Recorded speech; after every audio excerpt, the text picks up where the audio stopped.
Do you love novels, but don't have time to read thousands of chapters? Imagine listening to your favorite stories anytime, anywhere, while driving, working, or relaxing. Here, you'll find premium audiobooks from Pocket FM, Audible, Webnovel, Wuxia, and more, all in one place. Every novel is a one-time payment, no subscriptions, no monthly fees, lifetime access. The full novel list and prices are in the description below. Once you choose a novel, just DM me on Telegram, WhatsApp, or Discord. After payment via PayPal, Ko-fi, or Patreon, you get permanent access to the audiobook on Telegram. And if the novel is ongoing, all future updates are included.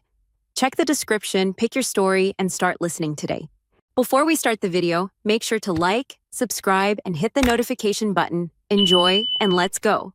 51, Chapter 51. 1,000 years ago, the demon king Muzan Kibutsuji was born. As the first demon to emerge in the world, Muzan Kibutsuji not only slaughtered countless lives but also created numerous brutal and murderous demons. The number of humans who died because of Muzan was beyond count, and these countless wronged souls became the curse of the Yubayashiki family, as they shared a direct blood relation with Muzan Kibutsuji. From that moment on, every male descendant of the Yubayashiki family was born weak and sickly, prone to early death. In a very short time, the Yubayashiki clan was nearly wiped out, only barely surviving through marriages with priestly families. Even so, the male descendants of the Yubayashiki family could not live past 30. To ensure their survival, the boys of the clan were raised as girls from childhood, even dressed in female clothing. Yet despite this, as they aged, every Yubayashiki male would gradually lose their appearance and ultimately die young. The women of the Yubayashiki family were also affected by the curse. They had to marry and take their husband's surname before the age of 13, or they too faced a high likelihood of early death. Under this curse, the ancestors of the Yubayashiki family founded the Demon Slayer Corps to destroy Muzan and lift the curse, as well as to atone for their sins. By the time of the current head, Kaguya Yubayashiki, the Demon Slayer Corps had been passed down through 97 generations. Kaguya Yubayashiki lost his father to suicide at the age of 4, unable to bear the pressure, and thus the 4-year-old Kaguya took on the role of the Demon Slayer Corps' leader. But the Yubayashiki family curse did not end with short lifespans and illness. Almost every generation, only one male descendant survived to adulthood. Kaguya had 2 younger brothers, but after their father's death, they too soon succumbed to despair. By the time Kaguya was 9, his brothers burned down their home and took their own lives. His mother, who tried to save them, was severely burned in the fire and passed away not long after. At 4, Kaguya lost his father. At 9, he lost his entire family. Such was the curse the Yubayashiki clan had borne for centuries. Kaguya recounted all this calmly, as if telling a story, but Shinichi, sitting beside him, felt as though a magnitude 10 earthquake had struck his heart. Shinichi had never imagined that this gentle young man before him carried such a tragic and heavy fate. Hearing Kaguya's story, Shinichi suddenly felt that everything he had said earlier was incredibly rude. No wonder Goto had scolded him. Shinichi now wanted to slap himself. From this moment on, a deep respect for the young leader took root in Shinichi's heart. So Shinichi stood up without hesitation, walked up to Kaguya, and bowed deeply in apology. "I'm sorry. I apologize for my earlier disrespectful words, Oyakata-sama." Though Shinichi was filled with remorse, his past life experiences and personality still made the title feel slightly awkward to say. Perhaps sensing Shinichi's discomfort, Kaguya spoke gently. "There's no need to be so reserved, Shinichi. As you said, we're close in age. If possible, I'd like you to call me by my name too. The Demon Slayer Corps is one big family. Please consider this place your home. Shinichi, we're all your family now." Home, family. Shinichi peach pink and emerald green eyes trembled simultaneously. Such unfamiliar yet familiar words. In this world, apart from Elder Moriki, this black-haired young man he met less than an hour ago was giving him a sense of familial warmth. The last trace of reservation Shinichi held toward the Demon Slayer Corps completely dissipated. Rarely, a smile appeared on his face. "I understand. Thank you, Kaguya." "No, Oyakata-sama." Kaguya responded with a nod of his own. With his reservations gone, Shinichi prepared to take his leave, having noticed the young man's visibly poor health. Through his secretly activated Whispering Forest eyes, Shinichi saw Kaguya life force, like bamboo, seemingly vigorous on the surface but hollow at its core. That terrible curse seemed to already be affecting the young man. Shinichi, Kaguya called out just as he turned to leave. Don't be troubled by your identity. You are Shinichi Moriki, inheritor of forest breathing, a demon slayer who vanquishes demons, a brave swordsman protecting humanity. Now, always, and forever. Shinichi's gaze sharpened. Kaguya knew about his other identity. Though reluctant to acknowledge it, Shinichi carried another existence, a demon. A powerful demon who could walk in sunlight. Had the old man told Kaguya? The thought occurred instinctively, but Kaguya soon handed Shinichi a letter written by Elder Moriki himself. The letter was straightforward. Beyond encouragement, the elder frankly admitted having disclosed Shinichi's identity to Kaguya Yubayashiki long ago. When Shinichi defeated Lower Moon 4, the elder had immediately informed Kaguya via Kazhigai Crow, vowing to commit seppuku should Shinichi ever succumb to demonic urges. And the young leader had chosen to trust this elder, not just because of the Moriki family's centuries of bloodshed in demon slaying. Though Kaguya had never witnessed it personally, the Corps' historical record showed every generation of Moriki sacrificing members in battles against demons, an unbroken tradition spanning hundreds of years. After reading the letter, Shinichi realized he must act, not just for himself, for the elder, or for forest-breathing legacy, but for the Demon Slayer Corps and this leader who believed in him so deeply. As the elder letter reminded him, forest breathing isn't just for slaying demons. Sometimes, it's the breath of life that brings people hope. Old man, I truly understand now. Don't worry, I won't let you down. I won't just bear the title of Forest Hashira, I'll become a swordsman truly worthy of that name.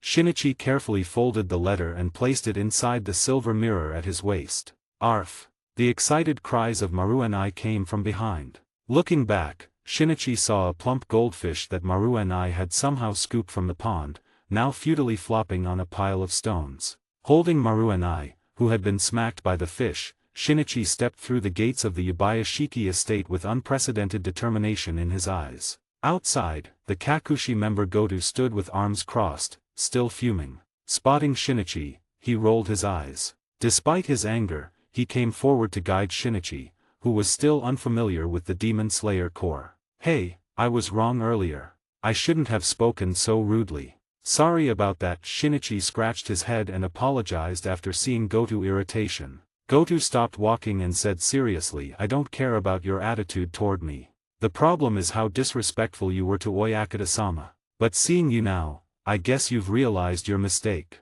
That's how Oyakata-sama always is, everyone who speaks with him ends up deeply moved by his grace. That's true.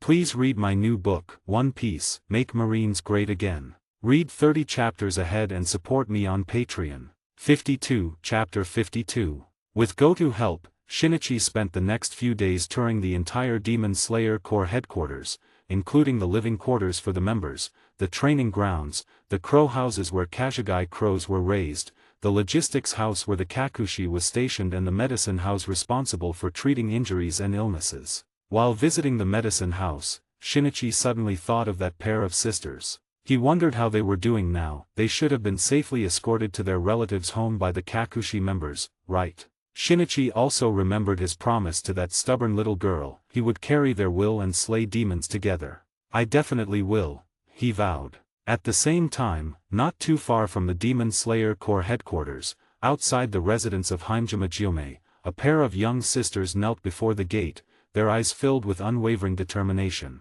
They were resolved to become swordsmen capable of slaying demons. Inside the residence, Himejima, who had just returned home, sat cross-legged on a massive boulder, hands clasped together. Though silent, his heart was filled with astonishment. He never expected these two girls from the medicine house to be so persistent. They had actually sought him out at his home. Despite his surprise, Himejima's stance remained firm. He disagreed with the sisters becoming swordsmen. In his view, the Koko sisters might only be acting on impulse due to the grief of losing their loved ones. Becoming a demon slayer was no easy feat and the path ahead was cruel. If possible, he wanted those two children to live peaceful lives as ordinary people. But contrary to Himejima's expectations, the sisters stubbornly knelt outside his gate for days, eating dry rations when hungry and curling up together to sleep when exhausted. Namo Amida Butsu. Himejima murmured a Buddhist chant, then raised his head on the boulder. Though his clouded eyes could not see, his extraordinary senses detected the moisture in the air. It seemed rain was coming. Outside the gate, Connie supported her weary younger sister Shinobu, gently resting the girl head on her shoulder. She felt lost. Would their persistence truly yield any results? Just as Connie was lost in thought, creak. The wooden gate was pushed open by a pair of large hands and a towering figure stepped before the sisters. Himejima-san, are you willing to teach us now? Shinobu, who had been exhausted moments ago, immediately brightened with excitement, lifting her head from her sister's shoulder and standing up eagerly to gaze at the tall figure before her. Namo Amida Butsu. Shinichi. Hey, Shinichi, are you there? Are you there? The wooden door was being slapped loudly. Inside the house, Shinichi, who had been resting with his eyes closed, instantly opened them, a glimmer flashing in his peach-colored right eye. Maru and I had probably run off somewhere to play. Even if he returned, he wouldn't be foolish enough to bang on the door like this. So the person outside had to be Goto. Over this period, frequent interactions had made the two familiar with each other. Since their ages weren't far apart, they had started addressing each other by name. What's the matter? Shinichi opened the wooden door with some resignation. That guy Goto always knocked as if he were rushing someone to their death, as though Shinichi owed him millions. Outside, Goto, wearing a striped mask, first scolded Shinichi for being too slow, then pointed to the figure behind him and said, "Your Nichiren blade is ready." What? My Nichiren blade? The moment Shinichi heard this, he immediately pushed Goto aside and looked expectantly at the figure behind him. Standing behind Goto was a man dressed in a large green-patterned robe, his hands tucked into his sleeves, his face hidden behind a red Hanya mask, making his age impossible to discern. On his back was a long, white cloth-wrapped bundle. "This is Tetsu Shinren, the swordsmith from the swordsmith village. He's the one who forged your Nichiren blade," Goto said, pointing to the masked man as they sat in Shinichi's room. Shinichi nodded and thanked Tetsu Shinren. "Thank you for your hard work. I appreciate your help." No. It's an honor to forge a Nichiren blade for Moriki-san. In fact, your blade is my first work. I'm thrilled to have had this opportunity." Tetsu Shinren waved his hands excitedly, his voice revealing him to be a rather young swordsmith. As he spoke, Tetsu Shinren took the long bundle from his back. Inside the white cloth was a slender wooden box. When he opened it, two Nichiren blades of differing lengths appeared before Shinichi. Shinichi immediately recognized one of them as Mori no Ryuo, which he had previously entrusted to the Demon Slayer Corps for repairs. The other blade, then, must be his own personal sword. Sure enough, Tetsu Shinren first handed Mori no Ryuo to Shinichi, explaining that he had polished the broken edge to fulfill Shinichi's request. Since Shinichi hadn't asked for Mori no Ryuo to be restored to its original length, Tetsu Shinren had crafted a new scabbard to fit its current size. After discussing Mori no Ryuo, Tetsu Shinren proudly presented the other Nichiren blade. Though it was his first work, the pride and confidence in his voice were unmistakable. He was clearly very satisfied with his creation. Shinichi took the Nichiren blade. It felt slightly heavy in his hand, with a grip that was a bit longer than usual, wrapped meticulously in cotton tsukaito. The sword guard was a simple cross shape, adorned with intricate green patterns. The black scabbard was dotted sparingly with leaf-like green designs, simple yet elegant. Gripping the hilt, Shinichi drew the blade, and a cold gleam flashed clearly through the room. The slightly darkened blade radiated sharpness at a mere glance. Near the sword guard, one side of the blade was engraved with the character for forest, while the other bore the character for destroy. Tetsu Shinren watched as Shinichi held his creation, his tone brimming with anticipation. "I wonder what color Moriki-san Nichiren blade will turn." Nichiren blades were also known as color-changing blades. When held by their owner, the blade would transform into a corresponding color, hence the name. Under the watchful eyes of Goto and Tetsu Shinren, Shinichi tightened his grip on the Nichiren blade. Moments later, a visible change appeared on the blade. A flash of emerald green light flickered, then spread across the blade like ink dispersing in water. In an instant, Shinichi Nichiren blade took on the same emerald hue as Mori no Ryuo. But that wasn't all. Shinichi seemed to sense something in the depths of his consciousness. Soon after, faint red glimmers began to flicker across the emerald green Nichiren blade. Before long, slender crimson patterns emerged along the blade's surface, forming an exquisitely dual-colored Nichiren blade. What beautiful colors! This is amazing! Tetsu Shinran danced excitedly as he watched the transformation of his creation. Meanwhile, Shinichi gazed at the dual-colored Nichiren blade in his hands. So this is my Nichiren blade. Please read my new book, One Piece, Make Marines Great Again. Read 30 chapters ahead and support me on Patreon. 53, Chapter 53. Shinichi. There's a mission. Frequent disappearances have been reported in Gunma Prefecture, Tokyo. Suspected demon activity. Proceed to Gunma immediately to investigate. From the rooftop, Shinichi Kazhigai Crow, Izo, squawked the orders loudly with its beak wide open. Directly in front of Izo, a red and green dual-colored Nichiren blade halted mid-swing against a wooden post. Shinichi turned his head, his blue-green and peach-colored eyes flashing with understanding. After over 10 days, finally a mission.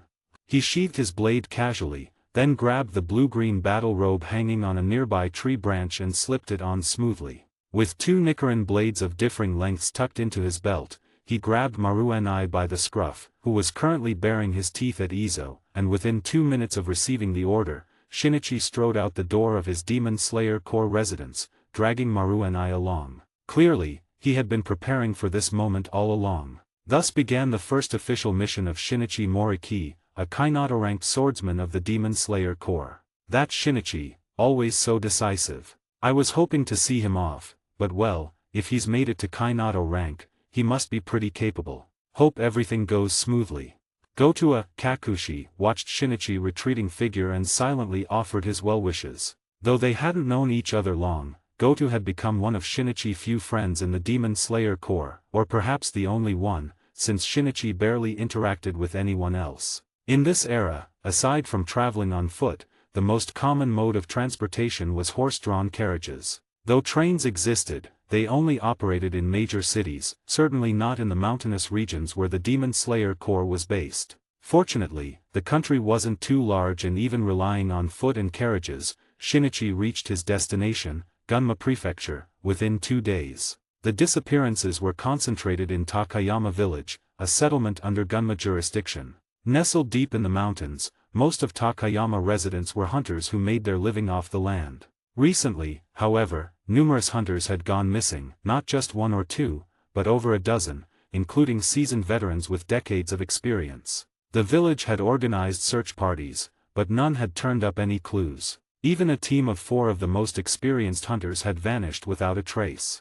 Wild animals couldn't be responsible, not even a tiger, the king of beasts, could take down so many skilled hunters. That left only one possibility. Upon arriving in Takayama, Shinichi quickly sought out the village chief for details. The white-haired elder seemed well informed, for when he noticed the Demon Slayer Corps uniform beneath Shinichi's battle robe and the 2 Nichiren blades at his waist, he showed no surprise. Instead, he provided a thorough account of the recent disappearances. It's hard to believe the Nakano and Nakata brothers could vanish. Their ancestors were true samurai. Though their family has declined, they've upheld their martial traditions to this day. Both were formidable in combat and swordsmanship. So, it's absolutely impossible for this to be the work of wild beasts, the village chief stated gravely. Shinichi sat across from the village chief, thoughtfully stroking his chin. "Chief, you seem to know who I am, don't you?"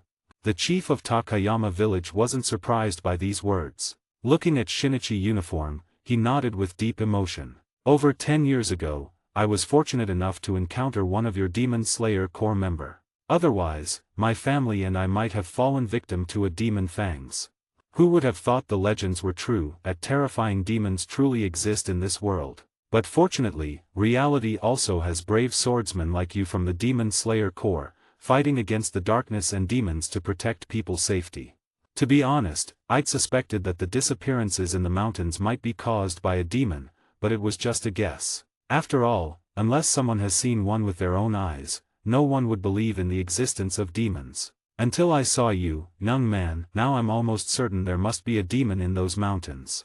Shinichi looked at the chief with some surprise, not expecting this connection between the chief and the Demon Slayer Corps. But this was good. With the chief cooperation, his mission would proceed more smoothly. Based on the chief information, they could essentially rule out the forests north and west of Takayama village. The east led to the main road to Numata City, leaving only the southern mountain forest where most hunters had disappeared. Even the search teams that entered hadn't returned. Having roughly identified the demon location, Shinichi made a request. "In that case, Chief, I'd like to ask for your help." The chief nodded firmly. "Please, speak. I'll do everything in my power to assist. Just promise you'll rid us of this vile demon." Shinichi stood, his Nichiren blade at his waist clinking softly as his dark green Haori swayed gracefully. "Slaying demons is my duty. Don't worry, Chief, my request is simple. To avoid alerting the demon, please organize villagers to seal off all entrances to the southern mountain forest. Prevent anyone from entering. I'll eliminate this demon before dawn tomorrow and restore peace to Takayama village." "Understood. I'll see to it immediately."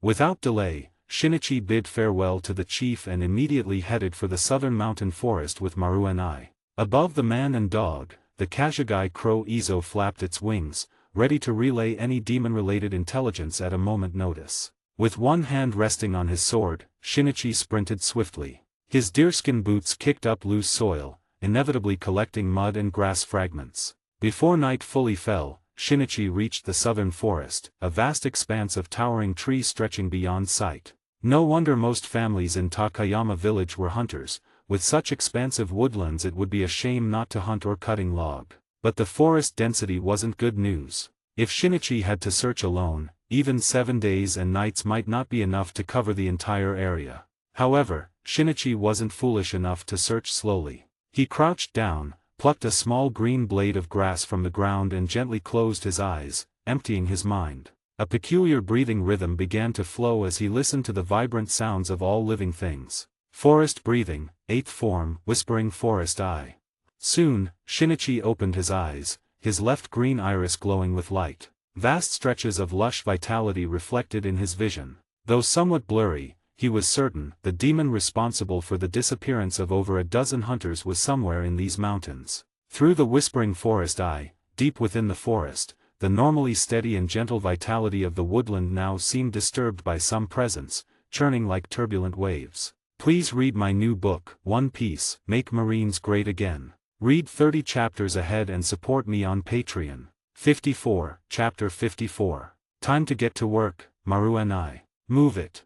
Shinichi patted Maru and I's head, but the dog just lay on the ground whining, ignoring him completely. Shinichi sighed in resignation. He knew Maru and I was throwing one of his little tantrums. Before Shinichi could coax him, however, the Kashagi crow Izo, who had been circling overhead, suddenly swooped down and pecked Maru and I hard on the head with its sharp beak. "Lazy mutt. Big lazy mutt. Cowardly dog. Can't even sniff out a demon." Izo unleashed his signature skill, Taunt. "Yow!" Maru and I sprang up over a meter into the air, his tail bristling. His usual cute Shiba smile instantly twisted into a snarl as he bared his teeth and barked furiously at Izo. But with a flap of its wings, Izo soared out of reach, leaving Maru and I to glare helplessly from the ground. After all, he had no wings. Still, Izo taunting seemed to have lit a fire under Maru and I. After shooting the crow a resentful look, he shook his plump little body and a flash of crimson flickered in his beady eyes. Whoosh! A black streak of fur shot into the forest like lightning. Shinichi stood dumbfounded, watching the whole exchange between dog and crow. "Damn, Izo, didn't know you were this clever, using reverse psychology and all." He beckoned and Izo obediently landed on his shoulder. Shinichi scratched the crow head with a finger before pulling a torn piece of dorayaki from the silver pouch at his waist and offering it to Izo beak. The crow happily gulped it down. This was something Shinichi had discovered by chance. Izo, just like him, had refined tastes and loved enhanced dorayaki. That guy Goto, like Maru and I, had no appreciation for the finer things. How could anyone claim such sweet, delicious food was unseatable? Ridiculous. Alright, snack time over. Let's go meet our demon friend in the woods. Shinichi flicked his wrist, sending Izo back into the sky, then took a step back and crouched low. Forest breathing, total concentration. A wisp of steam escaped Shinichi's lips. The next instant, crack. The ground beneath his feet split slightly as his body shot forward like an arrow loosed from a bow, vanishing into the forest. Under the crescent moon, deep in the mountains. In a shadowy cave, a pair of sickly green eyes snapped open. A low, Guttural growl reverberated through the cavern before a sharp, oppressive voice suddenly rang out. "What's that smell? Some demon dares to challenge me."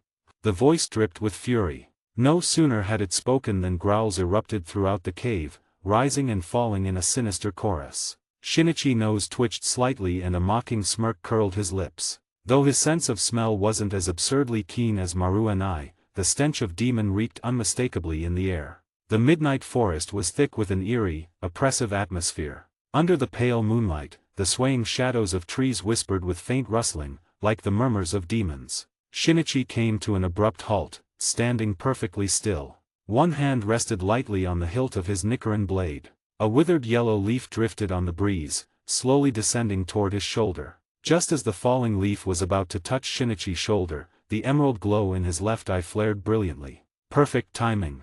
Forest breathing, 12th form, forest draw slash. Whoosh. Moving faster than the human eye could follow, Shinichi pivoted and unleashed a draw cut. The emerald slash cleaved through the demon attacking from behind before it could react, severing half its body in one brutal strike. Arg! A howl of agony split the air as demon blood sprayed. A red-clawed arm still attached to a chunk of flesh thudded to the ground, while the mangled remains of the ambushing demon scrambled desperately backward to put distance between itself and Shinichi. Maintaining his draw-cut stance, Shinichi cast a contemptuous glance at the wailing demon across from him. With a practiced flick of his right wrist, his dual-colored Nichiren blade sliced through the air with a faint whistle, flinging off every last drop of clinging demon blood. To think this creature believed it could ambush him under the watchful gaze of the whispering forest, utter delusion. The 12th form, forest draw slash, was exactly what its name suggested, one of Shinichi's original sword techniques. A principle of meeting infinite variables with unchanging readiness, it allowed him to launch lightning-fast counterattacks the instant before enemy strikes landed. Alternatively, he could charge it deliberately to unleash devastating slashes. Shinichi's inspiration for this technique was simple. Perhaps influenced by his past life and certain action films, the moment he'd first gripped a Nichiren blade, the idea of mastering Ijutsu had taken root. After countless practice sessions, he'd successfully merged this vision of the drawcut with forest breathing, culminating in the creation of this formidable 12th form barely 10 days prior. His training had been anything but ordinary. Shinichi had sought out a 20-meter waterfall near the Demon Slayer Corps headquarters, honing his technique under thousands of pounds of cascading water until mastery was achieved. Thus, the 12th form power was not to be underestimated. Resting the tip of his Nichiren blade against the ground, Shinichi studied the demon before him through heterochromatic eyes brimming with scrutiny. It was a female demon clad in tattered traditional robes, her face contorted in agony. The severed left arm was slowly regenerating through grotesque undulations. Amid her disheveled hair, two pointed brown fox ears stood out prominently. Clearly, this was a fox demon. The fox demon pink eyes burned with equal parts malice and terror, her body trembling as if poised to flee at any moment. She'd clearly been shaken by Shinichi's display of power. "Stop hiding. I can smell more than one fox stench here," Shinichi called out to the empty surroundings, ignoring the cowering brown-furred demon. "How rude to send your weakest whelp to test me. Do I look like some beggar to you?" As predicted, rustling sounds emerged the moment Shinichi finished speaking. From the depths of the shadowed forest, figures began appearing one after another. Under Shinichi's watchful gaze, shambling figures emerged like reanimated corpses. Their clothing varied wildly, as did their weapons: hunting knives, rifles, axes, bows. Shinichi recognized them instantly. These must be the missing hunters from Takayama village. Yet their condition was dire beyond measure. Their life forces flickered weakly, with two hunters already completely devoid of vitality. The hunters' cheeks were sunken, their eyes lifeless, and upon closer inspection, faint pink traces could be seen in each of their pupils. Shinichi slightly furrowed his brows. He could tell these hunters were being controlled, like puppets, and the ones manipulating them must be those two hiding in the shadows. A/N, can you guess who is the main lead on this fic? Please read my new book, One Piece, Make Marines Great Again. Read 30 chapters ahead and support me on Patreon. 55, Chapter 55. Useless trash. How could I have a mother like you? Worthless. Behind the crowd of controlled hunters, a sharp, ear-piercing voice abruptly rang out. Upon hearing this voice, the brown-eared fox demon attacking Shinichi actually whimpered, falling to her knees with a thud, her body trembling like a sieve. Shinichi tilted his head, glancing sideways toward the source of the sound.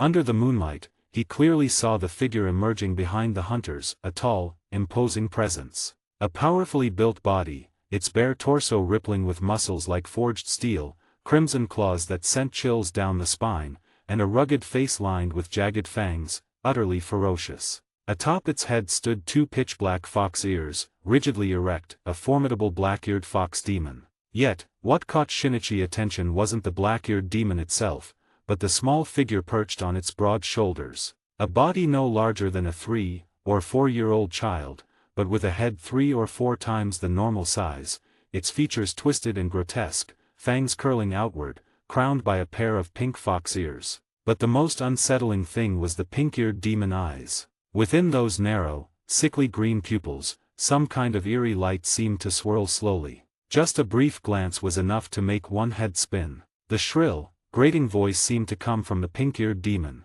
Considering it had just called the brown-eared demon mother, Shinichi couldn't help but study the 3 fox demons more closely. Since when do demons come in family sets? Or are you all just playing some twisted family game?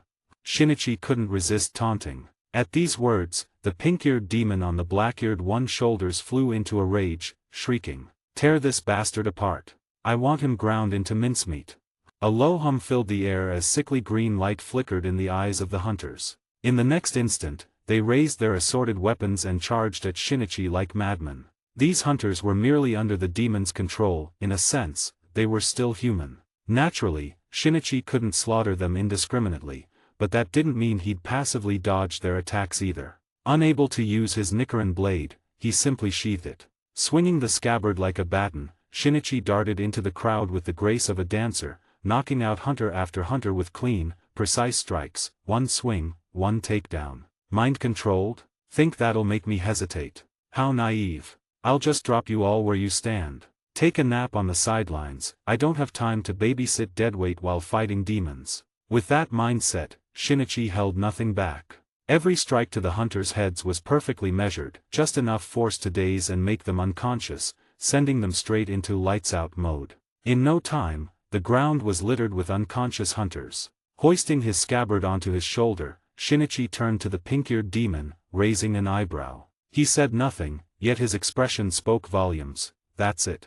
I'm going to lose it. Why are you two useless lumps just standing there? Move. How could I have parents as pathetic as you? You're garbage. Trash. Morons." The pink-eared demon bared its grotesque maw, spewing venomous curses. The brown-eared fox demon, which had been kneeling all this time, immediately stood up as if triggered. Its arm, which had been severed by Shinichi, had almost fully regenerated. A fierce expression appeared on its face as its kimono-clad body dropped to all fours like a beast, letting out a low growl at Shinichi. Blood demon art, fox concealment slash. Swish. Shinichi vision suddenly blurred. The snarling brown-eared fox demon had vanished in an instant. In that split second of hesitation, sharp whistling sounds erupted around his ears. Relying on his extraordinary perception, Shinichi sidestepped immediately while blocking with the sheathed Nichiren blade resting on his shoulder. Screech. Sparks flew as something scraped against the scabbard of Shinichi blade.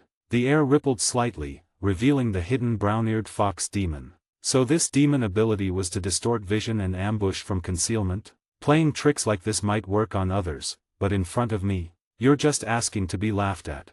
Shinichi nearly chuckled aloud. Under his 8th form, whispering forest eyes, the fox demon life force stood out as clearly as mosquito on a bald man head. Bang! Dodging the fox demon attack, Shinichi slammed his sheathed Nichiren blade into the ground with force, embedding it partially into the soil so it stood upright. Seizing the momentum, he drew the blade in one swift motion, the intertwined emerald and crimson patterns of the steel flashing coldly. Forest breathing, 3rd form, thorn stab, entanglement. Countless emerald slashes coiled outward like barbed vines, instantly enveloping the space before Shinichi. The brown-eared fox demon, hidden in the air through its blood demon art, immediately let out a piercing shriek. The thorn-like slashes made even the slightest movement feel like being flayed alive. Useless father. Why aren't you attacking? Why? As the brown-eared fox demon screamed, the pink-eared fox demon turned and roared at the black-eared one. Surprisingly, the black-eared fox demon's ferocious face showed hesitation. Ryoko, promised not to kill minors. It rumbled in a low voice. I don't care. I want him dead now. I want to feast on his flesh. Go. This is what you owe me. Now. The pink-eared demon shrieked. The massive black-eared demon twitched slightly but remained conflicted. A venomous glare twisted the pink-eared demon's features. The next moment, its narrow, sickly green eyes gleamed. Blood demon art, fox hypnosis. The black-eared demon dark pupils were instantly dyed the same sickly green. Its hulking frame shuddered violently as a metallic sheen spread across its body. Blood demon art, steel fox body. Its fist, the size of a human head, clenched and shot toward Shinichi like a cannonball. Shinichi, about to deliver the killing blow to the brown-eared demon, sensed the rushing fist behind him. Without thinking, he pivoted his blade. Forest breathing, first form, iron birch slash. Boom! The Nichiren blade, infused with immense vitality, collided with the steel fist. A metallic clang rang out as an invisible shockwave erupted from the impact. Crack! Shinichi blade proved superior. The razor-sharp edge split the black-eared demon knuckles deeply, sending blood spraying. Swish! A terrifying claw lunged straight for Shinichi back, aiming for his heart. Shinichi's expression remained unchanged, but in the end, he abandoned the chance to sever the black-eared fox demon arm and instead pulled his Nichiren blade from the demon fist. Blocking the attack from behind, he simultaneously delivered a powerful kick to the chest, sending the brown-eared fox demon flying. At that moment, the black-eared fox demon other iron fist came crashing toward Shinichi's head. Forced on the defensive, Shinichi had no choice but to use first form once more to block the strike, using the recoil to put distance between himself and the three fox demons. Please read my new book, One Piece, Make Marines Great Again. Read 30 chapters ahead and support me on Patreon. 56, Chapter 56. Gripping the hilt of his Nichiren blade, Shinichi was slightly surprised. These three fox demons actually coordinated quite well. However, the pink-eared fox demon, having failed in its attack, immediately began screeching at the other two.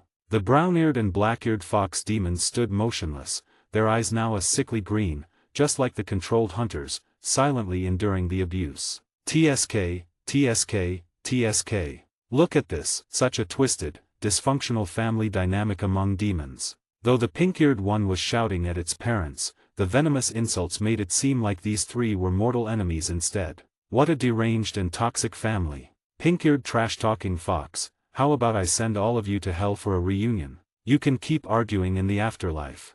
Shinichi raised his Nichiren blade again, taunting loudly. What did you say? How dare you insult me? I'll devour you.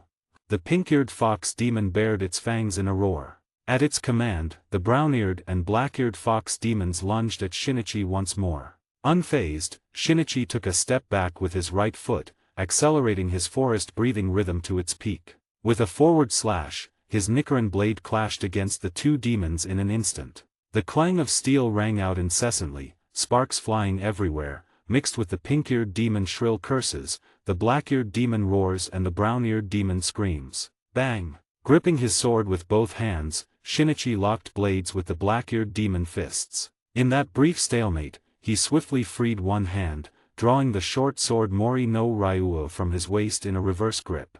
With an upward thrust, he skewered the brown-eared demon head clean through the jaw like a candied hawthorn. Is this all you've got? Seriously? You're even weaker than I expected. Shinichi restrained the two demons, sneering at the frail-looking pink-eared fox perched on the black-eared demon's shoulder. Of course there's more. Brat, don't get cocky. The real threat isn't my useless parents, it's my eyes. For some reason, the pink-eared demon voice suddenly turned calm, even carrying a hint of seduction, as if its earlier hysteria had been an act. Shinichi froze for a split second, just long enough to meet the pink-eared demon's sickly green gaze. Blood demon art, fox enthrallment. Buzz. Shinichi's vision was instantly flooded with a blinding green light. The next moment, the entire world seemed to slow down, every movement, even his own, became sluggish. From the outside, Shinichi's motion slowed drastically, his heterochromatic eyes now veiled in that same eerie green glow. Seizing the opportunity, the black-eared demon clamped its massive hands around Shinichi's arms, pinning him in place. Ha ha ha, arrogant little brat. Finally fell for it, didn't you? No matter how strong your swordsmanship is, you're still just prey in my grasp now. Ugh, that stench of wisteria is disgusting, better wash you off before eating you. The pink-eared demon cackled triumphantly. The sickly green light faded from the brown-eared and black-eared demon eyes. The brown-eared one immediately hunched over like a meek servant, stepping aside, while the black-eared demon's fierce face flickered with hesitation. However, before the pink-eared fox demon could revel in her triumph for long, her laughter was abruptly cut short by an even sharper and more deafening howl. The sudden dog bark instantly drew the attention of the three fox demons. From the darkness emerged a sleek black dog, moving leisurely out of the forest. Its glossy black fur shimmered, while the white fur around its neck accentuated its regal aura. The sharp claws extending from its limbs glinted coldly, and the fangs beneath its elongated snout were clearly visible. But most importantly, the dense demonic aura radiating from the black dog sent a faint pressure weighing down on the three fox demons. "It's you. You're the one who challenged me. Get lost. This is our hunting ground." The pink-eared fox demon snarled viciously at the sudden appearance of the black dog. Instead of retreating, the black dog responded with an almost human-like disdain, first letting out an exaggerated yawn, then mockingly growling at the three demons in clear provocation. "You bastard!" The pink-eared fox demon flew into a rage. In its eyes, this sudden intruder was nothing but a rival demon here to steal territory. For creatures as territorial as demons, this was absolutely intolerable. But before the pink-eared fox demon could act, an exaggerated voice rang out beside its ear. "Ah, I'm being controlled, so helpless, so humiliating, I hope no one saw me." The familiar voice made the pink-eared fox demon widen its eyes in shock. Whipping its head around, it saw Shinichi face, now wearing a mocking grin. His heterochromatic eyes were completely clear, there was no trace of being controlled. "I'm being controlled, heh, just kidding.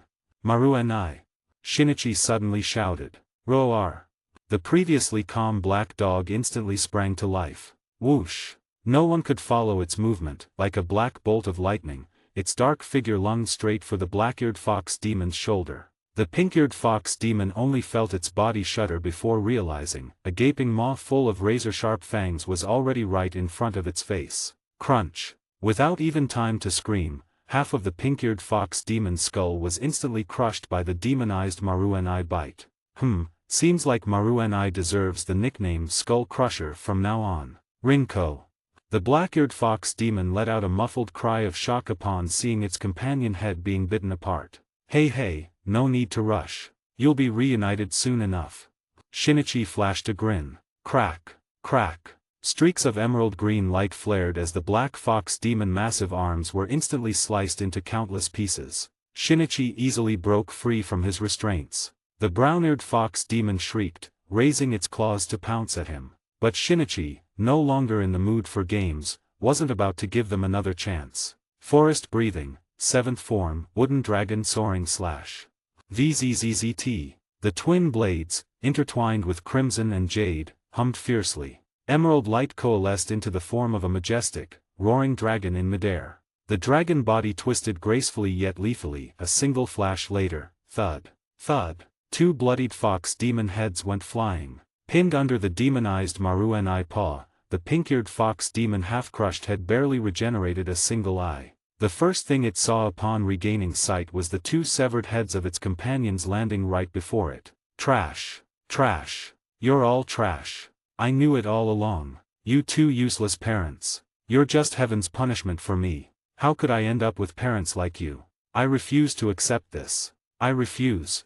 The pink-eared demon fox let out a desperate and venomous wail. The black-eared demon fox head, not yet completely turned to ashes, opened its mouth but couldn't utter a word.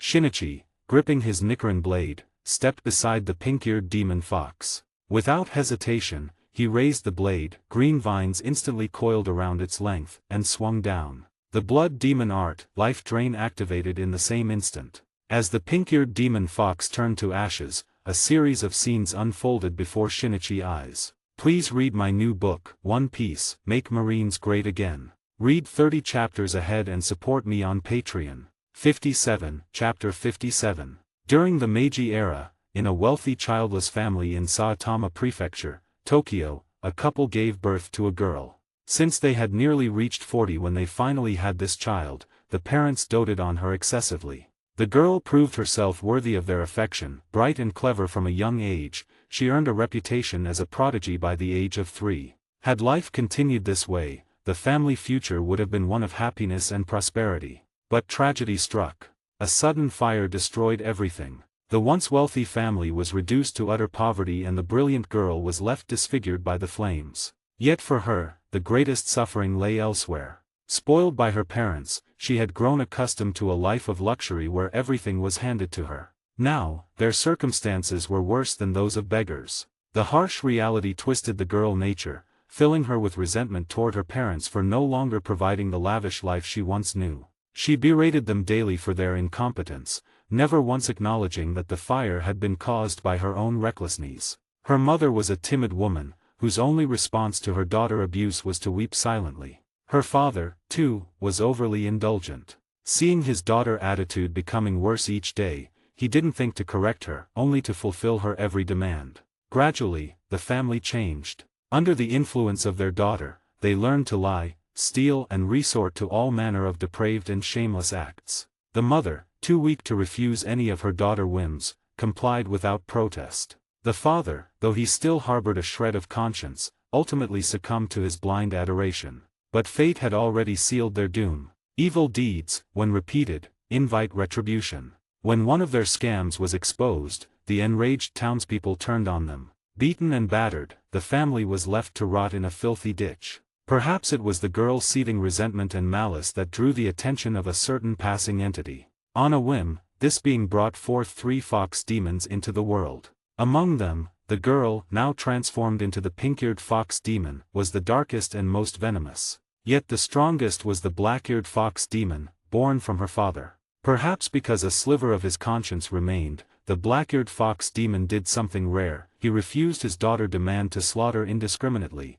instead making a pact that they would never harm underage humans. And so, for over a decade the 3 fox demons claimed nearly 100 lives. But the black-eared fox demon vow was nothing but a cruel joke. Whenever the pink-eared fox demon targeted children, he would offer a token protest, yet the moment she insisted, he would step aside. The pink-eared fox demon blood demon art had no effect on him. The illusion of his submission existed solely because of his twisted, undying devotion to his daughter. Watching the pink-eared fox demon vanish into ashes with a resentful expression, the black-eared fox demon head suddenly gushed with tears as memories from its past life flooded back. Opening its fond maw, it wailed, "No, Ryoko. It's all Father's fault. Father was useless. Father couldn't give you the life you wanted, it's all my fault."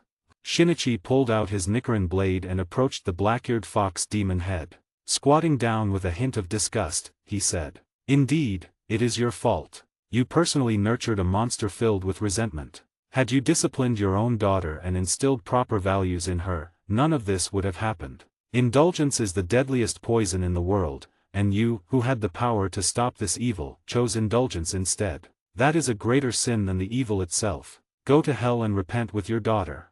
Thunk. The Nichiren blade pierced the black-eared fox demon head, draining its life force as the demon head turned to ashes. At the same time, the brown-eared fox demon, who had remained silent throughout, also crumbled into dust. Shinichi merely shook his head at this pitiful woman. With the 3 fox demons reduced to ashes, the special marks in the eyes of the unconscious hunters scattered across the ground also faded away. Caw, caw. Shinichi has successfully slain 3 demons.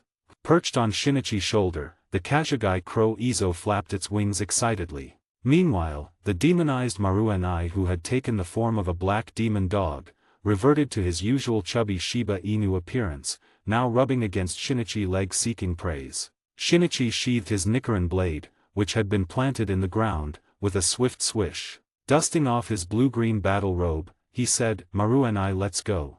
As the sun rose in the eastern sky, before its light fully bathed the land, the village chief of Takayama arrived with a group of villagers carrying over a dozen severely weakened hunters, and 2 who had tragically perished, from the southern woods. The pink-eared fox demon possessed a mind-controlling blood demon art. To ensure the freshness of its human prey, it typically refrained from killing its victims outright, instead using its blood demon art to keep them under control, like livestock to be consumed at will. By the time the village chief finished rescuing the survivors and turned to thank the young demon slayer, he was startled to find that the figure clad in the blue-green battle robe had already vanished. The image of the Demon Slayer Corps protecting humanity under the cover of darkness vividly took shape in the village chief's heart, filling the esteemed elder with deep reverence. With the events in Takayama village concluded, Shinichi set off on a new journey. Over the next month or so, Shinichi received 4 more missions to slay demons, though one turned out to be a hoax, orchestrated by a charlatan with some sleight-of-hand tricks. The other 3, however, were genuine demon incidents, and Shinichi was no longer acting alone. Each time he undertook a mission, fellow demon slayers, ranging from low-ranking Mizunato to fellow Kainato-ranked swordsmen, volunteered to join him. Gradually, a rumor began circulating within the Demon Slayer Corps: when you encounter a Kainato-rank swordsman who carries a chubby Shiba Inu and loves sweets, you can proceed with your mission without fear. Because even if you're 1 foot in the grave during battle with a demon, as long as you say you like that man Dorayaki, he'll pull you right back from the underworld. Of course, you'd better actually eat the dorayaki given by that swordsman, otherwise, he'll get angry and petty enough to jot your name down in his little notebook. Please read my new book, One Piece, Make Marines Great Again. Read 30 chapters ahead and support me on Patreon. 58, Chapter 58. Izo, what kind of place is this? The scenery seems quite nice, Shinichi remarked with interest as he surveyed the small island they had just landed on. Izo, perched on his shoulder, smoothed the feathers on his wings before answering loudly. This is Hakujojima, part of the Izu Islands. Hakujojima? That's a rather unique name. But would a remote island like this really have a demon? Shinichi asked, sounding curious. Not necessarily. It's just that many merchant ships and fleets have gone missing near Hakujojima without explanation, so we need you to investigate. Izo declared boldly. Shinichi shrugged indifferently. He had dealt with similar cases before. The Demon Slayer Corps wasn't all-powerful, and often they couldn't immediately determine whether a demon was truly responsible. Most of the time, it came down to the initiative of the demon slayers themselves. But then Shinichi suddenly remembered something. Izo, wasn't there supposed to be another teammate joining us this time? Any idea where they are now? At this, Izo flapped his wings and took off from Shinichi's shoulder, soaring into the sky as if searching for the missing teammate. Meanwhile, under the veil of night on Hakujojima, a frail figure staggered through the dense forest, illuminated only by the dim moonlight. The boy's pure white scholar robes were stained with dirt and sweat, his bare calves and feet covered in tiny cuts. His dark hair, though tied up, was disheveled from his desperate escape. Half of his face was concealed by bandages, but his mismatched eyes, one yellow, the other blue-green, stood out. Strangest of all, a slender white snake coiled around his neck, occasionally flicking out its crimson tongue. Run! Get out of here! I don't want to die, I don't want to be eaten, I want to live. The boy mind screamed in terror as the nightmarish presence of that monstrous, shifting form tormented his sanity. The rustling overhead was a lullaby of dread, the dim dungeon feels like a suffocating coffin, and the cruelty and greed of his own clan like a blade poised to kill. The cold touch of his companion, the snake Kabarameru, around his neck snapped him back from his fear. He didn't dare look back, he only knew he had to run forward with everything he had. Escape this merciless family. Escape that terrifying demon. Shinichi soon met his teammate, though he was surprised by who it turned out to be. Clad in the black Demon Slayer uniform, a white Haori with flame-like patterns fluttering behind him, his golden-red hair and owl-like vigor unmistakable, this was the flame Hashira, Rengoku Shinjiro. Rengoku-san? It's you. Wait, if a Hashira is already here, why do you even need me? Shinichi said with a laugh. Shinjiro crossed his arms, smiling as well. Long time no see, Shinichi. I've heard about your recent exploits, impressive work. But don't be too surprised to see me. He continued. The water Hashira recently retired, leaving another vacancy among the Hashira. As a result, my jurisdiction has expanded. Even a Hashira energy has limits, so sometimes we need assistance too. During his time in the Demon Slayer Corps, Shinichi had only met the Flame Hashira before him and the newly promoted Stone Hashira. As for the other Hashira-level swordsmen, Shinichi had never encountered them. Now that Shinjiro mentioned the other Hashira, Shinichi grew curious. So he asked, how many Hashira are currently in the Demon Slayer Corps? Shinjiro's expression turned grave as he replied, after the Water Hashira retired, the Demon Slayer Corps only has me, the Stone Hashira, and the Wind Hashira left. However, if nothing goes wrong, an outstanding junior should soon be promoted to Hashira as well. What? Shinichi was stunned. He hadn't expected the vast Demon Slayer Corps to have only 3 Hashira-level swordsmen. Was this a joke? Even counting the soon-to-be promoted Hashira Shinjiro mentioned, that would make just 4. Too few. Compared to the demons, the Demon Slayer Corps' high-level combatants were far too scarce. Shinichi shook his head. On the demon side, there existed the 12 Kazuki. Shinichi wasn't sure about the strength of the upper ranks, but judging from the lower rank 4 Rokuro he had encountered that day, even the lower ranks far surpassed ordinary swordsmen, let alone the mysterious upper ranks. For centuries, the Demon Slayer Corps had never managed to slay an upper rank. With their current strength, could the Demon Slayer Corps truly defeat Muzan, the progenitor of demons? Shinichi's expression darkened. Still, though the number of Hashira is small now, there are many outstanding juniors like you, Shinichi. I believe the Demon Slayer Corps will grow even stronger in the future. Noticing Shinichi's somber expression, Shinjiro offered words of encouragement. True. Who could predict the future? Shinichi perked up and asked, who is the one about to be promoted to Hashira? Uzui Tengen, an exceptional junior. Rumor has it he was once a formidable shinobi, hailing from a long-standing ninja clan, Shinjiro declared proudly. Shinichi's eyes widened. Who? Uzui Tengen. Instantly, an image of a man adorned in flamboyant jewels flashed through his mind, that eccentric guy who kept spouting flashy nonsense. He was becoming a Hashira. What a surprise. As Shinichi pondered, Shinjiro walked over and patted his shoulder encouragingly. Keep at it, Shinichi. Your talent is equally remarkable. I'm sure it won't be long before the Demon Slayer Corps gains another powerful Hashira. Shinichi smiled. I will. The conditions to become a Hashira were either slaying 50 demons or successfully killing one of the 12 Kazuki. Both were incredibly difficult. However, if Shinichi counted the first demon he had slain, Karasuma, up until now he had killed nearly 50 demons. Yet his pride wouldn't allow him to use that as leverage to request promotion from Yubayashiki. In Shinichi's view, to rightfully become a Hashira of the Demon Slayer Corps, one must start counting from the day they officially joined, either slay 50 demons or kill a member of the 12 Kazuki. This was Shinichi's own conviction and pride. And so, Shinichi and Shinjiro continued their conversation as they began their investigation on Hakujojima. Woof woof.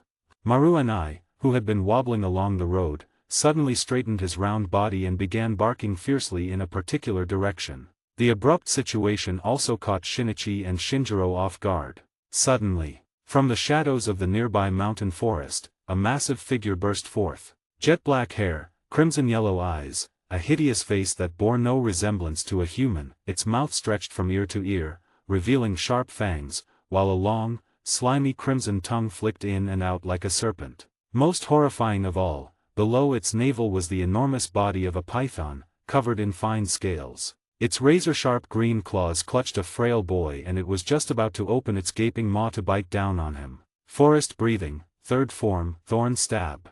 Flame breathing, first form, unknowing fire. In the blink of an eye, 2 slashes faster than lightning were unleashed. Please read my new book, One Piece, Make Marines Great Again. Read 30 chapters ahead and support me on Patreon. 59, Chapter 59. The moment the demon appeared, Shinichi and Shinjiro reacted almost instantly. The fastest sword techniques of forest breathing and flame breathing were unleashed in the blink of an eye. Their speed was so fast that it was impossible to see how they drew their blades. Flame breathing, first form, unknowing fire. A blazingly fast slash, wreathed in explosive flames, often decapitating demons before they could even react. Forest breathing, third form, thorn stab. A lightning-fast thrust imbued with the power of life, yet capable of inflicting the hellish agony of 1,000 thorns piercing through a demon body. The two attackers seemed to share a telepathic understanding. The Nichiren blade wrapped in roaring flames instantly severed the head of the suddenly appearing snake Demoness, while the dual-colored Nichiren blade shimmering with emerald light delivered a rapid series of thrusts, slicing the snake Demoness body into pieces while simultaneously rescuing the boy she had been clutching. Shinichi swiftly pulled the boy from midair and placed him behind himself. The snake Demoness spinning head in midair still bore a look of shock and confusion in its amber eyes, until it thudded to the ground and saw its massive body hacked into segments. Only then did it realize it had been decapitated. And that boy it had coveted for 12 years was now shielded behind some brat wielding a green and red interlaced sword. No. Impossible. How could this happen? This wasn't how it was supposed to be. It hadn't even tasted the boy flesh yet. It couldn't accept this. Yet no matter how unwilling the snake demoness was, it ultimately turned to ashes, never even uttering a single word from start to finish. Only after watching the snake demoness disintegrate did Shinichi lower his guard. Remembering the boy, he sheathed his Nichiren blade and turned to look at him. Shinjiro also slid his sword back into its scabbard, frowning as he scanned the surroundings. After confirming there were no other demon presences, he walked over to Shinichi's side. The rescued boy had heterochromatic eyes, though he still seemed paralyzed by fear, his mismatched pupils wide and unfocused, unresponsive to Shinichi questions. After several failed attempts to get a reply, Shinichi glanced helplessly at Shinjiro. Rengoku-san, maybe you should try talking to him. He's around Kyojuro age, you probably have more experience with this. Though Shinichi wasn't much older than the boy himself, he lacked experience in communicating with peers. Shinjiro sighed at the terrified child before stepping forward with gentle reassurances. Only after his comforting words and confirmation that the terrifying snake demoness had been slain did the boy gradually calm down. It was then that Shinichi noticed a small white snake coiled around the boy's neck. What's your name? Oh, Obanai. Iguro. The boy stammered out his name. Shinichi and Shinjiro exchanged glances. Obanai Iguro. There are people living on this island. Shinjiro nodded, his expression grave. There is indeed an Iguro clan on Hakujojima. However, they're extremely secretive and highly averse to outside contact. I've only heard rumors about them. Since this child is from the Iguro family, we should send him home as soon as possible. However, I'm a bit worried, what if that demon earlier has already invaded his family? Shinichi looked at Iguro Obanai, who was shrinking behind Shinjiro and felt that things weren't as simple as they seemed. But for now, there didn't seem to be any other choice, so he agreed with Shinjiro's suggestion. The two of them prepared to take Obanai and search for the Iguro family. Along the way, Obanai remained silent, clutching a corner of Shinjiro's cloak. His heterochromatic eyes were filled with desolation, though it was unclear what he was thinking. Half of his face was wrapped in bandages, making his expression unreadable. Shinichi could clearly sense Obanai's low spirits. Though he didn't know what had happened, after hesitating for a moment, he took out a dorayaki from the silver mirror hanging at his waist. Of course, this dorayaki was just an ordinary one, the kind Shinichi had bought at the market. Having teamed up with other demon slayers many times, even if Shinichi didn't fully understand, he knew that not everyone shared his refined taste. So he had prepared plenty of normal flavored sweets like dorayaki, since the silver mirror space was empty anyway. When he offered the dorayaki to Obanai, the boy froze, staring at the treat in confusion. Here, have some. You look like you haven't eaten properly in days. This'll tide you over for now. I'm Shinichi Moriki, a swordsman of the Demon Slayer Corps, and that blonde guy over there is Rengoku Shinjiro, the Flame Hashira. With us around, you don't have to worry about any demon hurting you. Shinichi pressed the dorayaki into Obanai's hand and gave his shoulder a reassuring pat. Obanai looked down at the dorayaki, dazed. It was true, he hadn't eaten properly in days. In fact, in that dark, airless dungeon, despite the elaborate meals served daily, the overpowering greasy smell had made it impossible for him to eat, and with the constant terror of the snake demon death threats, how could he have had any appetite? Still, Shinichi's words gave him a rare sense of security and his stomach finally reacted. Yet he hesitated, unwilling to reveal his bandaged face. To lighten the mood, Shinichi asked, by the way, is that little white snake around your neck your pet? It's kinda cute. And no, not a pet. A partner. Kabarameru Obanai finally spoke up softly. The snake around his neck had been his only solace in that dark dungeon, a companion he now considered a life-and-death ally. Oh, got it, no offense meant. I've got a great partner too, see that chubby Shiba Inu up ahead? Don't let his pudgy looks fool you, he's actually really strong and obedient. Shinichi grinned, pointing at Maru and I, who was sniffing out a trail in the distance. In this relaxed atmosphere, Obanai gradually began to open up, and the events that had unfolded on Hakujo Island slowly took shape in Shinichi's mind. Little by little, Shinichi's expression grew solemn. I understand, Obanai. It's all right now. Leave the rest to us. Have something to eat first to calm down, and come find me if you need more. Shinichi comforted Obanai before walking straight to Shinjiro's side. That Iguro family truly deserves to die, Shinichi said with a dark expression. Shinjiro looked somewhat surprised and pressed Shinichi further. What? Did something happen? Please read my new book, One Piece, Make Marines Great Again. Read 30 chapters ahead and support me on Patreon. 60, Chapter 60.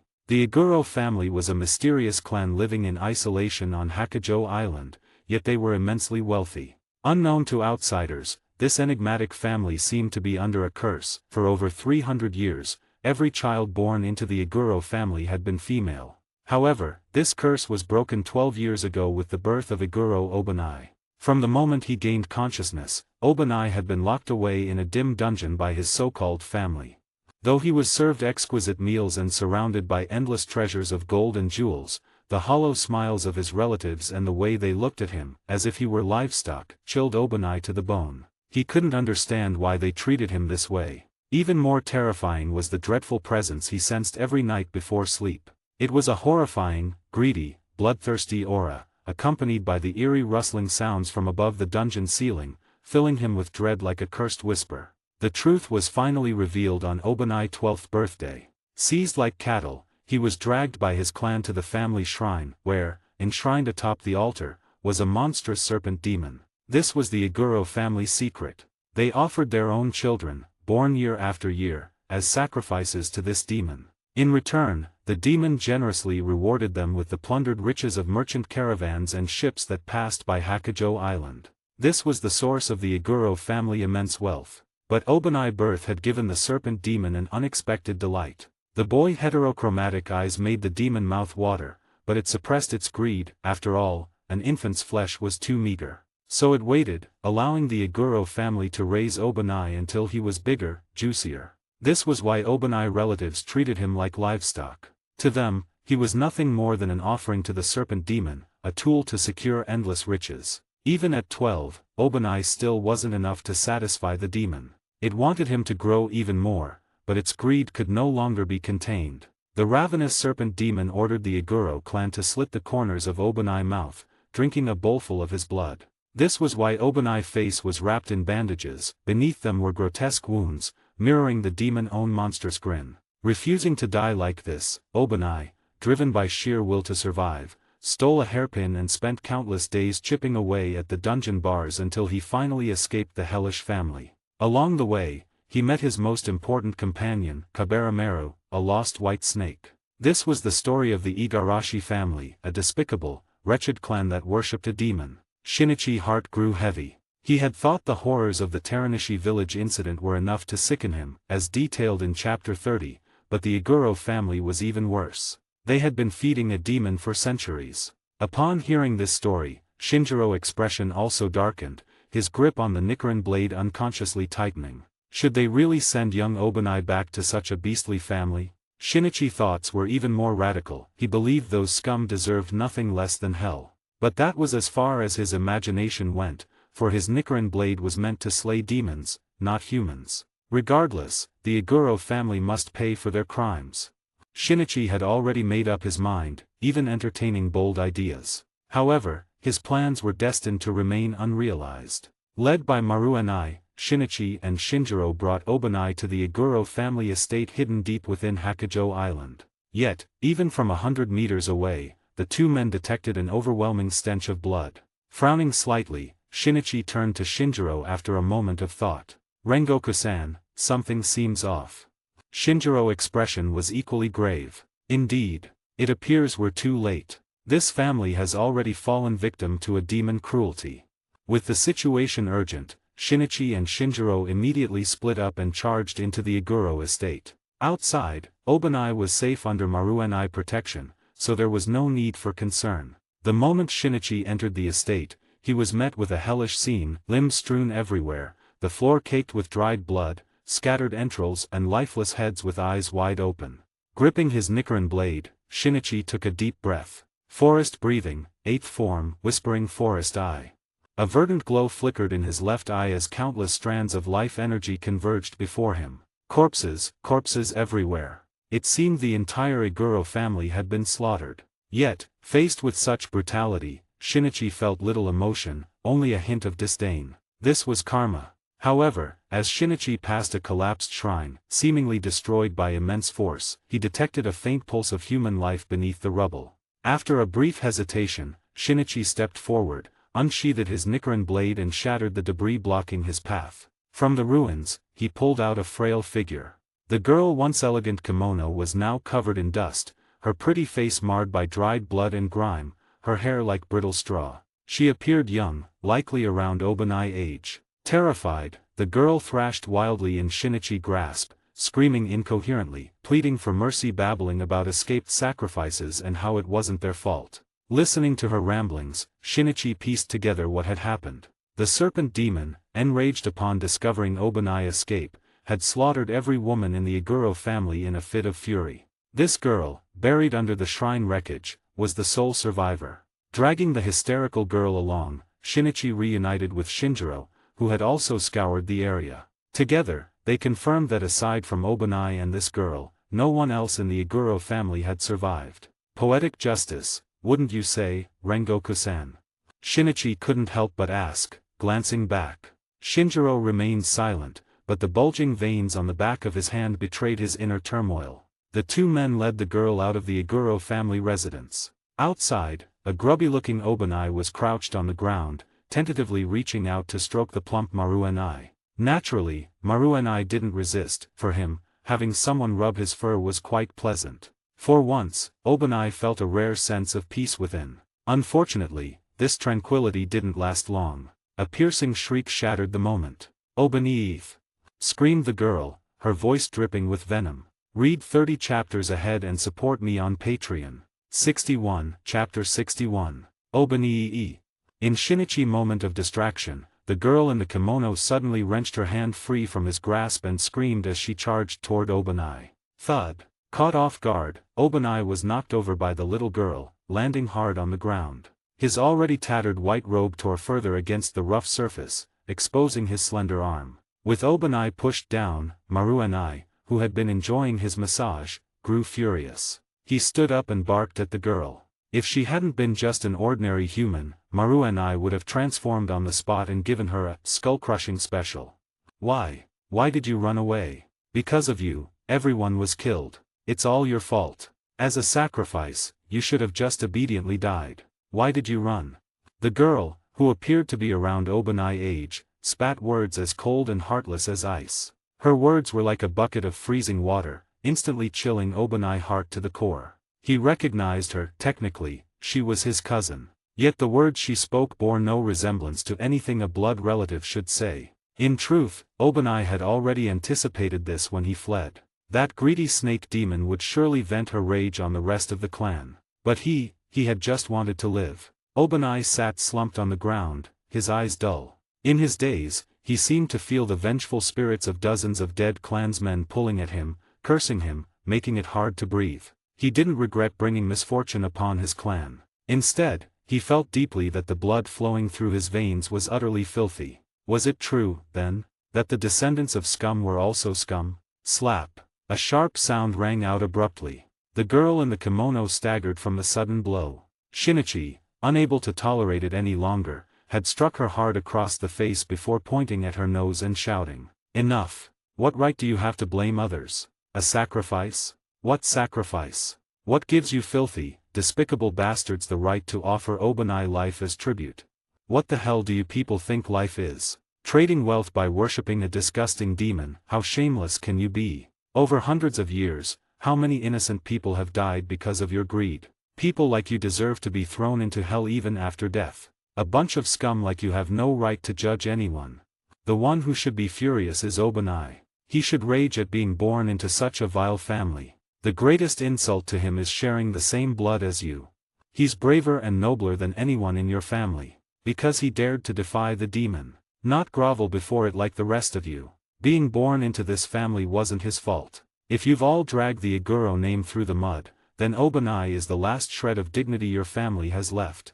Shinichi's machine gun tirade left everyone stunned. The girl, clutching her cheek, stood speechless, whether from shame or shock at his words, it was hard to tell. Meanwhile, Shinjiro's eyes widened in surprise. He hadn't expected Shinichi to be so harsh. If it were him, he wouldn't be able to articulate such words. More often than not, Shinjiro preferred to let his Nichiren blade do the talking. But the one most affected by Shinichi's words was undoubtedly Obanai.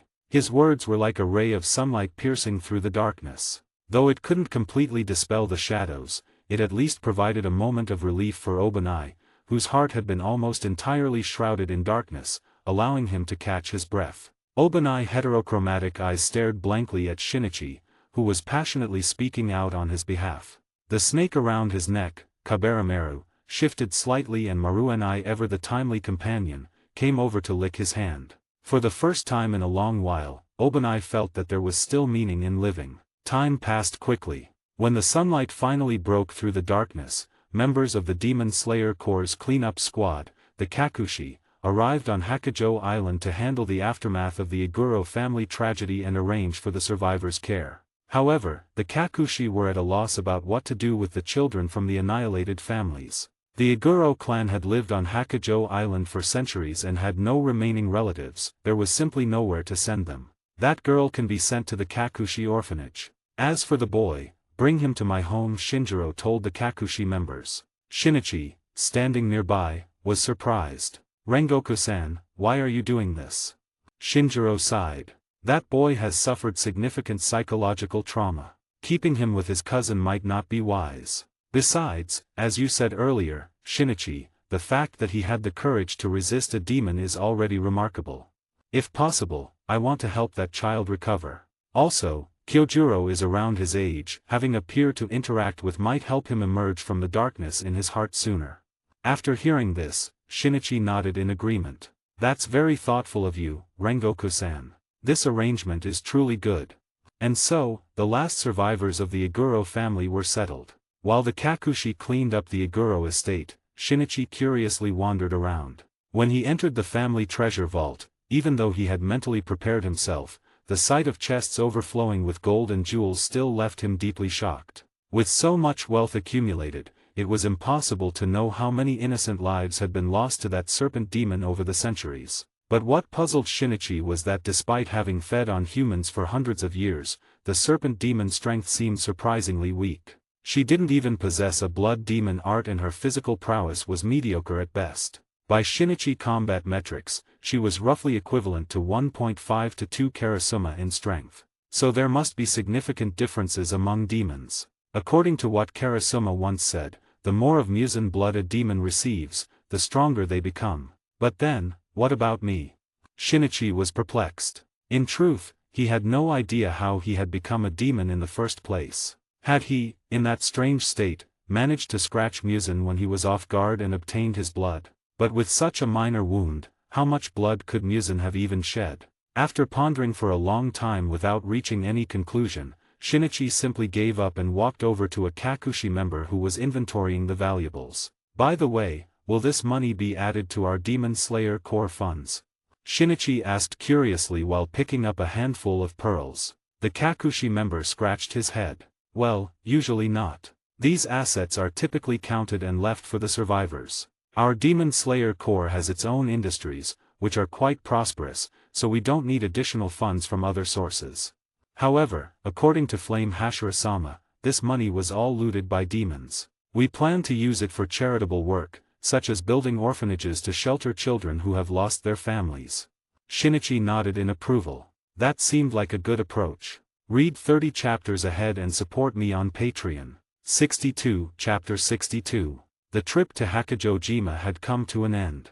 Before leaving, Obanai found Shinichi and solemnly expressed his gratitude. Slaying demons is our duty. There's no need to thank me, Shinichi replied honestly. But Obanai simply shook his head. His gratitude wasn't just for that, it was more for the words Shinichi had spoken earlier. From those words, Obanai had glimpsed a goal worth pursuing. However, his long-standing personality made it difficult for Obanai to express himself clearly. He simply bowed deeply to Shinichi with unwavering sincerity before departing with the Kakushi members. Watching Obanai's retreating figure, Shinichi felt a twinge of emotion.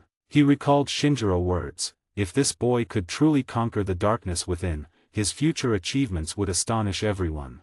Time flew by, and in the blink of an eye, a year had passed.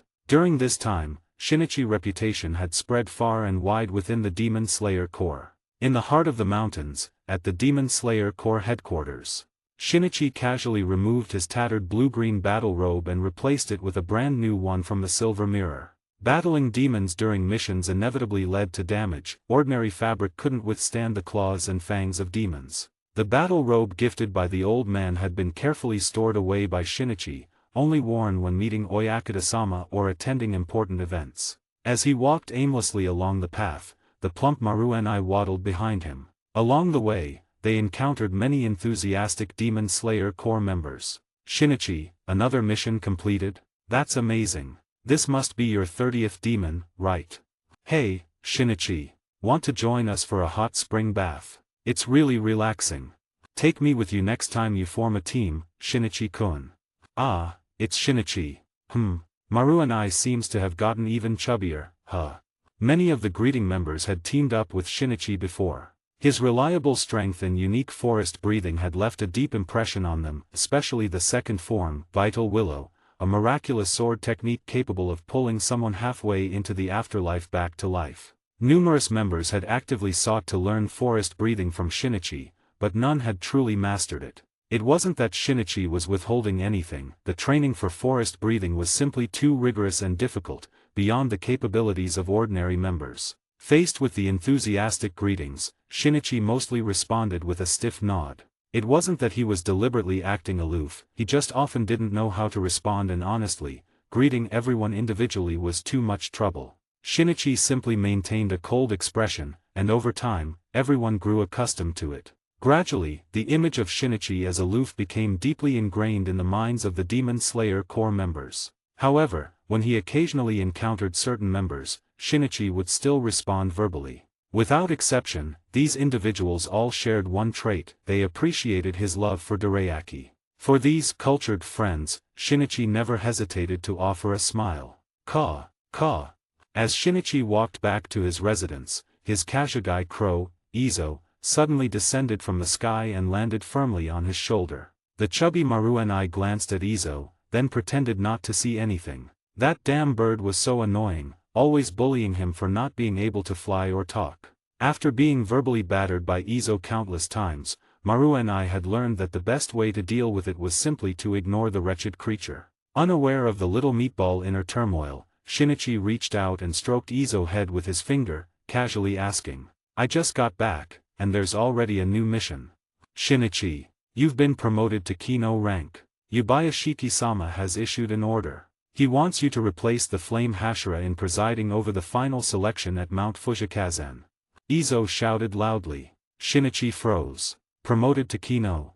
He was slightly surprised, but upon reflection, it wasn't entirely unexpected. Since joining the Demon Slayer Corps, he had already slain over 30 demons. Aside from the promotion, the other order delivered by Izo caught Shinichi's attention. He said with some confusion, "Final selection? Didn't I participate in that over a year ago? Is it being held again so soon? I remember old man saying the final selection only happens once every few years."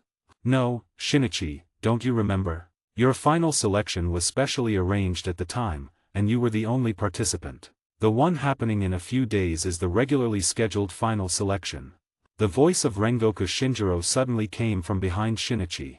Only then did Shinichi recall that this was indeed the case. Rengoku walked up to Shinichi, a hint of apology in his expression. "Sorry to trouble you, Shinichi. I still have missions to attend to, so I have to leave this matter to you." Shinichi nodded. The responsibilities of a Hashira were heavy. In fact, the final selection of the Demon Slayer Corps hadn't originally been overseen by Hashira-level swordsmen. However, during Shinichi's own final selection, he had discovered an abnormally high number of powerful demons. After Shinichi reported this to Oyakata-sama, it was decided that future final selections would require supervision by Hashira-level swordsmen. But over the past year or so, many things had happened within the Demon Slayer Corps. Among the few remaining Hashira, the Wind Hashira, Kaijin Ryujuk, OC, had retired due to injuries. The reason was that Kaijin Ryujuk had encountered one of the lower moons. After a fierce battle that left both sides severely wounded, Kaijin Ryujuk's dominant hand had been crushed. Though he failed to slay the lower moon, he brought back valuable intelligence to the Corps. Unable to wield his Nichiren blade with his dominant hand, Kaijin Ryuzik had no choice but to retire. With the Wind Hashira gone, the Demon Slayer Corps now only had 3 Hashira remaining: the Flame Hashira, Stone Hashira, and Sound Hashira. A lamentable situation. With fewer Hashira, the remaining ones shouldered even heavier responsibilities and larger jurisdictions. So Shinichi understood why Rengoku couldn't spare the time to oversee the final selection, and he was willing to take on the task for him. What Shinichi probably didn't know was that both Yubayashiki and Rengoku fully supported him presiding over the final selection. In their eyes, the young Shinichi was already as reliable as a Hashira-level swordsman, which was why they entrusted him with this responsibility without hesitation. Rengoku patted Shinichi's shoulder, then vanished from headquarters like a streak of flame, rushing toward his mission destination.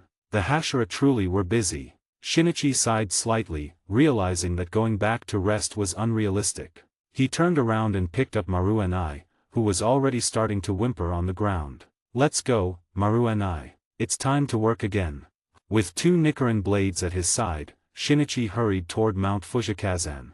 Little did he know, this time, he would encounter some unexpected familiar faces. Read 30 chapters ahead and support me on Patreon. 63, Chapter 63. At the foot of Mount Fujikazan. As night was about to fall, Shinichi leaned against the red torii gate-like pillar with his arms crossed, observing the swordsmen who had come to participate in the final selection. Most appeared quite young, around Shinichi age, though there were also some noticeably older and more mature swordsmen. Dressed in a variety of outfits, they gathered in small groups, whispering among themselves. Occasionally, some swordsmen would point discreetly at Shinichi, as his Demon Slayer Corps uniform stood out prominently, drawing everyone's attention. Shinichi's heterochromatic eyes swept over each swordsman. He noticed most exuded an unmistakable air of inexperience, likely having never truly battled demons before. Only a few carried the seasoned demeanor of those who had faced life-and-death combat. Since they qualified for the final selection, it meant these swordsmen had passed their trainers' rigorous training and could at least utilize breathing techniques. Handling ordinary demons on Mount Fujikazan shouldn't pose much of a problem. There was still some time before nightfall and more swordsmen gradually arrived at the mountain. Shinichi calmly watched each newcomer until 2 figures appeared. They were sisters with matching violet eyes and butterfly-shaped hair clips. The elder sister had long black hair, while the younger sported a neat bob with faint purple highlights at the tips. The elder sister wore a haori resembling butterfly wings, while the younger donned a simple white short coat. Their expressions differed too. The elder sister's face was gentle and serene, while the younger wore a stern, serious look. Though not in their familiar kimonos, Shinichi recognized them instantly. Weren't they Connie and Shinobu? What were they doing here? Shinichi was stunned. Hadn't the stone Hashira, Gyomei Haimjima, promised to send the sisters to their relatives' home? Why were they at Mount Fujikazan now? The Nichiren blades hanging at their waists shocked Shinichi even more. As much as he didn't want to believe it, Connie and Shinobu Koko seemed to be here for the Demon Slayer Corps' final selection. What's going on? Joining the Demon Slayer Corps isn't some joke. Who allowed these 2 sisters to come here? Is this some kind of mistake? Shinichi frowned, his voice tinged with inexplicable agitation. Just then, the 2 sisters nearby seemed to notice Shinichi as well. Shinobu Koko felt her sleeve gently tugged by her elder sister Connie. "What is it, sister?" Over the past year, the once mischievous and childish Shinobu had matured significantly, though she'd lost much of the innocence and joy typical of her age. Her delicate face now wore a serious, unsmiling expression with fine eyebrows often unconsciously arched, giving her a perpetually stern appearance. Unlike her sister, Connie Koko's gentle demeanor remained largely unchanged. If anything, after training under their master alongside Shinobu, Connie had grown even more tender-hearted. From their master, she'd not only learned flower breathing but also come to understand how demons came into existence. Among the demons, there were also pitiable souls. Gradually, the kind-hearted Connie harbored a thought: what if those demons capable of peaceful coexistence could be reformed? Could this be a way to resolve the centuries-long conflict between humans and demons? If truly realized, perhaps tragedies like the one that befell her own family would never happen again. Of course, this was merely a fleeting idea in Connie's mind. Tugging at her sister's sleeve, Connie pointed in Shinichi's direction and whispered, "Shinobu, look, isn't that Shinichi-kun?" "Huh." At the sound of that familiar yet distant name, Shinobu Koko brows furrowed instantly. She followed her sister's gaze and locked eyes with Shinichi heterochromatic pupils. Whoosh! Almost simultaneously, both averted their gazes. It really is him. I knew it, sister. He's a demon slayer too, that guy definitely is. Shinobu clenched her fists, speaking with visible irritation. Truth be told, she'd always held a grudge over Shinichi's refusal to teach them the breathing techniques for slaying demons. Even though she understood he did it for her and her sister's sake, even their own master had once said, "Connie has remarkable talent for flower breathing, but Shinobu." Shinobu remembered clearly how their master had sighed regretfully. She knew it herself, she was too frail, barely able to swing a Nichiren blade, let alone sever a demon neck. Yet the memory of her parents lying in pools of blood, the visage of that monstrous demon and the vow she'd made with her sister fueled Shinobu's stubborn determination. Through relentless training, she eventually moved their master. With his guidance and her own insights, she forged her unique combat style. Shinobu, how many times must I remind you? Be polite. No calling people, that guy, or, this guy, Connie said helplessly, reaching to ruffle her sister's hair, only for Shinobu to dodge impatiently. Ugh, I know, sister. I'm not a child anymore. Fine, I won't say it to his face, okay? Shinobu retorted, hands on her hips. But, meanwhile, Shinichi also quickly looked away after meeting Shinobu's gaze, an awkward tension hanging in the air. His past words echoed vividly in his mind. Promise me you'll live well with your sister. Entrust your will to me. I vow to carry your resolve and slay countless more demons in the future. Damn it. Shinichi shook his head in frustration. Just then, a hand clapped his shoulder, followed by Goto's impatient voice from behind. Hey, Shinichi, what are you muttering about? Get to work. It's almost nightfall, announced the rules already. Everyone's waiting. Dressed in the Demon Slayer Corps uniform, Goto carried a large box of steel and several red cloths. Around them, numerous other Corps members bustled about. After all, this was different from Shinichi's final selection back then. That time, only Shinichi had participated, so naturally, there wasn't much preparation needed. But this time, there were 30 to 40 swordsmen taking part in the final selection. Shinichi alone couldn't handle everything, so he had requested headquarters to send Goto and some members of the Kakushi to help him set up the venue and such. Reminded by Goto, Shinichi recalled the main task at hand. Setting aside the matter of the Koko sisters for now, the final selection was currently the most important thing. Goto pulled out a huge copper megaphone from somewhere and shouted loudly toward the swordsmen gathered for the final selection. Everyone, everyone. All eyes over here. Now, let's have the Demon Slayer Corps' Kino-ranked swordsman, Shinichi Moriki, explain the rules of the final selection. The booming voice immediately drew the attention of all the swordsmen, including the Koko sisters. Shinobu Koko violet eyes fixed on Shinichi, who wore a blue-green battle robe and carried 2 Nichiren blades at his waist. She murmured softly, Kino-ranked. Read 30 chapters ahead and support me on Patreon. 64, Chapter 64. The rules of the final selection remained as simple as ever: survive 7 days on Mount Fujikazan, where countless demons lurked. The rules were straightforward and Shinichi quickly finished explaining them. However, noticing the focused gazes of the swordsmen before him, especially the Koko sisters, he couldn't help but add, fighting demons is no simple task. Injury and death will be constant companions. Before you step onto Mount Fujikazan, please reconsider carefully. Yet Shinichi's words didn't sway a single swordsman present. Not one withdrew.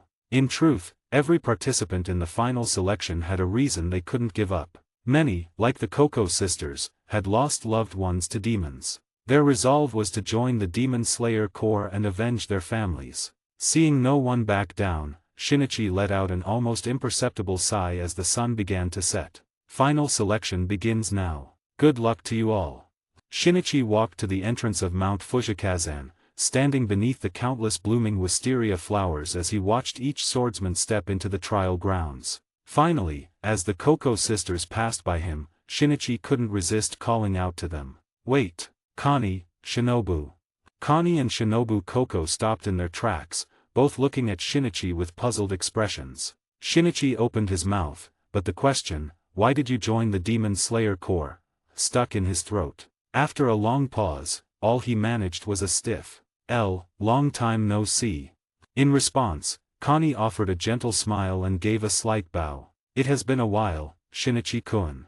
Though Shinobu kept a stern face, she followed her sister lead with a small bow of her own, though she remained silent. Shinichi didn't mind. Mount Fujikazan is dangerous. Be careful.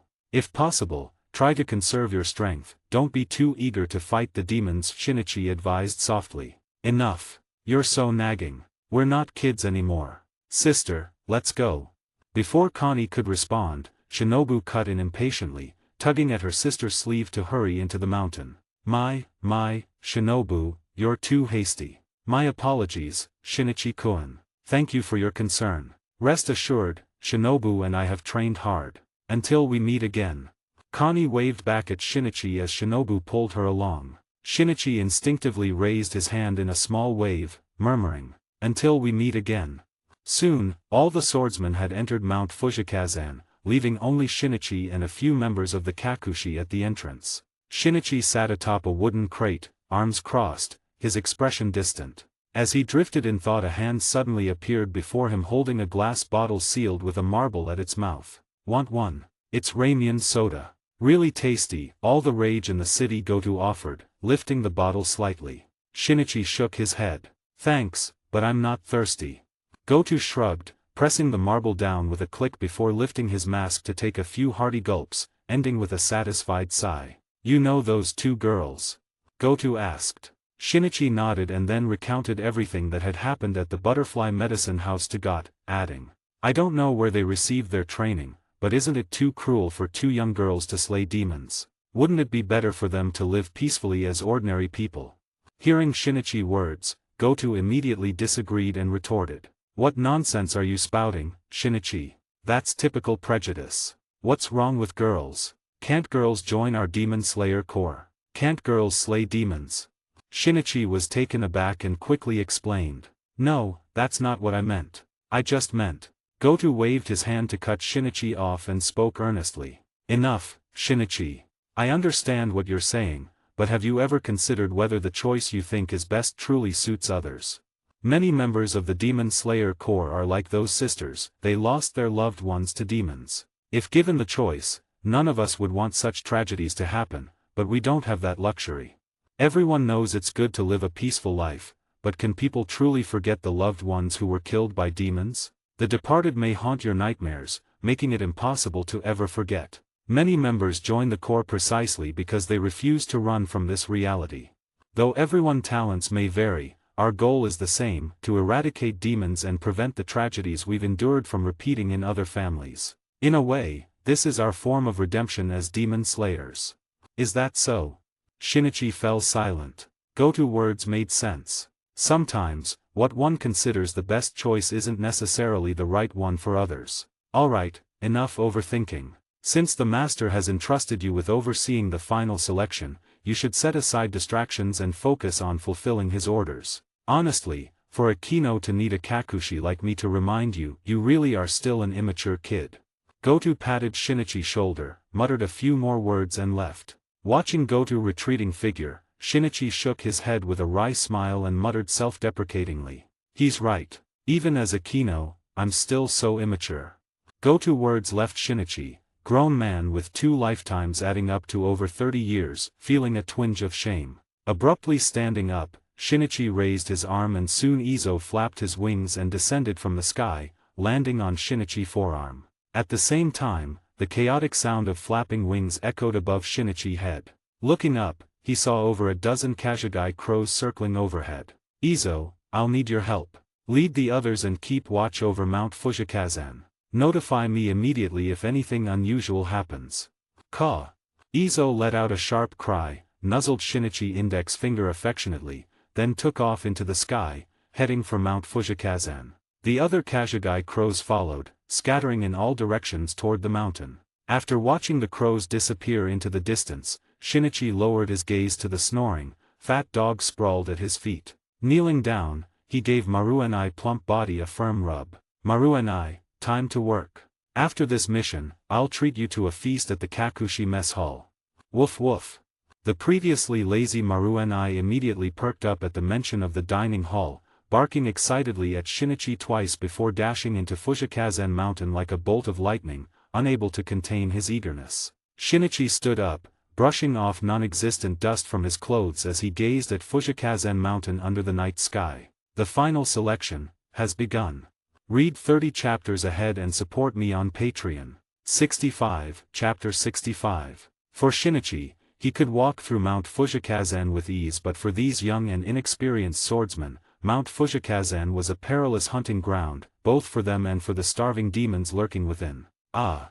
A short scream rang out as a swordsman had his throat torn open by a demon before he could even activate his breathing technique. Blood splattered and the thick scent of it instantly attracted more hungry demons. Soon, a group of demons were tearing into each other, fighting over the flesh.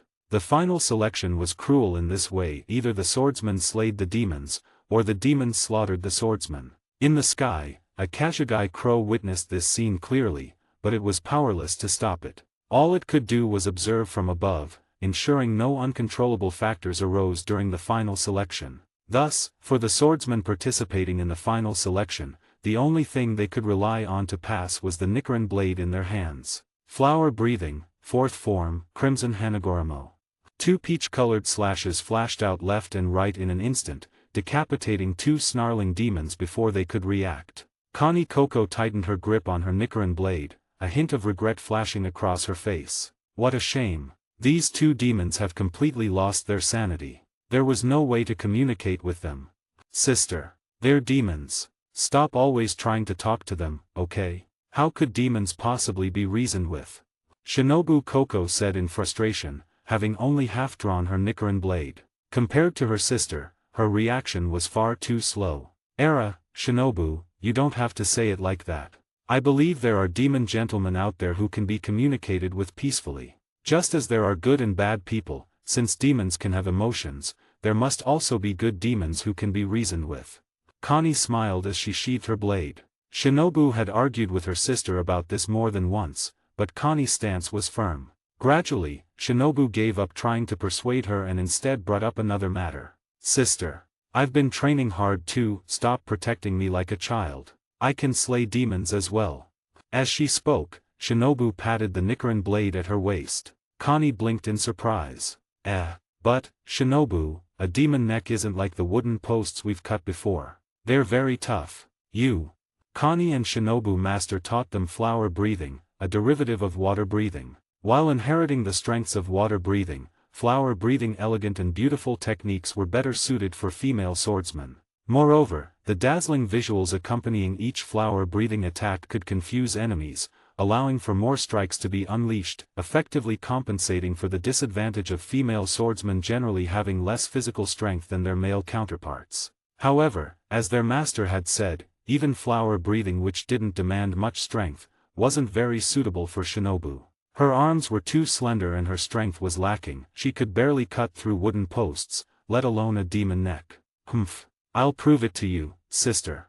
Shinobu huffed angrily before turning and running deeper into Mount Fujikazen. Wait, Shinobu. Wait for me. Connie exclaimed, immediately chasing after her sister figure. Perhaps she had indeed been overly protective of Shinobu, but that wasn't her intention. It's just that Shinobu was her last remaining family and instinctively, Connie wanted to keep her safe. Growling. Not long after the Coco sisters left, a low growling sound faintly emerged from the roadside bushes. Time passed quickly and before they knew it, half of the final selection had elapsed. Yet for the swordsmen still surviving on Mount Fujikazen, every second felt agonizingly long. Under the watchful eyes of the Kashagi crows, more than half of the swordsmen might have already fallen prey to the demons. Tap, tap. The sound of specially made wooden sandals stepping on dried leaves rang out crisply, standing out starkly in the silent mountain forest. A small figure groped her way forward through the woods, her violet eyes filled with obvious tension. Her slender hand gripped the hilt of her Nichiren blade tightly, her fingers turning slightly pale from the force. Though it seemed surreal, Shinobu Coco had indeed accidentally gotten separated from her older sister, Connie. This wasn't intentional. Though she sometimes resented her sister's overprotectiveness, Shinobu knew deep down that facing demons alone would be a struggle for her. All Shinobu had wanted was for her sister to ease up on the coddling so she could show off her training results. She never meant to get separated. After all, she was just a little girl barely over 10 years old. Once parted from her sister, Shinobu was quickly overwhelmed by anxiety and confusion. Walking alone through the mountain forest, she felt powerless, as if abandoned and swallowed by darkness. "Sis."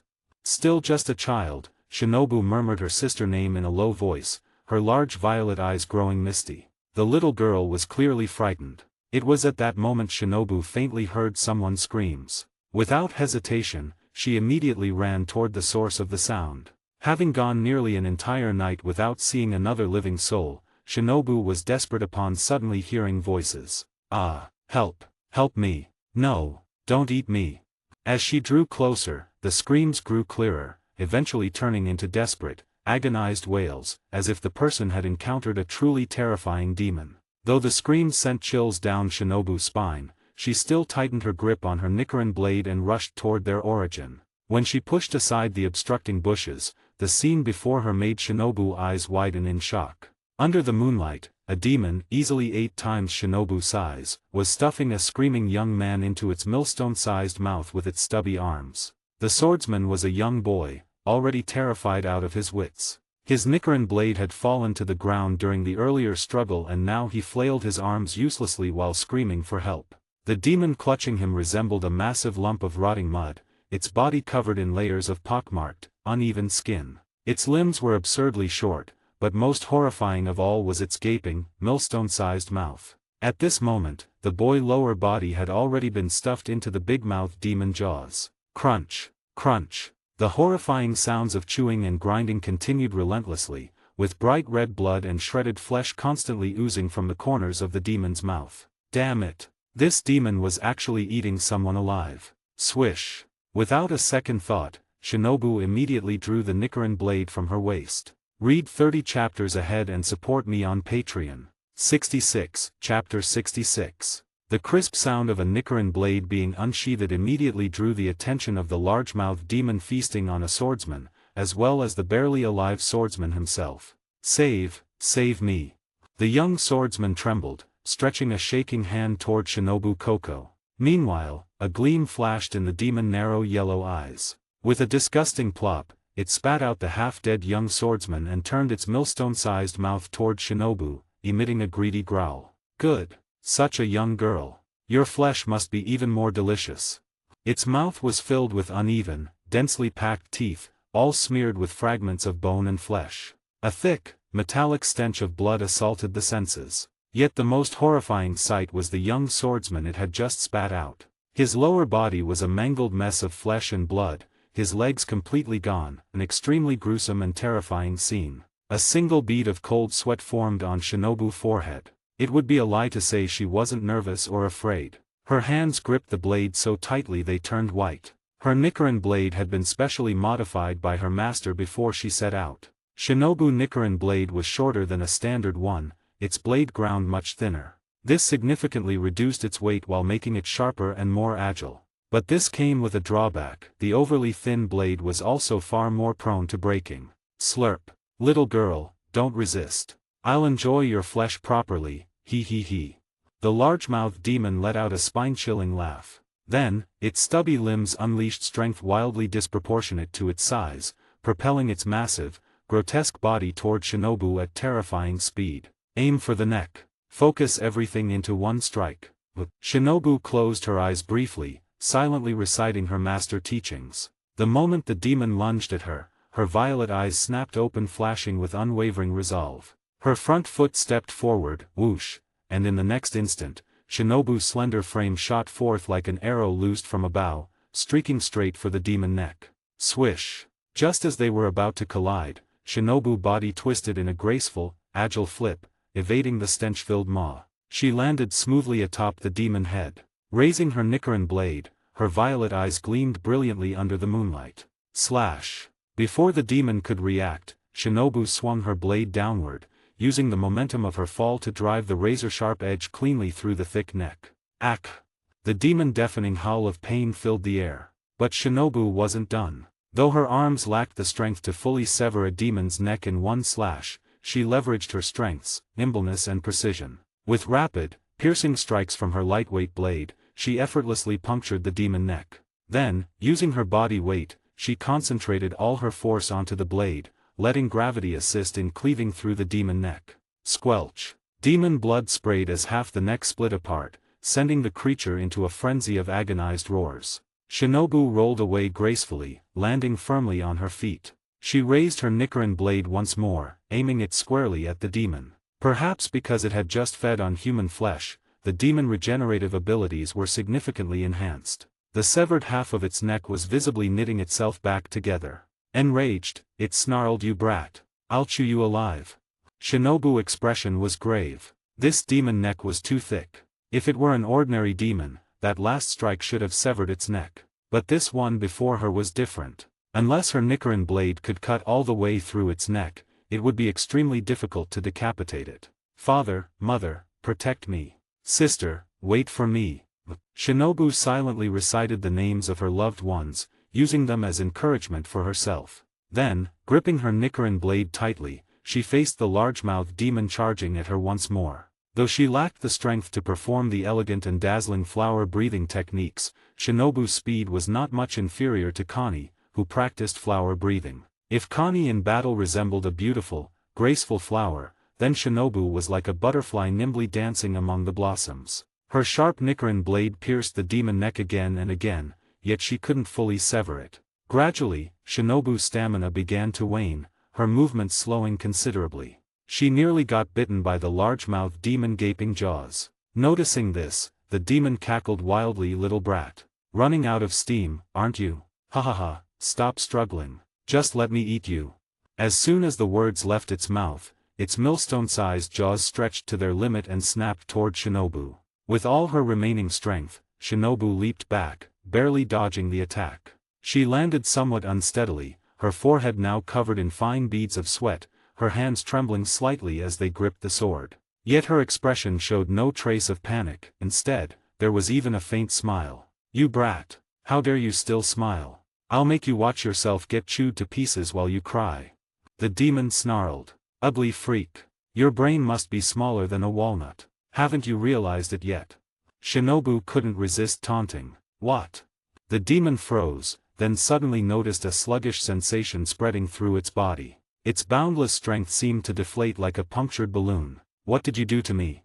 The demon couldn't see its own neck. If it could, it would have been horrified to find thick purple tendrils coiling around it. Wisteria. Ever since learning from her master that demons loathed and even feared wisteria, Shinobu had kept it in mind. Because her strength wasn't enough to sever a demon neck, she wouldn't overlook any method that could kill them. After discovering wisteria effects, Shinobu used the pharmaceutical skills she'd learned from her father to create a concentrated wisteria poison, which she coated her Nichiren blade with. This ugly demon was the first to experience its potency. Seeing the demon body contort from the excessive wisteria poisoning, Shinobu didn't waste the opportunity. "Go to hell, you ugly freak." Her slender frame leaped up like a butterfly, the gleaming Nichiren blade flashing as it sliced swiftly toward the demon neck. No! Though its brain registered the attack, the demon body was too sluggish to evade. All it could do was let out a futile howl. Thunk! The Nichiren blade cleaved deep into the demon neck. A flicker of triumphant joy crossed Shinobu's face. "Sister! I did it!" But the next moment, crack! The sharp Nichiren blade seemed to have struck something hard, likely the demon neck. Then, to Shinobu's stunned disbelief, the Nichiren blade snapped. Snap! The sharp blade broke in two and Shinobu's mind went blank in an instant. What had just happened? The Maw demon, ecstatic in its despair, erupted with sudden force. Its stubby arm abruptly seized the bewildered Shinobu midair. "Ha ha ha, heaven helps me, brat. I'll chew you alive." Its maw gaped open, reeking of foul breath. Only then did Shinobu realize what was happening, but it was already too late. "Sister. I'm sorry. It seems I'm going to break my promise." Just as the Maw demon excitedly prepared to clamp down with its massive jaws, a clear, resounding howl suddenly rang out from behind. "Roar!" Read 30 chapters ahead and support me on Patreon. 67, Chapter 67. Roar! An invisible wolf howl seemed to carry extreme oppressive force, causing the wide-mouthed demon to momentarily falter. "Who's there?" The enraged big-mouthed demon, clutching Shinobu Koko, turned around angrily wanting to see who dared interrupt its meal. From the darkness, a sleek black wolf dog suddenly burst through the bushes, its elongated muzzle clamped around the neck of a still-twitching demon. The dense demonic aura emanating from the black wolf dog made the big-mouthed demon shudder with terror. This black wolf dog power was absolutely terrifying. How had it managed to hide in Mount Fujikazan for so long? Didn't the demon slayer Corps Hashira regularly purge powerful demons from these mountains?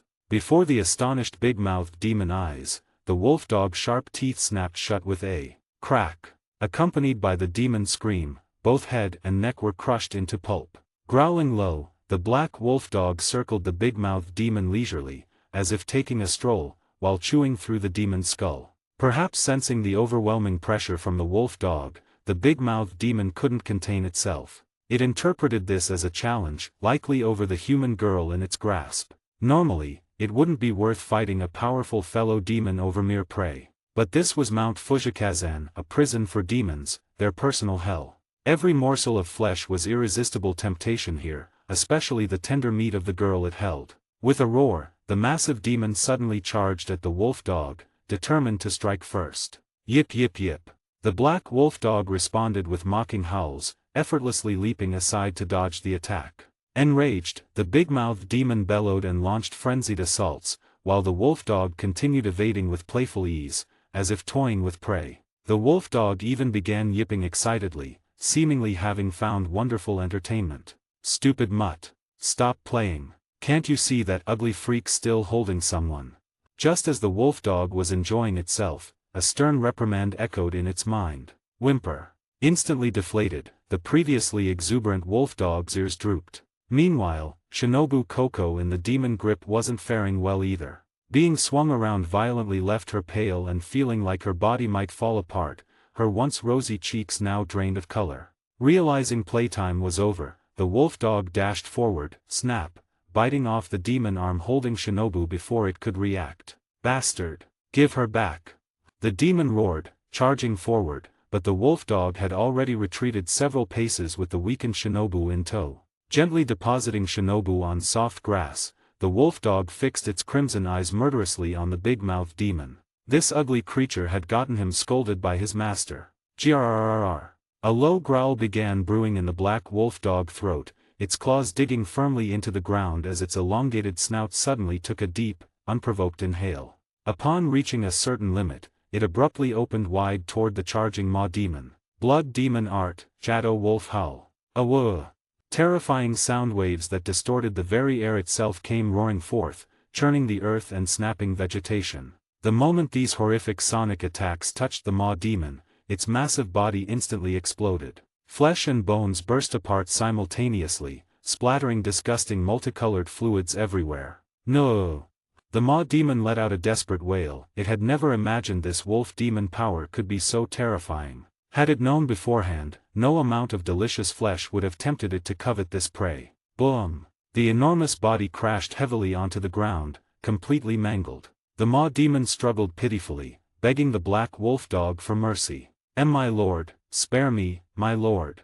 But the black wolf dog gave no respond. Leaping gracefully onto the maw demon body, it targeted the thick neck. With a light howl, it opened its fang-filled maw and, crunch, bit down decisively. Horrific sounds of flesh tearing continued unabated, accompanied by the maw demon increasingly miserable screams. It was hard to believe these were the fearful shrieks of a ferocious demon. An unknowing listener might mistake them for some unfortunate swordsman being torn apart by demons. Squelch. Foul demon blood sprayed across the black wolf dog face. Bathed in blood under the moonlight, the creature appeared exceptionally savage and terrifying as it forcibly tore off the maw demon grotesque head.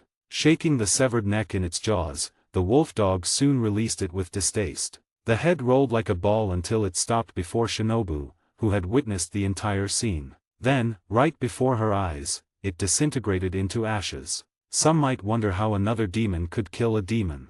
In truth, the black wolf dog, Maru-ni in his demonized form, possessed unique fangs. Several of his elongated canines were hollow, like a venomous snake fangs, capable of accumulating deadly wolf demon toxin. Through Shinichi continuous feeding, Maru-ni wolf demon toxin had become infused with highly concentrated wisteria poison. Thus, demonized Maru-ni could indeed kill other demons. Having executed the maw demon, the black wolf dog turned its gaze toward Shinobu, who sat trembling on the ground clutching her broken Nichiren blade, the remaining fragment shorter than its hilt. Her violet eyes stared nervously at the wolf dog.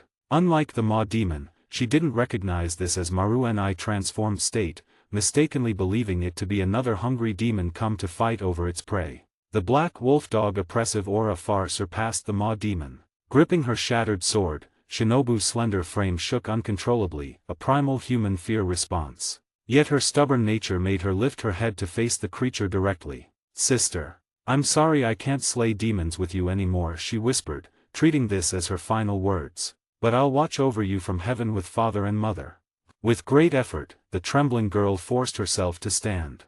Although her life might be nearing its end, she would use every last ounce of her strength to strike the demon one final, devastating blow before she died. However, Shinobu, who had been filled with grim determination, was soon stunned by the sight before her. The once agile and powerful black wolf-like dog suddenly deflated like a punctured balloon, its body rapidly shrinking until, in the blink of an eye, it transformed into a chubby little Shiba Inu right in front of her. Staring at the familiar, plump little Shiba Inu wagging its tail, the shock in Shinobu's eyes was beyond words. Maruenai. Woof woof.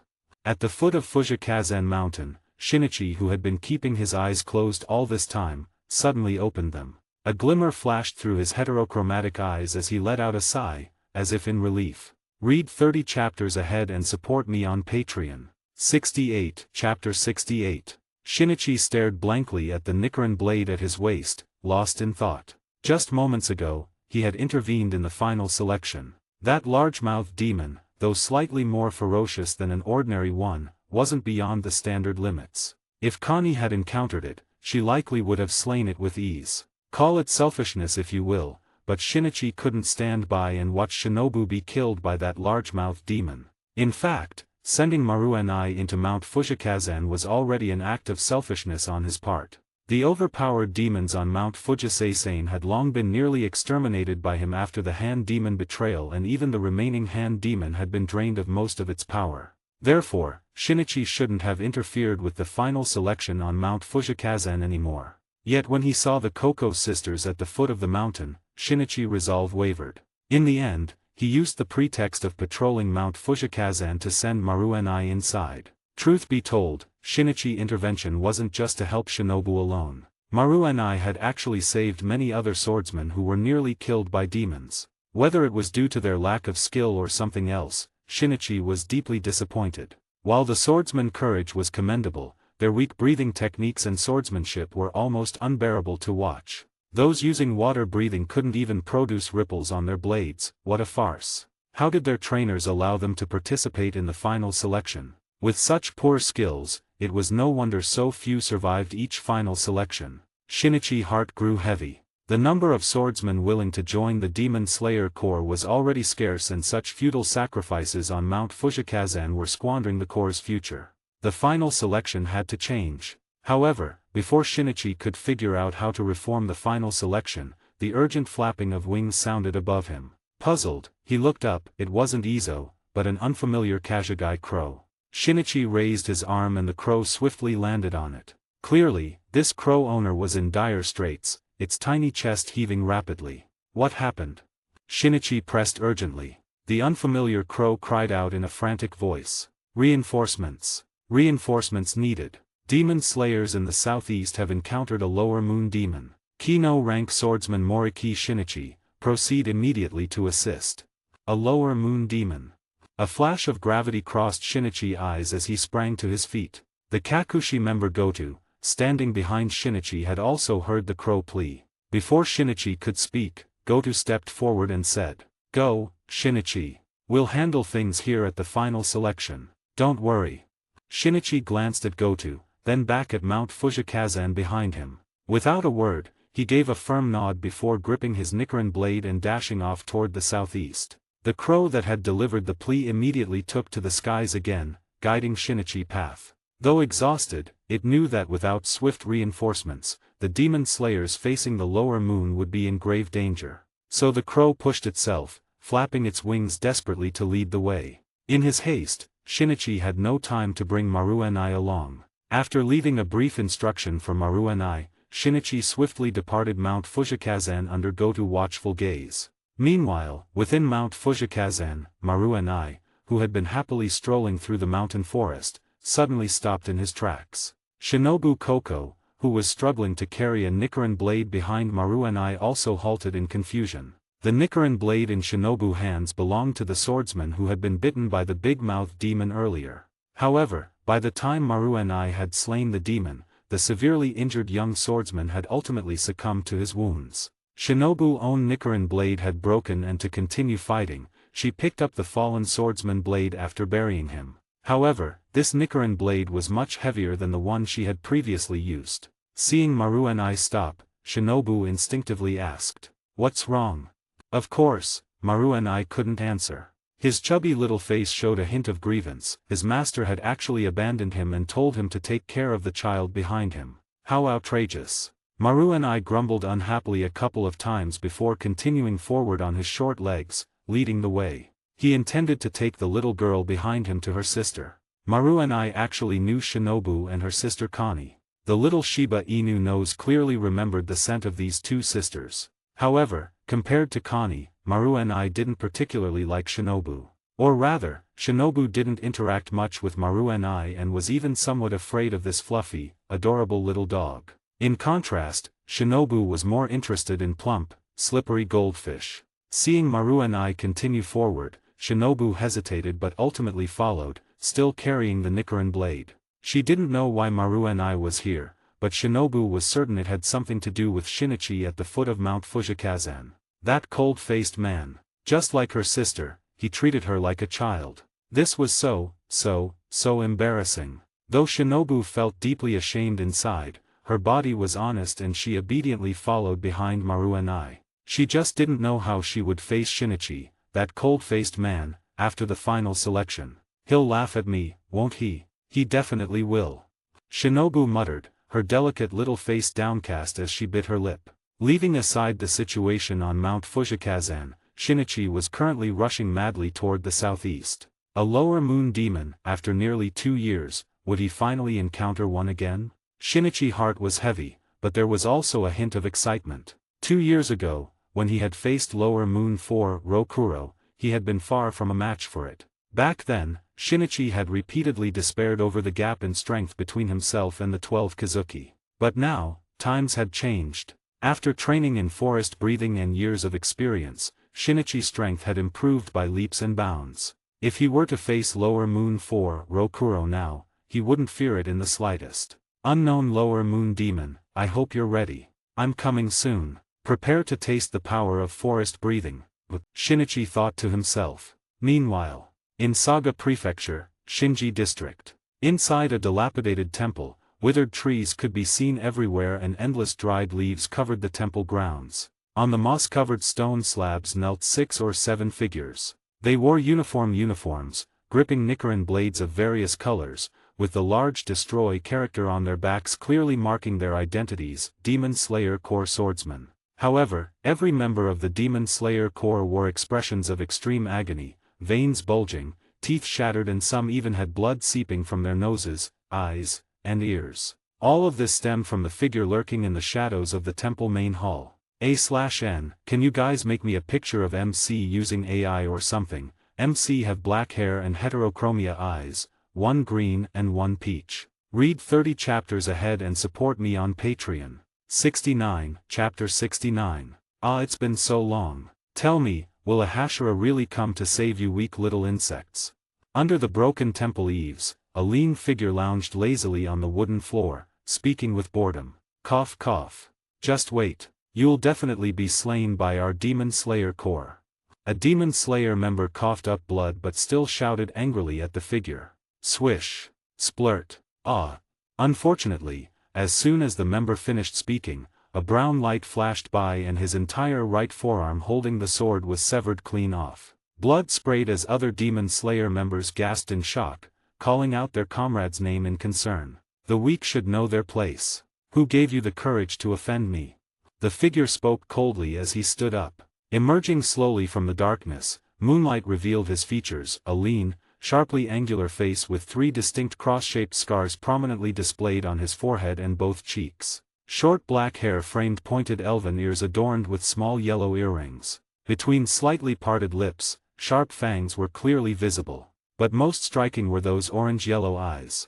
In the left eye orange-yellow pupil, the characters lower 4 were clearly engraved. This was unmistakably a lower moon demon. The lower moon demon green hunting attire still bore occasional leaf-like patterns. He walked up to the kneeling demon slayer members, looking down at their angry, unwilling expressions with contempt. Raising a hand, his sharp orange claws grabbed one member head, easily piercing the scalp as blood immediately flowed.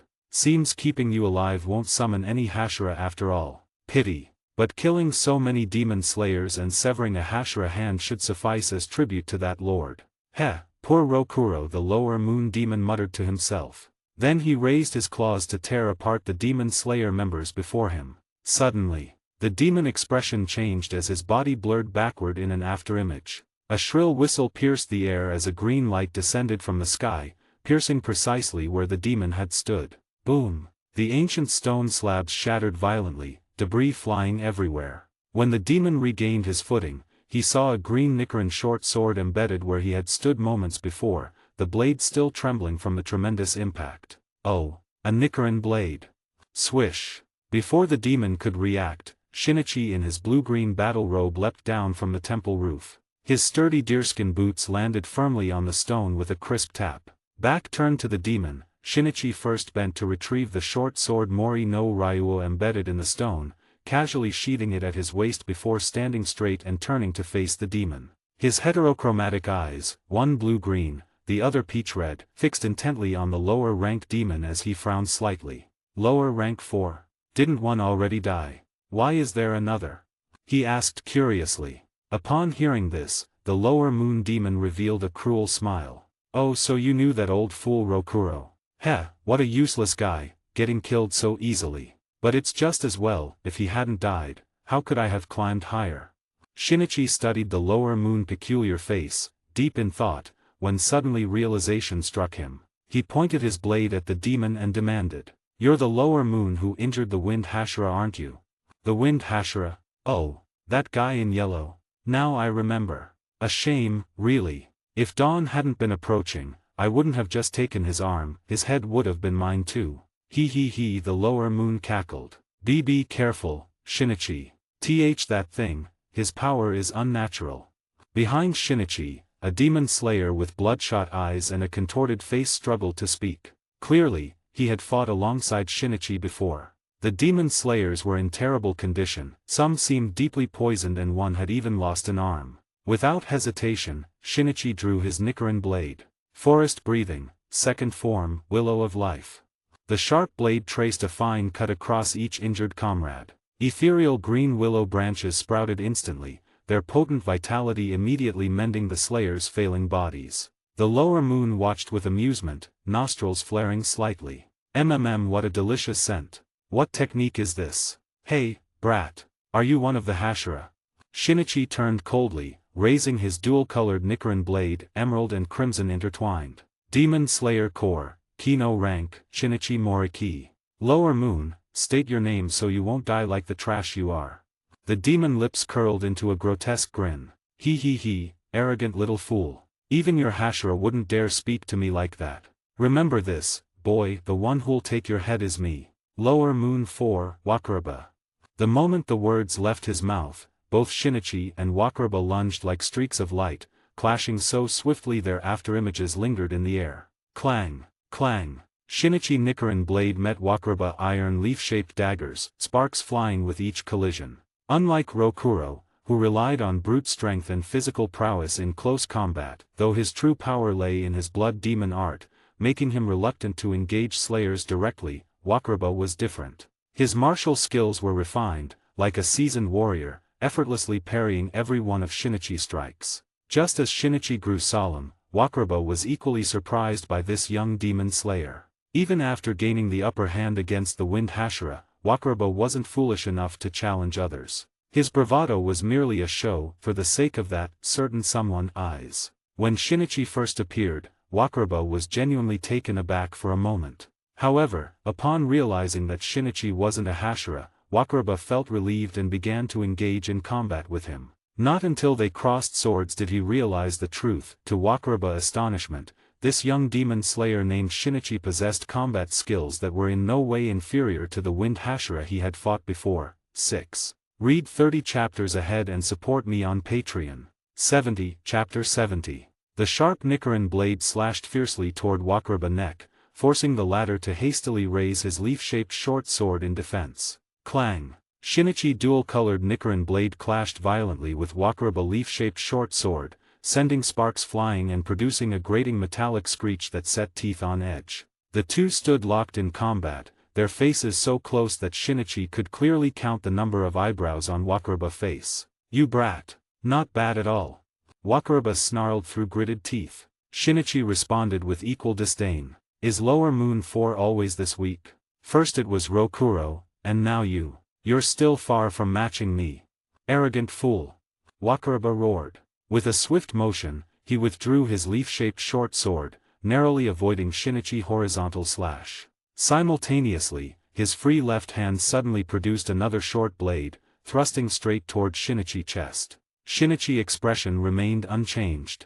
His left hand, which had been gripping the hilt of his Nichiren blade, suddenly released its hold, switching to a single-handed grip with his right. His left hand moved like lightning, drawing the short Nichiren blade, Mori no Ryua, from his waist. Gripping it in a reverse hold, he deflected Wakaraba's incoming strike with a swift downward slash. Seizing the opportunity, Shinichi's right hand, now wielding the dual-colored Nichiren blade alone, delivered a powerful downward cut. Wakaraba's eyes widened in shock. He hadn't anticipated Shinichi's reflexes to be so sharp. With no other choice, he leaped backward in a flip, narrowly evading Shinichi's attack and putting distance between them. Shinichi twirled his left blade in a graceful flourish, switching from a reverse grip to a standard hold. With the long blade in his right hand and the short one in his left, he crossed them before him, his heterochromatic eyes fixed on Wakaraba. "Don't think you're the only one who can wield dual blades. Let's see who's better," Shinichi taunted with a smirk. Crack! A vein bulged on Wakaraba's forehead, and the eye marked with lower 4 became bloodshot. "You insolent brat!" he roared. In the next instant, Wakaraba charged at Shinichi once more, dual blades at the ready. Shinichi crouched slightly, tightening his grip on both swords. Closing his eyes, he attuned himself to the rhythm of nature's breath. A mystical sensation surged through his body. Swish! When Shinichi reopened his eyes, a sharp glint flashed in his heterochromatic gaze. Wakaraba, charging toward him, felt an inexplicable chill, a fleeting moment where he sensed the dread of prey cornered by a predator. A scorching breath escaped Shinichi's lips. Forest breathing, 13th form, Naiden Ichiryu, wolf spirit. Boom! Shinichi lunged forward with explosive force, his mismatched Nichiren blades radiating a brilliant emerald glow. For a fleeting moment, the blades took the form of a roaring green wolf, charging straight at Byakuya. The 13th form, much like the 12th before it, was a technique Shinichi had devised himself, inspired by the dual-blade swordsmanship he had studied in his past life. As for the wolf spirit, it wasn't hard to guess. Indeed, Shinichi had drawn from Maruen's demonized state, mimicking the ferocious attacks of his transformed ally. Channeling that savagery through his Nichiren blades, he unleashed this lightning-fast assault. What? Wakaraba's face twisted in shock as he faced the wolf spirit. Shinichi dual blades struck in rapid succession, their relentless, razor-sharp slashes mirroring the frenzied onslaught of a ravenous wolf. Caught off guard, Wakaraba barely managed to block the attack from the Nichiren short sword, only for Shinichi dual-colored Nichiren long blade to pierce through one of his arms at an impossible angle the next second. A faint wolf-like howl seemed to echo as, splat. Blood sprayed, and Wakaraba's arm was severed clean off. Seeing his arm cut off, Wakaraba immediately distanced himself from Shinichi again. Shinichi didn't pursue. Instead, he flicked his Nichiren blade sharply, shaking off the foul demon blood, his gaze sharp as he glared at Wakaraba. "Consider this a down payment. Soon, you'll pay the full price. This brat. How is he so strong? Is he really not a Hashira? Damn it, I barely got the Lower Moon 4 position without shedding a drop of blood. I don't want to end up like that unlucky Rokuro. Looks like I can't hold back anymore. Fuck it, whether there are any Hashira around, I'll kill this brat and get out of here. With my speed, who can stop me?" Wakaraba schemed silently. The severed arm flesh squirmed as it regenerated, and a hint of madness flickered in Wakuraba's eyes. He was going all out. Shinichi sheathed his short sword and gripped the hilt of his long blade with both hands. If this is all you've got, you might as well march straight to hell. Forest breathing, first form, iron birch slash. A verdant slash transformed into an unbreakable iron birch, cleaving straight toward Wakuraba. Brat, don't get cocky. I was just playing with you earlier. Did you really think I'd only fight you with blades? Blood demon art, withered blood poison. Wakuraba roared, slamming his remaining hand onto the ground. An invisible shockwave surged, stirring up countless withered leaves within the ruined temple. The dead leaves swirled around Wakuraba like a macabre dance. With a casual flick of his fingers, countless leaves spun toward Shinichi like blades. Clang, clang, clang, clang, clang. A cacophony of metallic clashes rang out. Shinichi's eyes narrowed. The seemingly fragile leaves were as hard and sharp as steel. Swish. Though the iron birch slash was powerful, the sheer number of leaves overwhelmed him. A single leaf grazed Shinichi's cheek, instantly slicing open a thin cut. Forced to abandon his attack on Wakuraba, Shinichi swung his blade wildly, trying to disperse the storm of leaves. But despite their hardness, the leaves were as light as real foliage, dancing unpredictably with the wind. By the time Shinichi cleared them, his body was already littered with small, bleeding cuts. Wakuraba watched him with a mocking grin. Shinichi frowned. Why hadn't he attacked while he was distracted? But before he could figure it out, as he tried to raise his hand, a strange sluggishness weighed down his movements. Shinichi. Those leaves, they're poisoned. The weakened demon slayers nearby desperately tried to warn him, but it was too late. Wakuraba pressed a clawed finger to his lips, licking his orange talons with a chilling smirk. How do you like my blood demon art, withered blood poison? Shinichi grunted as sudden weakness flooded his body. Forest breathing, 8th form, whispering forest eyes. His left eye glowed with a green light, and under the eerie gaze, Shinichi saw a surge of pitch-black death energy rampaging wildly within his body, voraciously devouring his vast reserves of vitality. The toxin from Wakuraba not only slowed movements but also corroded their organs and blood vessels, hastening their decay, just like withered leaves. Guh. Shinichi uncontrollably spat out a mouthful of blood, his body staggering slightly. Seeing this, Wakuraba couldn't help but laugh triumphantly. Brat. I warned you not to be so arrogant. Next life, remember this lesson. With that, Wakuraba stomped the ground fiercely, his body shooting toward Shinichi like a cannonball. Blood demon art, withering leaf slash. Countless dried leaves instantly gathered in Wakuraba's hands, forming two massive shuriken larger than his own body, which he then hurled mercilessly at Shinichi. Read 30 chapters ahead and support me on Patreon. 71, Chapter 71. Clang. A piercing metallic clang resounded. At the critical moment when Wakuraba attacked, Shinichi swiftly raised his Nichiren blade, blocking the two giant shuriken. This brat. Wakuraba shocked. How could he still have the strength to resist after being hit by its blood demon art, withered blood poison? While still reeling from astonishment, Wakuraba suddenly felt an intense sense of danger. Without thinking, he immediately abandoned the two giant shuriken and rapidly retreated. But it was already too late. Forest breathing, 5th form, soaring bamboo slash. A verdant slash, rising from below like soaring bamboo, instantly cleaved through half of Wakuraba's chest. Foul demon blood and shattered innards spilled uncontrollably from the massive wound as Wakuraba let out a wretched howl, his body sent flying like a withered leaf. Shinichi spat out a mouthful of black blood, wiping the stain from his lips with his sleeve as he disdainfully eyed the severely wounded Wakuraba in the distance. Just a minor poison, nothing worth mentioning. Did you really think I knew nothing about you? Did you think I wouldn't know you use poison? Cough, cough, brat, you really piss me off. Wakuraba staggered to his feet, his orange-yellow eyes glaring at Shinichi. Indeed, Shinichi's face now bore a mocking expression, showing no signs of poisoning. So, he had been tricked by this brat. Overwhelming humiliation surged through Wakuraba as the shattered wound on his chest writhed violently. The arm Shinichi had severed earlier regenerated completely. I'm angry, brat. Prepare to face my wrath. Wakuraba snarled at Shinichi. Then, under Shinichi's gaze, he suddenly raised his newly grown arm and plunged it deep into his own writhing chest. His sharp orange claws pierced its own heart, injecting a frenzied toxin directly into it. Blood demon art, raging blood poison. Moments later, Wakuraba's body swayed unsteadily as if drunk. Suddenly, his frame shuddered violently. Boom! Muscles bulged explosively across his body, veins protruding grotesquely beneath his exposed skin, while his fangs elongated further. In mere moments, Wakuraba transformed from a scrawny demon into a hulking monstrosity 2 to 3 times Shinichi's size. His original orange-yellow eyes shrank to pinpricks, leaving only bloodshot whites dominating its sockets. Boom! Boom! Fists the size of Shinichi's head hammered the ground twice as the enraged Wakuraba glared viciously. Brat! I'll pound you into mincemeat and drink you down sip by sip, ha ha ha ha. With a thunderous crash, the berserk Wakuraba charged at Shinichi like a rampaging bull. Raising his dual-colored Nichiren blade, Shinichi's heterochromatic eyes remained unshaken. D. Wakuraba roared, swinging his massive fist at Shinichi's head as he closed in. Shinichi stood his ground fearlessly. Bring it on. Who's afraid of who? Forest breathing, first form, iron birch slash.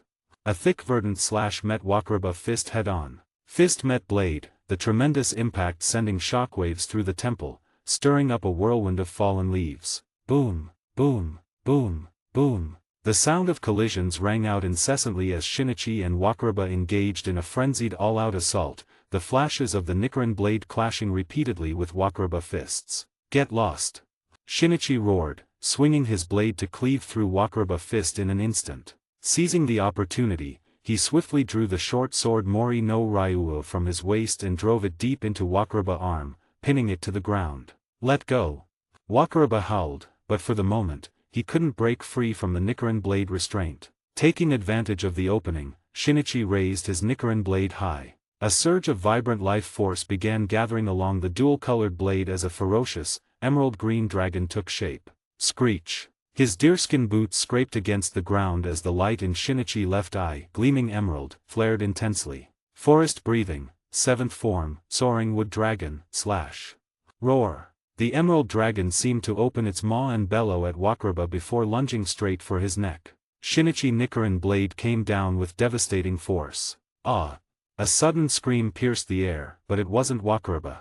Instead, it came from a demon slayer corps member nearby, whose cries grew even more agonized just as Shinichi was about to sever Wakuraba's head. The abrupt turn of events caused Shinichi's momentum to falter. The roaring emerald dragon slowly dissipated into the air, though his blade had already cut halfway through Wakuraba's neck. Kahiha, why stop now? Go on, cut my head off. Brat! Let these little insects die with me. Wakuraba snarled, his face twisted with malice. Shinichi's expression darkened. Immediately activating his whispering forest eye, he confirmed his suspicion. Within each demon slayer body, a shadowy mass was voraciously draining their life force. Blood demon art, lingering leaf parasite. Wakuraba trump card, using his own flesh as a medium to parasitize human. Though it had no significant effect otherwise, it ensured the host death alongside the demon. In other words, if Shinichi killed Wakuraba, the infected swordsman would perish as well. At first glance, the technique seemed useless, but Wakuraba had discovered it worked perfectly against human. Unlike demons, humans were shackled by emotions and bonds. Countless demon slayers had fallen to this tactic, their hesitation over their comrades' lives exploited every time. It never failed. Faced with the lives of 8 demon slayers, even Shinichi hesitated, and in that moment of hesitation, Wakuraba suddenly surged forward, kicking Shinichi away with brutal force. Thud! His massive frame regained its footing as Wakuraba jeered. Pathetic humans. Bound by worthless emotions. Because of this, you'll always be nothing more than food for us demons. Boom! Wakuraba didn't waste the opportunity, launching a relentless assault on the now restrained Shinichi. Forced to prioritize his comrade's survival, Shinichi could only defend passively. Soon, he was overwhelmed, and every moment of his struggle was witnessed by the nearby demon slayers. Bang! Caught off guard, Shinichi was struck in the chest by Wakuraba's fist, instantly causing his chest to cave in. A torrent of blood sprayed uncontrollably from his mouth. Crack! He barely managed to steady his swaying body with the support of his Nichiren blade. Shinichi, forget about us. Just kill that demon. Shinichi-kun. Even if it costs our lives, it's worth it to take down a lower moon. Fight back, Shinichi. Stop defending. The weakened squad members screamed desperately at Shinichi. Though they wanted to live, they refused to let their comrades die because of them. Moreover, trading their lives for a lower moon was a worthy exchange. Kid, your bones must be shattered by now, huh? He, just give up. I'll make it quick for you. Wakuraba raised his sharp claws. Shinichi furrowed his brow, one hand clutching his caved-in chest while the other tightened around his Nichiren blade. Shaking his head, he talked hoarsely, don't dream about it. Today, the only one who'll die here is you. No one else will die, because that's what I say.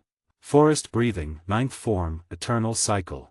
Read 30 chapters ahead and support me on Patreon. 72, Chapter 72. Forest Breathing, 9th Form, Eternal Cycle. With Shinichi light shout, his Nichiren blade plunged into the earth in an instant, An invisible resonance rapidly expanded outward from Shinichi as the center and endless emerald green light and aura instantly spread. Wakuraba widened his eyes in shock, staring dumbfounded at the young swordsman before it. From this youth, he sensed an abnormally terrifying presence, such pressure, such oppressive force. Unprecedented. It was almost like facing that Lord himself. 9th Form, Eternal Cycle. Just from the name, one could tell Shinichi aimed not merely listen to nature breath but to commune with nature itself, making his body a vessel to unleash boundless vitality. This was an overwhelming surge of life force, countless times more potent than 2nd Form Vital Willow. To execute this technique, Shinichi's physical condition had to reach an extraordinarily terrifying state, precisely why almost no Moriki descendants could master the 9th Form. Wherever the emerald light passed, withered trees sprouted fresh buds anew and even dried leaves on the ground regained a verdant hue. The demon slayers parasitized by Wakuraba felt an intensely warm sensation, as if returning to the embrace of Mother Nature herself. Under the rustling forest gaze, all parasitic flesh of Wakuraba within the squad members was instantly crushed by the torrential life force. Without warning, Wakuraba's body shrank drastically, reverting to his original scrawny form before turning to flee. There was no helping it, the power radiating from Shinichi truly instilled fear in him. Shinichi, that lower moon is getting away. A squad member shouted urgently. Shinichi, who had been leaning on his sword with both hands, suddenly raised his head. This time, however, his originally peach-colored right eye had changed, replaced by a crimson blood-pupilled gaze. Fangs grew uncontrollably as black claws slowly extended. A horrifying demonic aura began coalescing around Shinichi, though none of the distant squad members noticed his transformation. Escape? Do you really think it can escape? Crimson blood vessels surfaced across Shinichi's skin as scorching heat distorted the air around him. Blood demon art, raging blood. Boom! His deerskin boots stomped the ground violently, shattering the stone tiles beneath into fragments. Shinichi's body shot forth like a cannonball, charging straight toward the fleeing Wakuraba. Meanwhile, Wakuraba thought to himself, I can make it. Damn it. To be scared off by some brat still wet behind the ears. What humiliation, this must never reach that Lord ears. Still, at least I took out the arm of one of the Demon Slayer Corps' Hashira. That should suffice for my report. Wakuraba had absolute confidence in his speed, even believing he could outpace that Lord himself. Yet his arrogance was soon brutally shattered. A searing heat abruptly flared behind him. Before Wakuraba could turn to see, 5 razor-sharp black claws pierced through his chest like skewering a kebab. The violent impact pinned it firmly to the ground. Struggling, Wakuraba tried to lift his head, but a deerskin boot stomped down with brutal force, crushing half of his skull instantly. Any onlooker would have gasped at the sheer brutality of the scene before them. A frenzied crimson-eyed demon was savagely tearing apart another terrifying demon. Shinichi grabbed one of Wakuraba's arms, let out a guttural roar, and, crack. His razor-sharp fangs glinted coldly as he ripped the limb clean off in a spray of blood and flesh. His scarlet eyes brimmed with murderous rage as he glared at the nearly obliterated Wakuraba beneath his foot. Lower rank 4, and this is all you've got.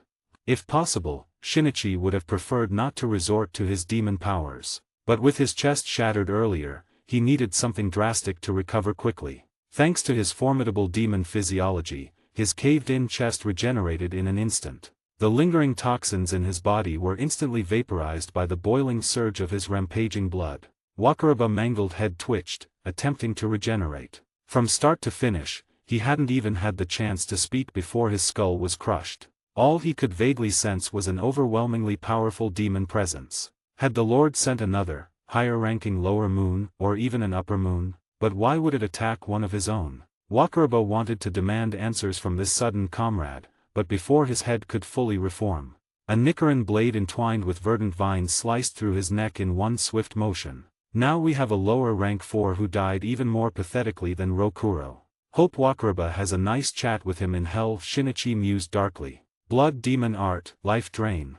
Wakuraba human past unfolded before Shinichi eyes. To his surprise, Wakuraba had once been a shinobi, a colleague of Uzui Tengen, no less. But this shinobi had been utterly devoid of morals, driven by insatiable greed. Not only had he plundered his mission targets, but he had even slaughtered the very employer who hired him. When his own shinobi clan captured him for judgment, Wakuraba struck first, poisoning every last one of them with his specially crafted withered blood toxin. Later, this dishonorable rogue set his sights on a wealthy household, only to be defeated by a more powerful shinobi they had hired. His limbs were severed and a humiliating shuriken scar was carved into his face before he was dumped into a filthy gutter. On the brink of death, he encountered a nobleman passing by, a nobleman with crimson eyes. Nothing worth sympathizing with, just a despicable waste of flesh. But the man who appeared at the end of Wakuraba memories made Shinichi teeth grind. Muzan. With a sickening squelch, Shinichi yanked his Nicaran blade from Wakuraba's skull. He retrieved a handful of wisteria poison pellets from the silver mirror at his waist, chewing them vigorously. His crimson right eye gradually softened back into a gentle peach hue, his fangs and claws receding to normal. Ha! A muscular figure appeared soundlessly behind Shinichi. Clad in extravagant attire, 2 massive Nicaran cleavers hung from chains across his back. The forehead protector adorned with dazzling gemstones, with 2 opulent pendants composed of dozens of gems hanging from either side. The sudden arrival was none other than the sound Hashira of the Demon Slayer Corps, Uzui Tengen. Without even turning his head, Shinichi casually remarked, "Flashy-san, you're late. This demon seems to be in the same line of work as you." Uzui Tengen, unaware that Shinichi Flashy-san was meant teasingly, took it as genuine praise for his flamboyance. With a dramatic sweep of his hair, he declared, "I never expected you to be this outstanding, Shinichi. As expected of a comrade I've taken under my wing, slaying a lower moon demon. It seems our Hashira ranks are about to grow stronger." "Hey, Flashy-san, don't change the subject. This is your jurisdiction, isn't it? You're late, you know."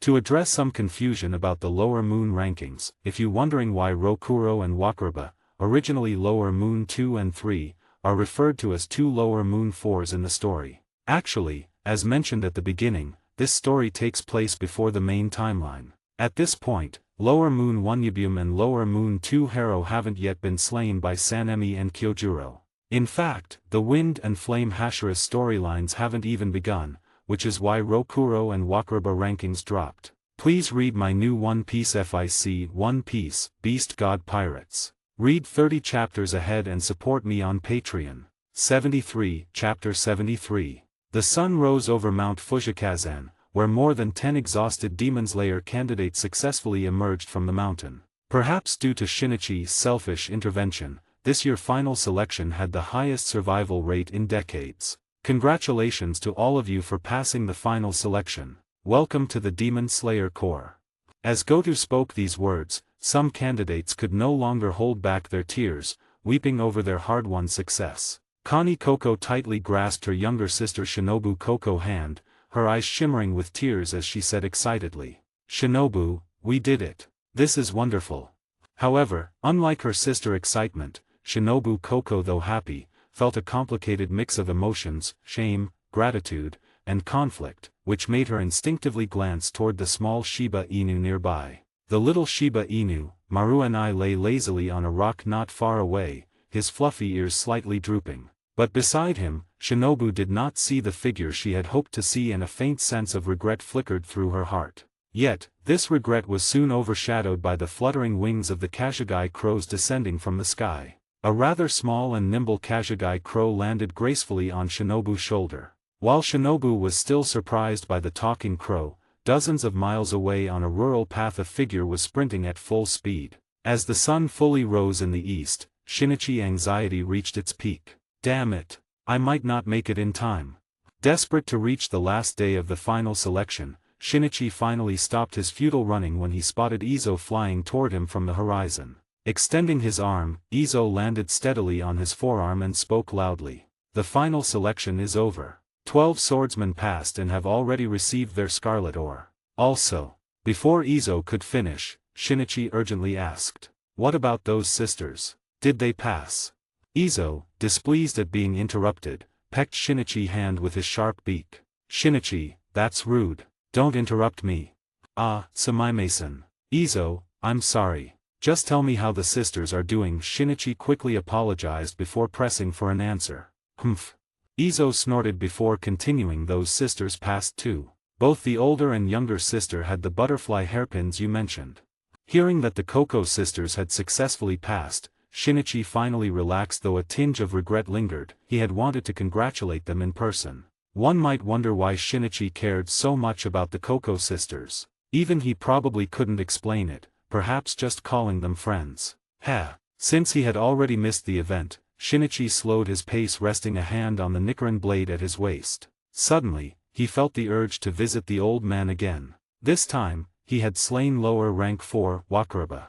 If nothing unexpected happened, he would soon be promoted to Hashira. This was good news worth sharing with the old man. The old man had once said that after Shinichi inherited forest breathing, his last remaining wish was for Shinichi to truly become the Forest Hashira, a title no one in the Moriki family had achieved for centuries. Having made up his mind, Shinichi first rewarded Izo with some dorayaki before asking him to relay a message back to headquarters. As for Maru and I, Shinichi had initially planned to have Goto look after him, but somehow he ended up instructing Maru and I to ask the Coco sisters to take care of him instead. After settling these matters, Shinichi changed direction and headed toward Takanagawa village. Meanwhile, at the Yabayashiki estate, a Kashigai crow with a small purple scarf flapped its wings and landed steadily on the shoulder of a black-haired young man, reporting something in a low voice. Moments later, the leader of the Demon Slayer Corps, Yabayashiki Kaguya, smiled brightly.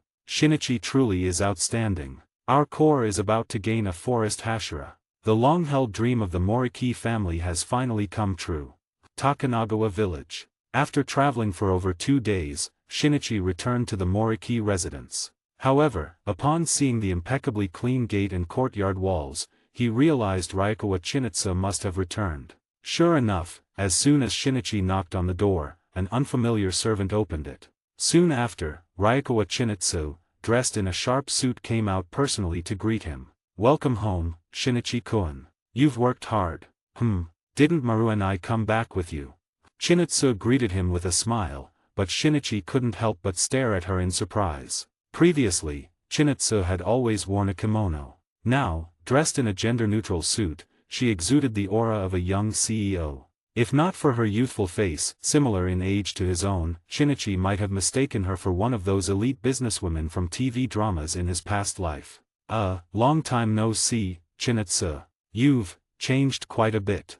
As for that fat dog, I asked some other corps members to look after him," Shinichi replied hesitantly. Though she was a little disappointed not to see Maru and I, Chinitsu didn't dwell on it. Noticing Shinichi's surprise, she figured her transformation over the past 2 years might be startling. She quickly ushered him inside, ordering the servants to prepare tea and sweets before hurrying off to inform Elder Moriki of Shinichi's return. In the familiar, enclosed room, Shinichi sat cross-legged as Chinitsu recounted her experiences. Over the past 2 years, she had not only managed the Moriki family business but also seized the opportunity presented by Japan growing foreign trade to establish connections with international merchants. Now, the Moriki enterprise was flourishing beyond measure. Frequent interactions with foreigners had led Chinitsu to adopt Western-style suits, which aligned with their aesthetic preferences. Her extraordinary business acumen left countless foreign merchants in awe, and no one dared underestimate her because of her youth. Her rising fame even earned her numerous opportunities to collaborate with the government. Speaking of which, Shinichi, I remember Mitsuyo-sama mentioned that the Demon Slayer Corps swordsmen all carry Nichiren blades, right?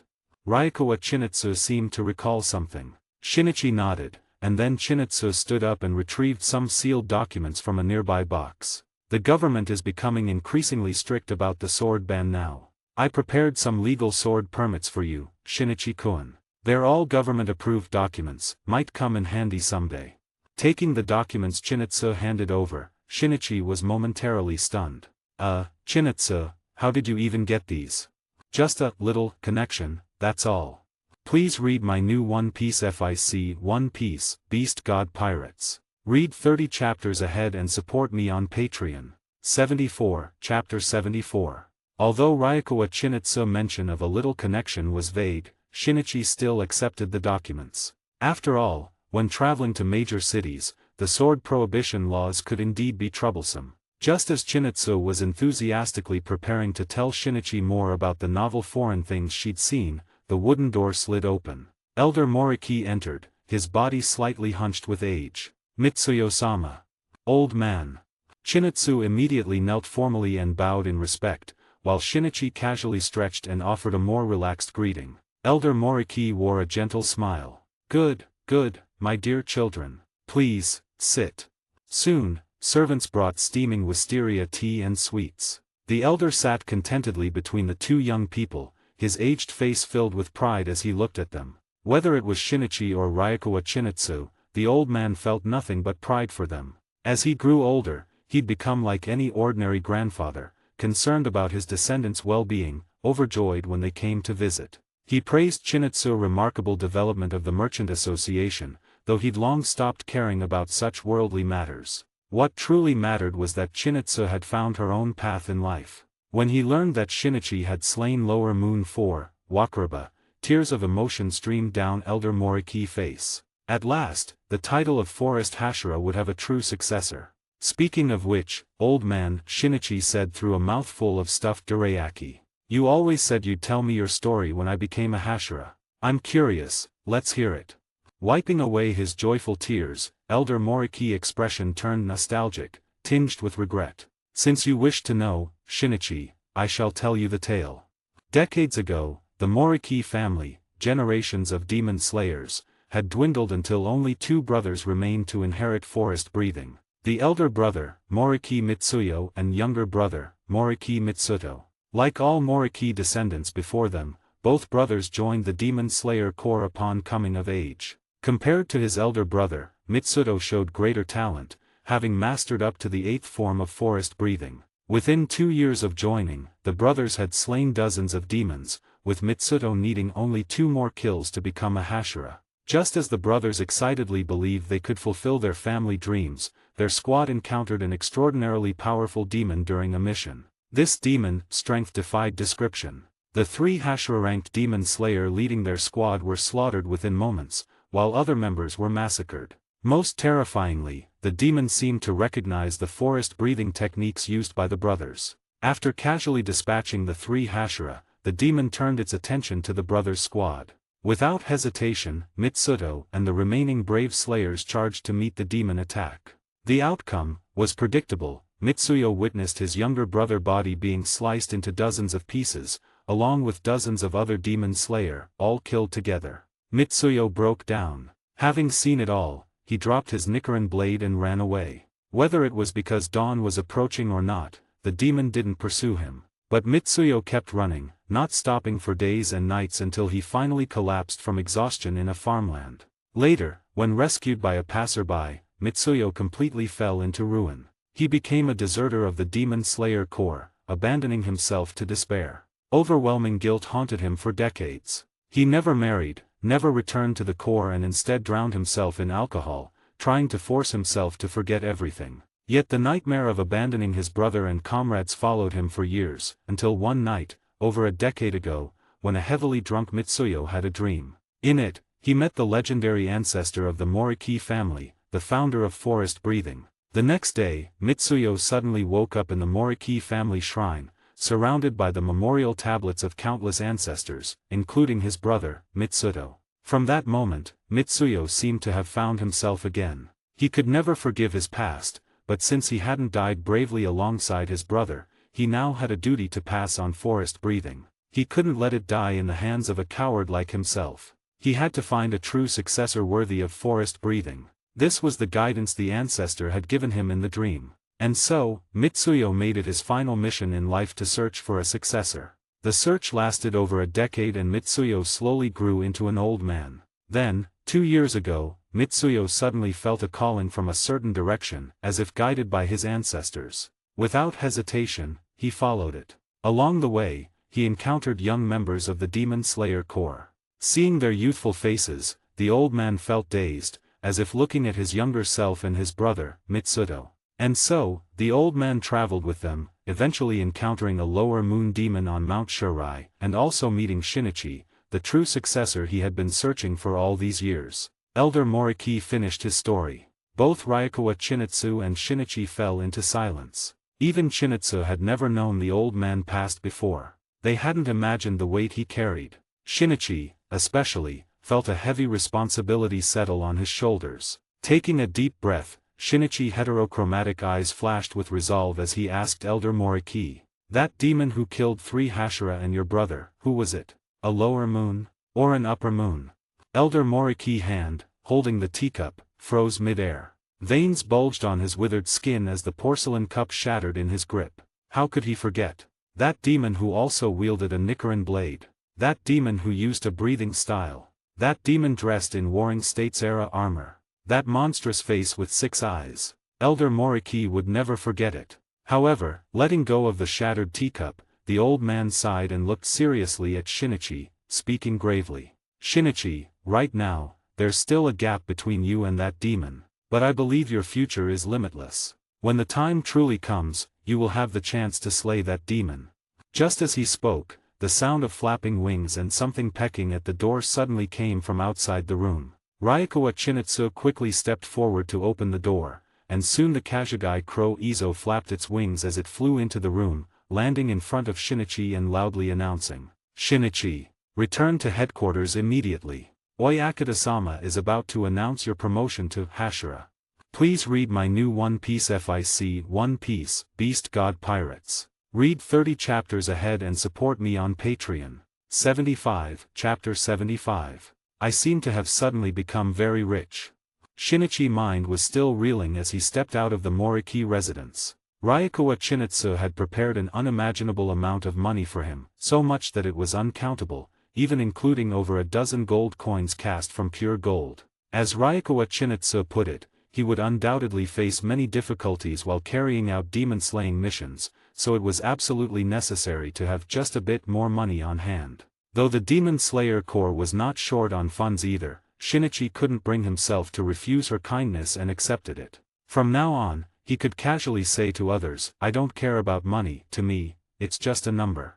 As someone on the verge of becoming a Hashira and at a time when the Demon Slayer Corps was severely lacking in Hashira-level swordsmen, Shinichi couldn't afford to stay at the Moriki residence for long. Of course, Elder Moriki understood, smiling warmly and reassuring Shinichi to focus on fulfilling his duties as a Hashira. After bidding farewell once more to the old man and Ryukawa Chinitsu, Shinichi set off on the journey back to the Demon Slayer Corps under the guidance of Izo. 2 days passed quickly. In the mountains, within the Yubayashiki estate, the headquarters of the Demon Slayer Corps, Amine Yubayashiki, dressed in a purple kimono, gently poured a cup of hot tea for her husband, Kaguya Yubayashiki. Amine's beautiful face was slightly pale and Kaguya, noticing this, patted her hand tenderly, his voice soft with concern. "Amine, you need to rest now. The children wouldn't want their mother to exhaust herself." Touched by her husband's care, Amine smiled warmly. "It's nothing serious. The burden you carry is countless times heavier than mine. Please don't stop me from doing what little I can for you." Such a loving couple would move anyone who saw them. Before long, a Kashigi crow with a purple scarf landed gracefully before Kaguya and spoke in a low, calm voice. "Oyakata-sama, Shinichi Moriki has returned." Hearing this, Kaguya smiled brightly. "Wonderful. Our ranks of Hashira have grown stronger."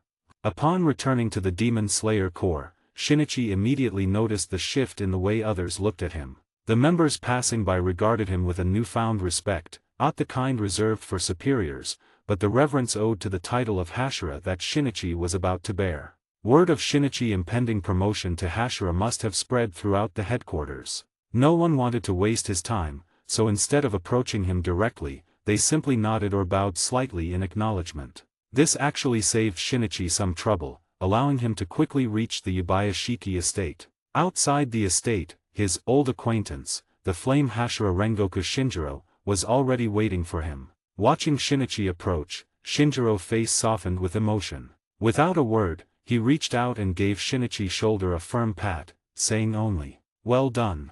Shinjiro took Shinichi's Nichiren blade without explaining why. Shinichi didn't ask, he trusted that Shinjiro couldn't possibly be after his sword, could he? Following Shinjiro into the Yubayashiki estate, as expected, the other two Hashira of the Demon Slayer Corps were already waiting there. Two towering figures stood as straight as pillars. The stone Hashira, Haimjima Jiomei, the sound Hashira, Uzui Tengen, and standing before them was a frail, black-haired youth supported by a woman as beautiful as a fairy. Kaguya maintained his gentle smile, his gaze fixed on Shinichi. Shinichi recognized the woman beside Kaguya. It was Lady Amine, his wife and descendant of a shrine priest family. However, Shinichi had only met her a year ago. Later, he heard that Lady Amine had retired from public life due to pregnancy. Now, it seemed Kaguya had an heir. Thinking of this, Shinichi felt no envy for his peer. Instead, he faintly sensed the Yubayashiki family struggle against their tragic fate. It was truly not easy. Shinichi and Shinjiro walked over to Jiomei and Tengen. Then, under Shinjiro's lead, they all knelt on one knee and bowed. "Oyakata-sama. Please rise. Today is truly a wonderful day. Rengoku-san, Jiomei, Tengen, I believe you've already received the news. Starting today, our Demon Slayer Corps has welcomed a new Hashira." Kaguya spoke softly, his eyes turning to Shinichi. After the Hashira stood up, Kaguya, accompanied by Amine, walked over to Shinichi. Shinichi looked at the master, who was about his age, and felt a slight daze. In just a year, the purple, ulcerated skin on Kaguya's forehead had expanded from the size of a fingertip to that of a cherry. The curse of the Yubayashiki family was truly terrifying. Kaguya took a brand new Demon Slayer uniform from his wife Amine and presented it to Shinichi with both hands, his voice filled with encouragement. "Shinichi, from today onward, you are the Forest Hashira of the Demon Slayer Corps. Please bravely lead the other swordsmen and slay more demons. I entrust this to you." Shinichi accepted the uniform. Though the garment was light, it felt heavy in his hands. Nodding solemnly, he replied, "Oyakata-sama, rest assured. I will never disgrace the title of Forest Hashira. I vow to wield my Nichiren blade and eradicate every last demon." Removing his old uniform, Shinichi donned the new one, signifying his rank as a Hashira. The buttons on the front, once plain silver, now gleamed gold. At the same time, the Nichiren blade that Shinjiro had taken from Shinichi somehow appeared in Oyakata-sama's hands. Though the weight of the blade seemed to strain him slightly, Kaguya persisted and drew it. The blade, intertwined with emerald green and crimson, shimmered brilliantly under the sunlight. To be honest, this was a small selfish wish of mine. In the Demon Slayer Corps, there is a tradition, only Hashira-level swordsmen may have words engraved on their Nichiren blades. But Shinichi, shortly after you joined the Corps, I privately contacted the swordsmiths of the village and took the liberty of engraving these two characters onto your blade. Please forgive my presumption, I simply longed too much for you to quickly grow into a worthy Hashira. A hint of apology colored Kaguya's expression. Shinichi was taken aback. He hadn't been aware of this matter, but he wasn't angry at all. Just as Kaguya had said, he eagerly anticipated the Demon Slayer Corps gaining another Hashira, or rather, in Kaguya's heart, Shinichi had long been ready to become one. With one hand, Shinichi accepted the dual-colored Nichiren blade engraved with the characters Forest and Destroy. Overcome with excitement, he blurted out, "Kaguya, thank you. I won't let you down." Upon hearing Shinichi's words, Shinjiro immediately coughed lightly, reminding him in a hushed tone, "Shinichi, you mustn't address Oyakata-sama by his given name. It's disrespectful." Kaguya himself, however, didn't mind at all. In fact, Shinichi's casual, friendly tone made him feel at ease. Taking the Nichiren blade, sheathing it and securing it at his waist, Shinichi then draped the blue-green battle robe over his shoulders. Raising his head, his heterochromatic eyes, one peach pink, the other blue-green, burned with determination as he stood alongside the three Hashira. Demon Slayer Corps, Forest Hashira, Shinichi Moriki. Please read my new One Piece FIC One Piece, Beast God Pirates. Read 30 chapters ahead and support me on Patreon. 76, Chapter 76. In the tidy room, the four Hashira of the Demon Slayer Corps and their leader, Kaguya Yubayashiki, had gathered. Unlike the leader and the other 3 Hashira, who were kneeling properly in the formal Seiza position, the newly promoted forest Hashira, Shinichi Moriki, sat in a much rougher manner. In fact, Shinichi had never gotten used to kneeling like this over the years. To Shinichi, this awkward kneeling posture felt like torture, so he preferred sitting cross-legged even if it looked less refined. Fortunately, neither Kaguya nor the other Hashira paid much attention to his sitting posture. Shinichi's promotion to Hashira happened to coincide with the Demon Slayer Corps' biannual Hashira meeting. Given the timing, Kaguya decided to hold both events on the same day, allowing Shinichi to participate in the highest decision-making assembly of the Demon Slayer Corps, the Hashira meeting, immediately after his promotion. The meeting covered many topics, including areas with frequent demon activity, the overall discipline and strength of the Demon Slayer Corps, intelligence on the 12 Kazuki, the training of junior members and Tsugyuko, and, most crucially, any information regarding the progenitor of demons, Muzan Kibutsuji. As a newly promoted Hashira, Shinichi was unfamiliar with many matters, so he spoke very little during the meeting, mostly listening quietly to what the other 3 Hashira had to say. Amini had prepared hot tea and sweets for Kaguya and the Hashira. Seemingly aware of Shinichi's fondness for dorayaki, she had even prepared a particularly sweet serving for him. This made Shinichi a little embarrassed. "Thank you, Lady Amine. You're too kind, Forest Hashira-sama." "It's my duty," Amine replied. Shinichi had little to contribute for most of the meeting, but when the topic turned to Muzan Kibutsuji, he added many details. After all, among those present, he was the only one who had directly faced Muzan. Nama Amida Butsu. Multiple brains and hearts. So even decapitation may not be enough to destroy Muzan Kibutsuji. Himejima Gyomei clasped his hands together, his sightless eyes conveying deep solemnity. "Tch. Just hearing about it is utterly unflashy. Disgusting. Absolutely disgusting," Uzui Tengen remarked with clear distaste. Rengoku Shinjiro remained optimistic, declaring loudly, "There's no demon in this world that can't be defeated. I believe that as long as we all strive hard enough, Muzan Kibutsuji will one day be destroyed by our Demon Slayer Corps." Kaguya, seated at the head of the room, shared none of the pessimism either. Smiling, he continued Rengoku's sentiment. "That's right. Rengoku-san speaks the truth. We must do everything in our power to eliminate Muzan in our generation, ensuring our descendants never have to worry about demons again. For this, I must ask all of you Hashira to give your all." With that, Kaguya stood and bowed deeply to the 4 Hashira. The Hashira quickly returned the gesture. "It is our duty." Beyond this, the meeting also covered other details. Shinichi, every Hashira is responsible for a designated region. Since the former Wind Hashira has retired, how about you take over his former territory?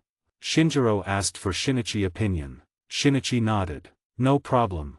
Each Hashira has their own jurisdiction. Whenever an emergency involving demons arises within their area, the responsible Hashira must rush to handle it immediately. Of course, correspondingly, Hashira also have the authority to command lower-ranked demons lair. To accomplish their missions, Hashira can issue orders to demons lairs ranging from the lowest Mizunato rank up to the highest Kino rank, except under special circumstances. After roughly understanding the duties and authority of the Hashira meeting came to an end. The Stone Hashira, Gyomei Himejima, the Sound Hashira, Tengen Uzui, and the Flame Hashira, Shinjiro Rengoku, the 3 Hashira-ranked demons lair, immediately took their leave from the Yubayashiki estate. In these times when Hashira are scarce, each of them carries a heavy burden and is truly busy. Shinichi, having just been promoted, wasn't in as much of a hurry for the time being. So, remaining alone at the Yubayashiki estate, Shinichi sought out Kaguya.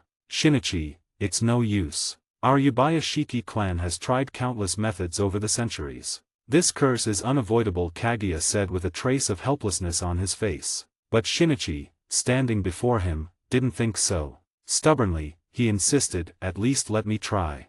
Seeing Shinichi's resolute attitude, Kaguya couldn't bring himself to refuse his goodwill. He nodded, though not without adding, "Shinichi, don't push yourself too hard."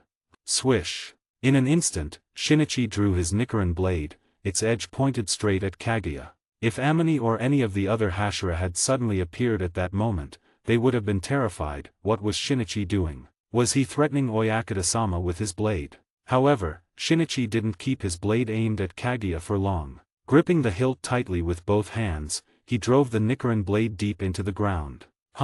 An immense surge of vitality instantly converged toward Shinichi. His left eye shone with a brilliant emerald green light. Forest breathing, ninth form, eternal cycle. The ninth form, eternal cycle, a swordsmanship technique that no one in the Moriki family had mastered for centuries. Shinichi didn't know whether the overwhelming vitality of this technique could help Kaguya break or alleviate the curse, but who could say without trying? In any case, Shinichi wanted to do everything he could to help this kind-hearted Oyakata-sama. Invisible to the eye, an endless torrent of vitality surged into Kaguya Yubayashiki's body like a raging dragon.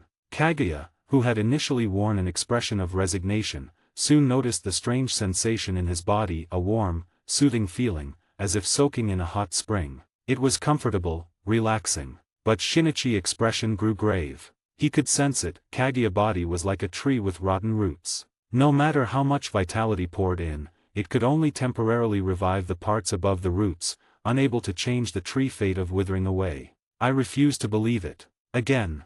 Shinichi growled, and instantly, the invisible surge of vitality doubled in intensity. After some time, Shinichi slammed his fist into the ground in frustration. I'm sorry, Kaguya. In the end, I couldn't help you. Compared to the disheartened Shinichi, Kaguya remained composed. Gently, he said, no, Shinichi. You helped me a great deal. It's been so long since I last felt this light in my body. Tonight, I'll surely sleep well. Thank you so much, but Shinichi, please don't do this again in the future. Your strength shouldn't be wasted on me alone. You're a Hashira and the Demon Slayer Corps need your power more. Please do your best. After leaving the Yubayashiki mansion, Shinichi's expression remained somewhat grave. The Yubayashiki family curse was even more terrifying than he had imagined. Just as Shinichi was deep in thought, a familiar howling suddenly came from behind him. Arf! Arf! Arf! Bad master! The sudden voice in his mind made Shinichi freeze. Oh no! Maru and I. Please read my new One Piece FIC One Piece, Beast God Pirates. Read 30 chapters ahead and support me on Patreon. 77, Chapter 77. Maru and I. Long time no see. Did you miss me?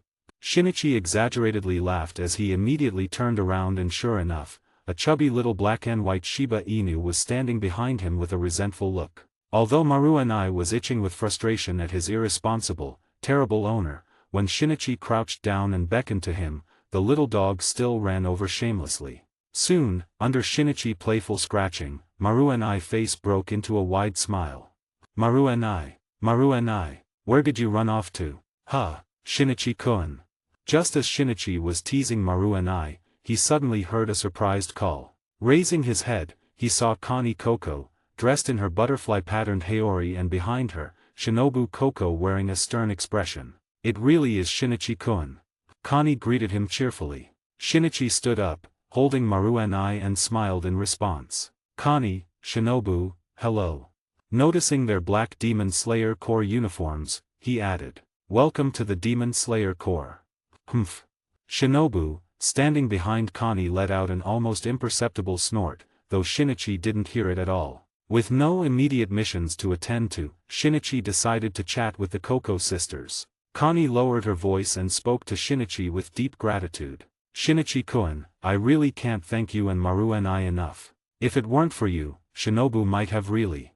She didn't finish the sentence, but the implication was clear. If Maru and I hadn't appeared in time, Shinobu's situation could have turned dangerous. Even now, days later, whenever Connie remembered how Shinobu had gotten separated from her and nearly faced disaster, she couldn't help but shudder in fear. No, it's nothing really. In fact, I think the final selection has some serious flaws. When I get the chance, I'll bring it up with the master. At the very least, we should ensure the safety of every candidate participating in the final selection, Shinichi said somewhat awkwardly. Interfering with the final selection wasn't exactly a praiseworthy act. Oh my, is that so? Shinichi-kun is truly amazing, Connie replied with admiration. Shinichi waved his hand dismissively. Not at all, not at all. It's just my duty. Speaking of which, I should thank you for taking care of Maru and I. Has this little glutton caused any trouble? Connie smiled gently. Not at all. Maru and I is very well behaved and adorable. Everyone at the medical ward loves playing with him. Though it would be even better if he didn't scare Shinobu so much. Shinichi-kun, you wouldn't believe it, Shinobu was nearly frightened to tears. Sister. I wasn't. Shinobu, who had been silently trailing behind them, flushed bright red upon hearing her sister expose her weakness. She raised her fists and protested loudly. Both Connie and Shinichi burst into laughter, and even Maruenai in Shinichi's arms made a rumbling sound, as if laughing too. Stupid dog. Shinobu grumbled under her breath, left to sulk alone. Suddenly, Shinichi seemed to remember something. By the way, Connie, did you just say, medical ward? Connie nodded. Yes, the master knows that Shinobu and I come from a medicine shop, so he hopes we can help establish one for the Demon Slayer Corps. We've been preparing for this these past few days, but there's still one issue: should we give the medicine shop a name? Hearing this, Shinichi nodded. It made sense to have the Koko sisters, who came from a medicine shop, help set one up for the Demon Slayer Corps. As for the name, Shinichi casually suggested, since you two sisters are in charge, why not just call it the Butterfly Mansion? Butterfly Mansion, huh? Connie violet eyes lit up at the name. That really suits it well. While Shinichi and Connie chatted about various things, Shinobu, who had been following behind them, had strong opinions about the situation. Shinobu had mixed feelings about Shinichi. Though she was grateful for Maruenai help during the final selection, it also made the somewhat proud Shinobu feel ashamed. After all, didn't that mean she had cheated to pass the final selection? Moreover, Shinichi's inexplicably caring behavior toward her and her sister also struck Shinobu as odd. It wasn't that she disliked it, but she simply wasn't very willing to accept it. But the most crucial thing was, Shinobu couldn't stand the way Shinichi talked to her as if she were a child. It was too much. She was already 11 years old. Well, Shinichi couldn't really be blamed for that. From the perspective of his past life, 11 years old, still in elementary school, was indeed a child, wasn't it? Raising her head, Shinobu saw her sister and Shinichi chatting happily. Suddenly, a thought sprouted in Shinobu's mind. Could this guy be getting close to her and her sister because he liked her sister? This sudden idea took root and grew rapidly in Shinobu's mind. It must be. Back in Takanagawa village, he often came to our house with Grandpa Moriki and talked to my sister. No wonder. So this blockhead had such ulterior motives. No way. I won't let him be with my sister. Impossible. Absolutely impossible. Because Shinichi had inherited the Moriki surname, which contained the character for Mori, and since she had already apologized and promised not to call him cold-faced guy anymore, Shinobu had given Shinichi a new nickname, Blockhead. Yes, a blockhead with ulterior motives toward her sister. Meanwhile, the ulterior motives, blockhead Shinichi was completely unaware of Shinobu's strange behavior behind him. Instead, he was earnestly discussing some medical knowledge from his past life with Connie. Though Shinichi hadn't been a medical student in his past life, as a qualified university student, he could master any subject outside his major. Late-night talks in any university dorm always started with which girl was the prettiest and ended with whether aliens existed, covering everything from astronomy and geography to history, the future, international affairs, sci-fi, and fantasy. In short, as someone who could be considered half a man from the future, many of the things Shinichi mentioned surprised and delighted Connie. She couldn't help but praise Shinichi-kun. I didn't expect you to be so knowledgeable. Could you help us establish the Butterfly Mansion together? This. I might. Before Shinichi could explain anything, a Demon Slayer member suddenly came running over, panting heavily. Forest Hashira-sama, we have an urgent request for reinforcements from Nara Prefecture. It seems there are many demons gathering there. Before the newly arrived member could finish speaking, the sound of flapping wings echoed through the sky. Landing steadily on Shinichi's shoulder, Izo shouted loudly into his ear. Shinichi, Nara Prefecture needs Hashira support. Please head there immediately for reinforcements. With an apologetic glance at the Koko sisters, Shinichi said, I'm sorry, Connie. I don't have time right now, but I'll definitely come help after I complete this mission.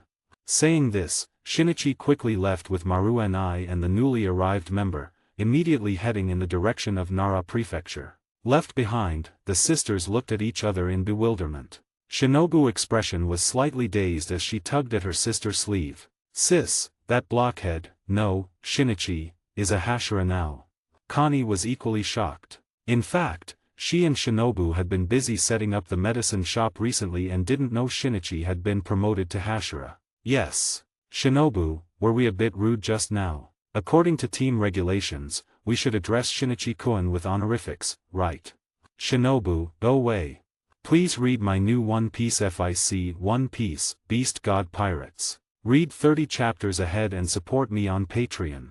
78 Chapter 78. Nara Prefecture, Kawanishi Town. In a dimly lit room, 7 Demon Slayer Corps members stood ready in silence. Each gripped their Nichiren blades, their expressions calm as they steadied themselves for the fierce battle ahead. For over 20 days, demons had inexplicably gathered in one place, an unusual occurrence, as these creatures were fiercely territorial and rarely congregated. Faced with this anomaly, the demon slayers stationed in Nara Prefecture refrained from acting rashly and promptly requested reinforcements from headquarters. The response came swiftly. The newly appointed Forest Hashira was on his way. Amid the tense silence, one swordsman finally voiced his doubts. Tell me, is this newly promoted Forest Hashira reliable?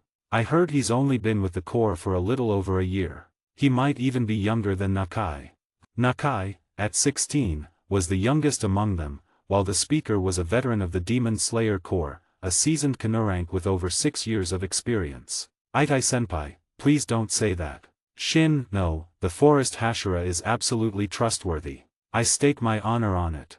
Another Demon Slayer, who had once fought alongside Shinichi, thumped his chest in earnest. Indeed, any who had fought beside Shinichi held his strength and character in high regard. But Itai remained unconvinced. Despite the Forest Hashira, Shinichi Moriki being the talk of the Corps lately, his youth made Itai skeptical. Not just the Forest Hashira, either. Itai even doubted the stone and sound pillars, both barely in their 20s. Were they truly fit to be pillars? Though reluctant to question the master judgment, Itai couldn't help but believe that seasoned warriors like the Flame Hashira, Rengoku Shinjiro, or the former Wind Hashira were far more suited for the role. Still, orders were orders.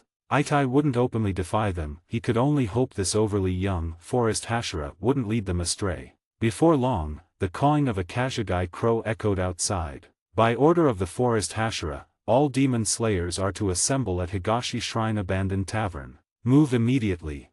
The crow announced. Yet hesitation flickered across the slayers' faces. Higashi Shrine Tavern? That derelict place? It was less than a kilometer from the ruined shrine where the demons had gathered. Were they to march straight there? What if the demons spotted and surrounded them? But Shinichi wasn't present to explain and the crow was merely a messenger. Itai-senpai, what should we do? Head straight to meet the Forest Hashira. Instinctively, the others turned to their eldest comrade. Itai tightened his grip on his Nichiren blade, his brow furrowed. If the former Wind Hashira hadn't retired, he'd never have acted so recklessly. At the very least, they should have scouted the shrine, counted the demons, mapped the exits. But this newly promoted Forest Hashira.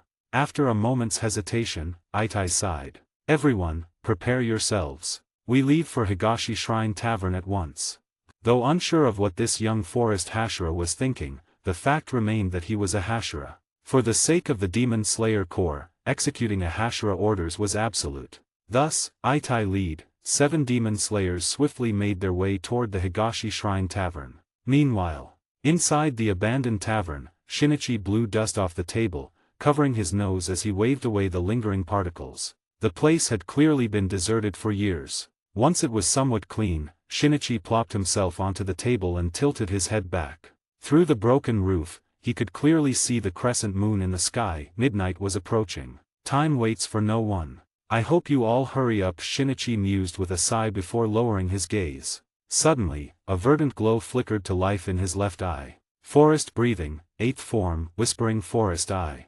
Through the Whispering Forest Eye, the state of the dilapidated shrine a kilometer away unfolded vividly before Shinichi. Under the clear moonlight, within the ruined shrine, behind crumbled stone walls, atop the shattered torii gate, one pair after another of savage, bloodthirsty eyes lurked in the darkness. Low growls and spine-chilling snarls echoed incessantly, turning the desolate shrine into a veritable hellscape for any human. Because over 20 man-eating demons had gathered in this small shrine. Yet, harmony was far from their nature. In truth, each demon eyed its kin with deep suspicion. The growls and snarls weren't greetings but threats exchanged between them. Under normal circumstances, these territorial demons would have long since torn into each other for dominance. But though murderous intent burned in every demon gaze, none dared strike first, as if they, too, feared something. Among the horde, a four-armed demon and a tailed demon seemed acquainted. Their relationship wasn't as tense as the others, allowing them to converse. "What are you doing here?" the four-armed demon asked. The tailed demon shot back, "What about you?" Baring his fangs, the four-armed demon lowered his voice. "Did you run into that guy too? The one who's terrifyingly strong?" Whoosh! At the description, the tailed demon fur stood on end, his eyes flooding with fear. "You too?" The four-armed demon nodded. "That guy, words couldn't describe him. With power like that, even the upper moons under that lord might pale in comparison. Seems we, and the rest here, were all beaten, lured by that guy. But the thing he's holding, it might really grant us unimaginable power." Greed flickered in the four-armed demon eyes as his slimy tongue darted out to lick his lips. The tailed demon was no better, his expression a mix of fear and greed. Still, he voiced his doubt. "Didn't that guy set the meeting for midnight? Why hasn't he shown up yet? I'm starving, I haven't eaten a human in over 10 days just to get here." I don't know either." "What? A frontal assault? Shinichi-sama, you can't be serious." The Demon Slayer Corps members who had rushed to the Higashi Tavern barely had time to catch their breath before hearing this astonishing command. Meanwhile, Shinichi remained perfectly calm as he sat on the table, nodding. "Yes, a frontal assault. We'll just charge straight through the front gate. Read 30 chapters ahead and support me on Patreon." 79, Chapter 79. "Shinichi-sama, a direct assault? You can't be serious, can you?" Though hardly daring to believe it, Itai swallowed hard and asked with difficulty. Shinichi countered, "Do I look like I'm joking? But, enough. They're just 20-something low-tier trash demons. With me here, you can focus on slaying them without worry." Shinichi waved his hand dismissively before hopping off the table and striding toward the shrine where the demons had gathered. Stunned by Shinichi's words, the demon slayers exchanged glances but found no grounds for rebuttal. Gritting their teeth, they tightened their grips on their Nichiren blades and followed behind Shinichi. "Humans. I smell humans." One demon suddenly shrieked while pointing outside the shrine. The other demons were drawn by its cry and the tense standoff among them instantly dissolved. Dozens of ravenous, savage eyes turned toward the shrine exterior. The four-armed demon sniffed vigorously, its eyes brimming with greed. "It's true. Human scent, and quite a lot of it. Slurp perfect. Looks like we'll feast tonight." However, the tail demon beside it hesitated. "This scent, it's not ordinary humans. More like Demon Slayer Corps swordsmen." "So what if they're demon slayers? I've eaten them before, their flesh is tastier than regular humans. Besides, with dozens of us here, unless we run into a Hashira, a few swordsmen are just an easy meal."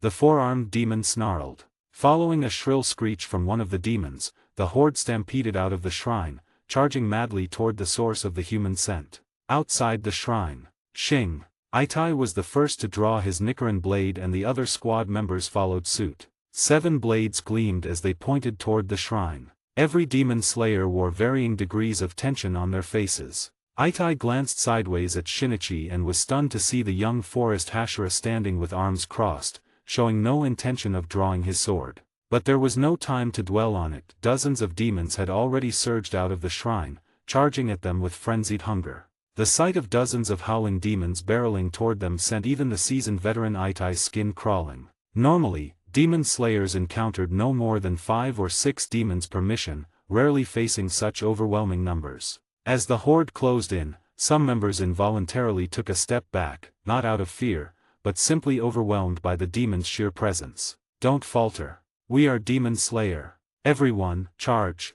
Itai roared, raising his Nichiren blade and meeting the oncoming demons head-on. Spurred by his rallying cry, the others brandished their blades and rushed forward. In an instant, breathing techniques and dazzling sword forms flashed brilliantly, the clashing of Nichiren blades against demon claws and fangs ringing ceaselessly. Shinichi remained where he stood, calmly watching as the 7 demon slayers fought desperately against the demons. Unlike the swordsmen who first participated in the final selection at Mount Fushikazan, the several swordsmen Shinichi now lead were already quite skilled, proficient in both breathing techniques and sword skills. Shinichi also noticed that most of the team members used water breathing. As the most widely practiced and inclusive breathing style, it was surprising that the position of water Hashira had remained vacant for so long despite such a large base of practitioners. It seemed that while water breathing was easy to learn, few swordsmen could truly master its essence. However, although the team members before Shinichi were excellent in strength,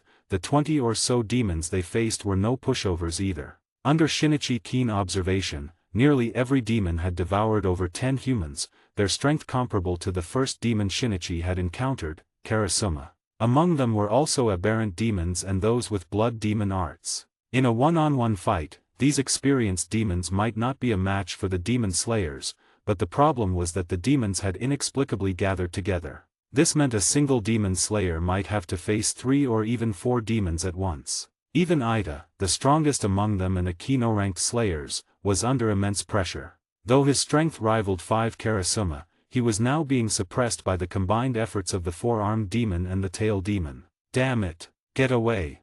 Ida roared, slashing apart a punch aimed at his face by the 4-armed demon before narrowly dodging a venomous stab from the tail of the tail demon. His Nichiren blade glowed with a faint blue light. Realizing he couldn't continue like this, he knew he had to eliminate one of the 2 demons first. No sooner said than done. Ida launched a frenzied assault on the 4-armed demon, determined to slay it first. He, human, you're panicking. I can smell your fear. Don't worry, you'll soon find yourself in the warmth of my belly, the 4-armed demon sneered, its slimy tongue flicking grotesquely. Dream on, demon. Your place is in hell and I'll send you there first.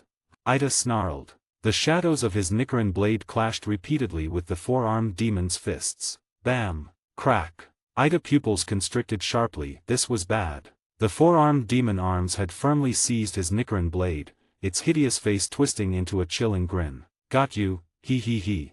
Behind Ida, the tail demon, which had been lurking like a venomous snake, let out a shrill cry. Its poison-tipped tail shot toward Ida back like lightning. Damn it! No time to dodge. Ida's heart sank. He hadn't expected the 2 demons to coordinate so well. Facing imminent death, it would be a lie to say he felt no regret. From the moment he joined the Demon Slayer Corps, Ida had prepared himself for this. Yet, the expected death never came. Instead, a dazzling emerald green light flashed in his peripheral vision. Forest breathing, 3rd form, thorn stab. Before the tail demon could react, a dual-colored Nichiren blade had already pierced its neck, severing it instantly. As the tail demon head separated from its body, the triumphant smirk from its sneak attack hadn't even faded from its face. Thud! The grotesque head of the demon hit the ground with a dull sound, startling both Itai and the 4-armed demon simultaneously. The 4-armed demon, in particular, widened its eyes in disbelief. Just one slash. Who was this young brat that had suddenly appeared? Itai was equally stunned. He hadn't expected Shinichi, who had been watching the scene like a spectator moments ago, to act so swiftly and even save his life. Hashira Shinichi. A Hashira. This brat in front of him was actually a Hashira of the Demon Slayer Corps. The 4-armed demon jaw nearly hit the ground. But the moment it recalled how the tail demon had been decapitated in a single strike, boundless terror instantly engulfed its heart. How could it possibly face a Hashira of the Demon Slayer Corps? The thought of fleeing immediately took hold. However, before the 4-armed demon could even take a step, Shinichi's dual-colored Nichiren blade moved, so fast it was nearly invisible. Thud! Thud! 2 arms, as hard as steel, were severed in an instant. Shinichi maintained his sword-drawing stance, tilting his head slightly to glance at Itai. Now it only has 2 arms left. You should be able to handle it, right? Itai froze for a moment before nodding reflexively. As for Shinichi, he shifted his gaze once more, this time toward the other demons still entangled with the core members. Read 30 chapters ahead and support me on Patreon. 80, Chapter 80. Itai's voice wasn't loud when he addressed Shinichi as a Hashira, and aside from the 4-armed demon, none of the other demons heard it. To the other demons, it merely seemed like another powerful demon slayer had suddenly appeared. The demons weren't stupid. Immediately, over a dozen of them roared and charged at Shinichi. This sudden shift drastically reduced the pressure on the other demon slayers, and Shinichi's unexpected intervention boosted their morale. Great! The Forest Hashira has come to help us. Everyone, fight!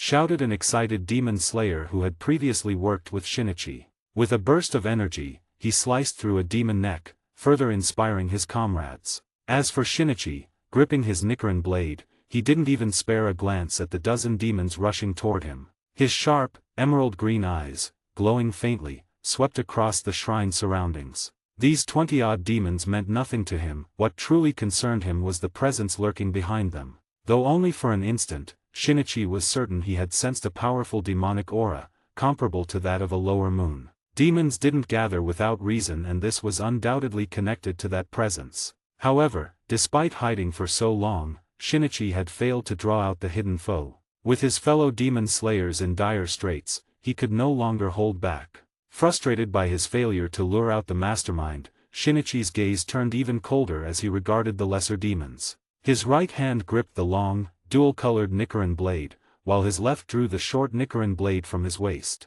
Crossing the two swords, he bent his knees slightly. Forest breathing, 13th form, Naiden Ichiryu, wolf spirit.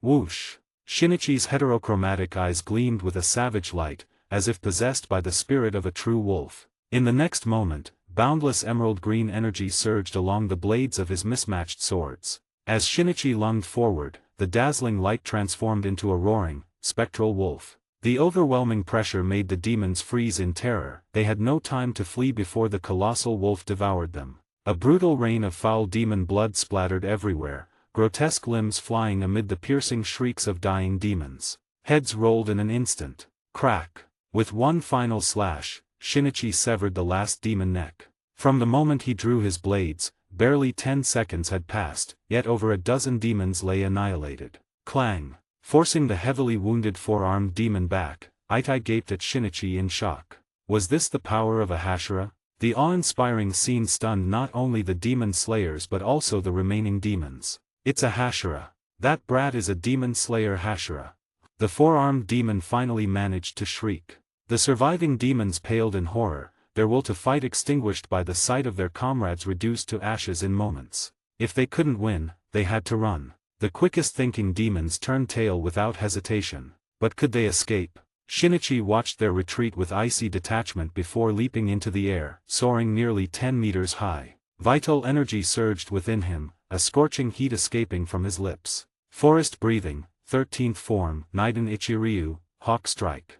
Shinichi's eyes instantly sharpened like a hunting falcon's as he soared through the air, gripping his Nichiren blade tightly with both hands before gathering strength and hurling it forward with tremendous force. Two razor-sharp Nichiren blades sliced through the air, emitting piercing whistles that resembled the cry of an eagle. Thud! Thud! The two fleeing demons had barely registered the shrill sound behind them when their heads were severed in the next instant, their bodies staggering before collapsing lifelessly. Boom! Shinichi landed steadily. Although he had eliminated the two fleeing demons, 3 more were still sprinting away. Yet, Shinichi's expression remained unchanged, his composure unshaken. A mournful wolf howl suddenly echoed through the darkness. Before the fleeing demon could comprehend what was happening, a black figure pounced on it like lightning, its sharp fangs crushing the demon's skull in an instant. The agile black wolf chewed through the demon head as if cracking a walnut, its crimson eyes locking onto the remaining 2 demons.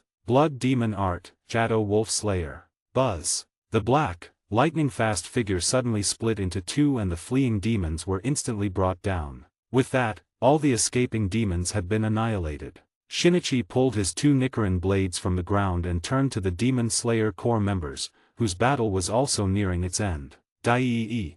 Itai roared, slicing through the neck of the four-armed demon, which let out a final, resentful wail. One by one, the demons were slain. As Nakai, the youngest member of the core, beheaded the last demon, the battle finally concluded with a resounding victory for the Demon Slayer Corps. Though everyone bore injuries, the excitement and exhilaration on their faces were unmistakable as they raised their Nichiren blades in triumph. Over 20 demons. In a single night, they had likely eradicated every significant demon in Nara Prefecture. Such an achievement was impossible not to celebrate. At the same time, the core members gazed at Shinichi with reverence and admiration. Regardless of his age, Shinichi, the newly promoted Forest Hashira, had truly earned their recognition through sheer strength alone. Itai approached Shinichi and bowed sincerely. Shinichi-sama, thank you for your assistance.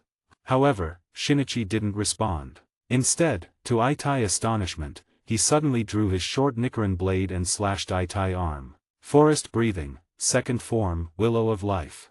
Before Itai could question why, he and the other members were stunned to see ethereal green tendrils sprouting from the wound Shinichi had inflicted. A warm current surged through Itai's arm, spreading throughout his body. The injury sustained during the battle began healing at a visible pace, and his exhausted body felt as though it were soaking in a hot spring, fatigue rapidly dissipating. This is what? Such an incredible technique. The core members were all awestruck by Shinichi's display. Only the member who had previously accompanied Shinichi on a mission wasn't surprised. Instead, he wore an excited expression and exclaimed, "This is Shinichi-sama forest breathing." Truly, it was an immensely powerful and reliable breathing style. Shinichi made a cut on each of the exhausted Demon Slayer core members one by one, and soon they were all revitalized and full of energy once more. Far beyond the dilapidated shrine, atop a distant towering tree, a figure clung as nimbly as a monkey. A pair of crimson eyes gleamed with faint regret. To think that brat would interfere. But forest breathing, huh? Heh, Shinichi, so you had this trick up your sleeve after all. A gentle breeze passed by and the figure atop the tree had already vanished without a trace. For all of you who might be confused, Shinichi is the ancestor of Moriki family, the one who invented the forest breathing. Read 30 chapters ahead and support me on Patreon. 81, Chapter 81. In the corner of the Butterfly Mansion, headquarters of the Demon Slayer Corps. Forest Hashira. Please let me become your Tsugyuko. I swear I'll follow you faithfully in slaying demons. A Demon Slayer Corps member spoke excitedly with starry-eyed admiration before Shinichi. Shinichi, who had sneaked into the corner of the Butterfly Mansion to slack off, was just about to pop a dorayaki into his mouth when he froze. Setting the treat down, he turned around and began rummaging for something. Moments later, under the hopeful gaze of the Demon Slayer, Shinichi returned holding a small cup filled with soil, in which grew a vibrant green sprout. This is the Spirit Awakening grass, unique to the forest breathing style. Take it and meditate. To become my Tsugyuko, you must learn to communicate with this grass. Give it your best shot. A/N, it was a random grass that can be found anywhere in case you guys forgot. The Demon Slayer. Communicate? With grass. Utterly bewildered, the Demon Slayer left cradling a cup of grass. Shinichi, meanwhile, leaned comfortably against the wall again and picked up his dorayaki, ready to finally enjoy it. But then, an unexpected voice interrupted him once more. Stupid Shinichi, you're lying to people again. Recognizing the familiar voice, Shinichi sighed and set down the dorayaki without turning around. I'm not lying. Mastering forest breathing does require communication with nature, and the Spirit Awakening grass is the easiest element to connect with. If they want to be my Tsugyuko, they must learn through the grass. What else could I possibly teach them besides forest breathing?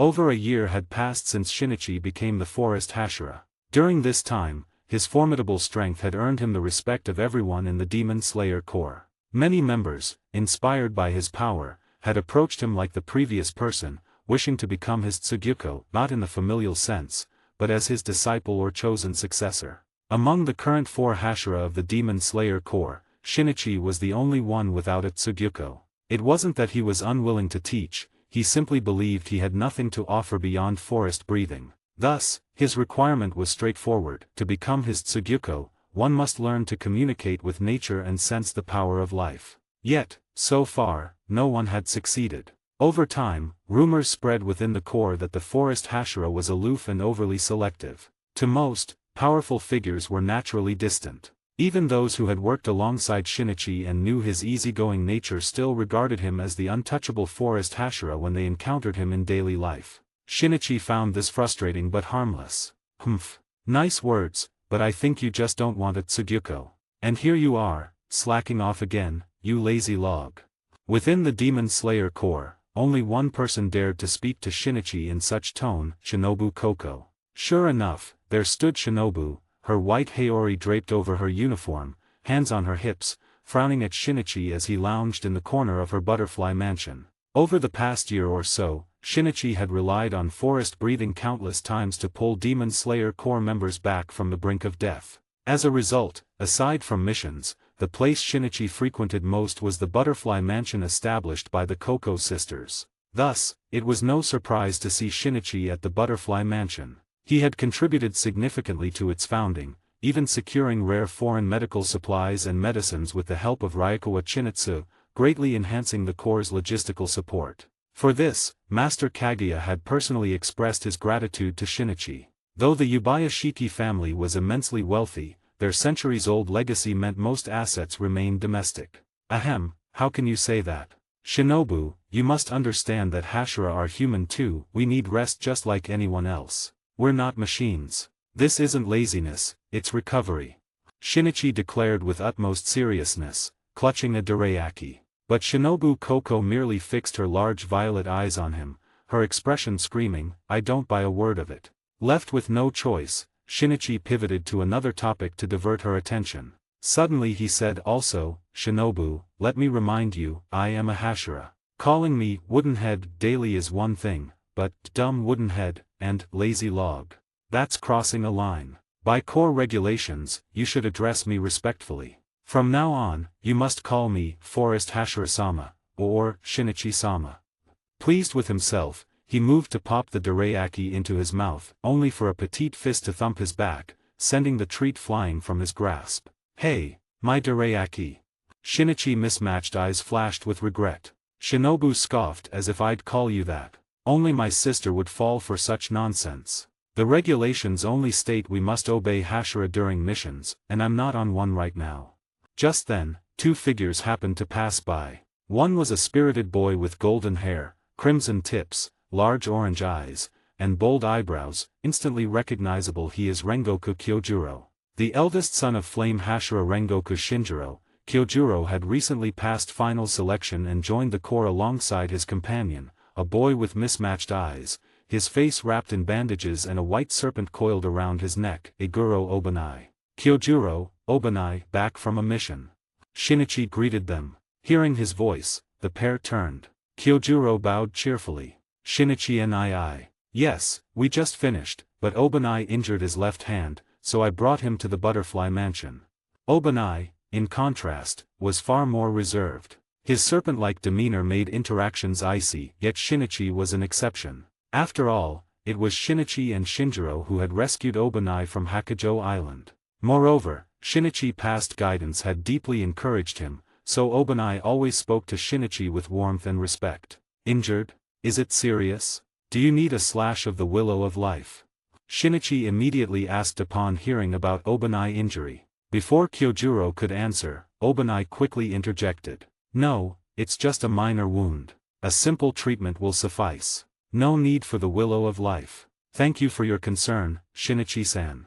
Shinichi didn't press further. Though the willow of life could greatly aid recovery, the slash it left behind would still leave a scar. Shinobu, could you help bandage Obanai's wound?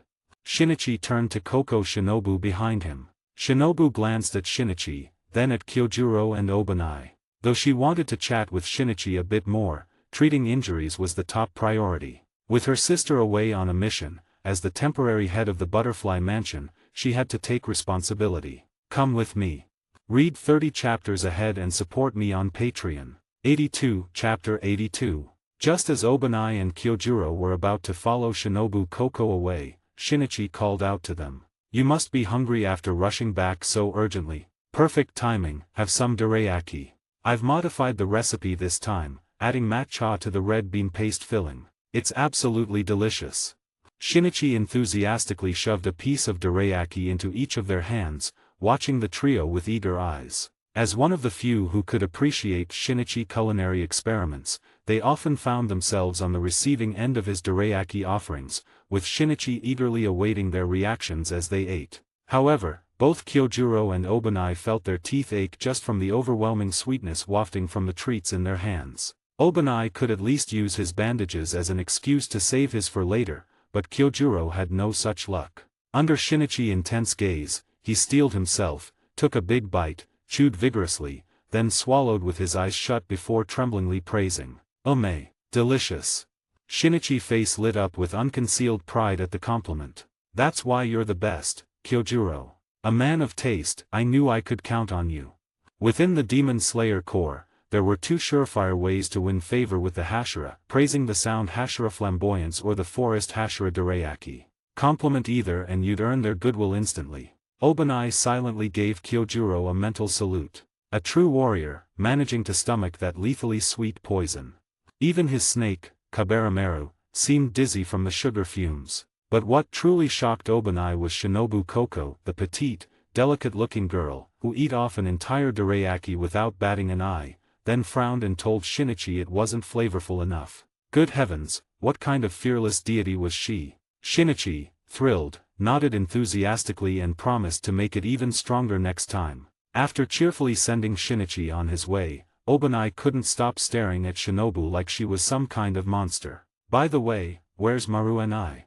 Kyojuro asked Shinobu after finally settling his churning stomach, realizing the familiar little Shiba Inu hadn't been with Shinichi earlier. The mention of that mischievous pup instantly soured Shinobu's mood. Why do you ask? Probably sneaking off to the mess hall again.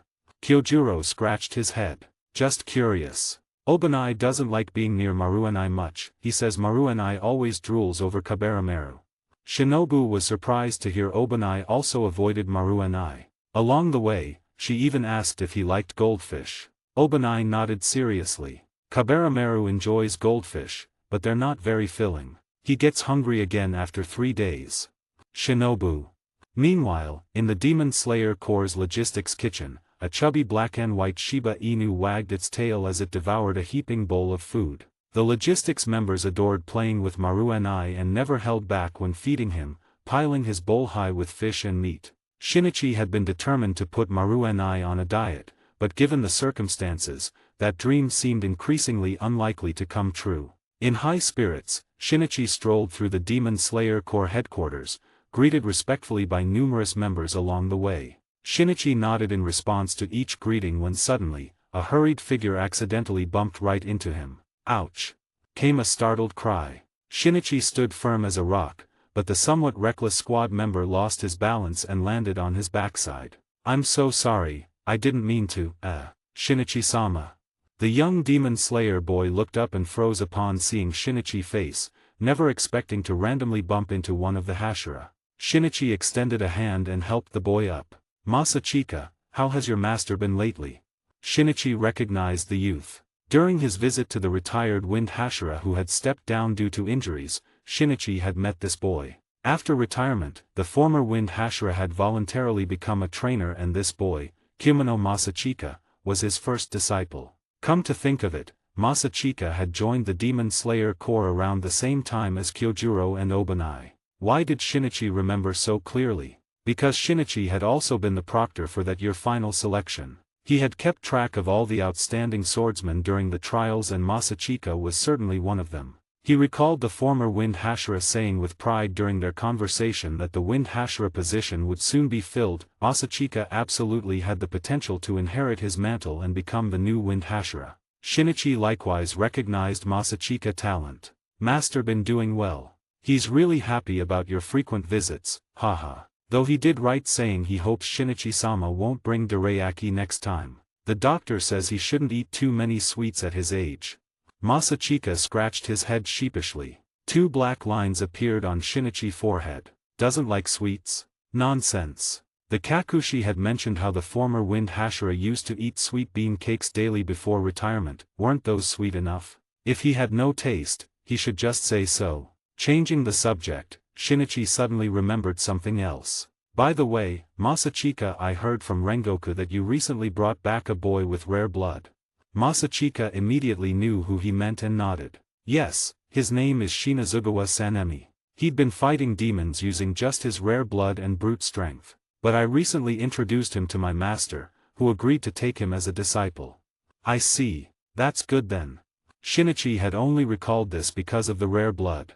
After all, the rare blood Elder Moriki had obtained back then had been quite shocking, it nearly drove him mad. Still, one had to admit that suddenly utilizing the advantage of rare blood to disrupt a demon's mind during battle wasn't a bad strategy. After exchanging a few more words, Masachika took his leave to attend to missions. Watching Masachika's hurried departure, Shinichi finally understood what Oyakata-sama had once told him.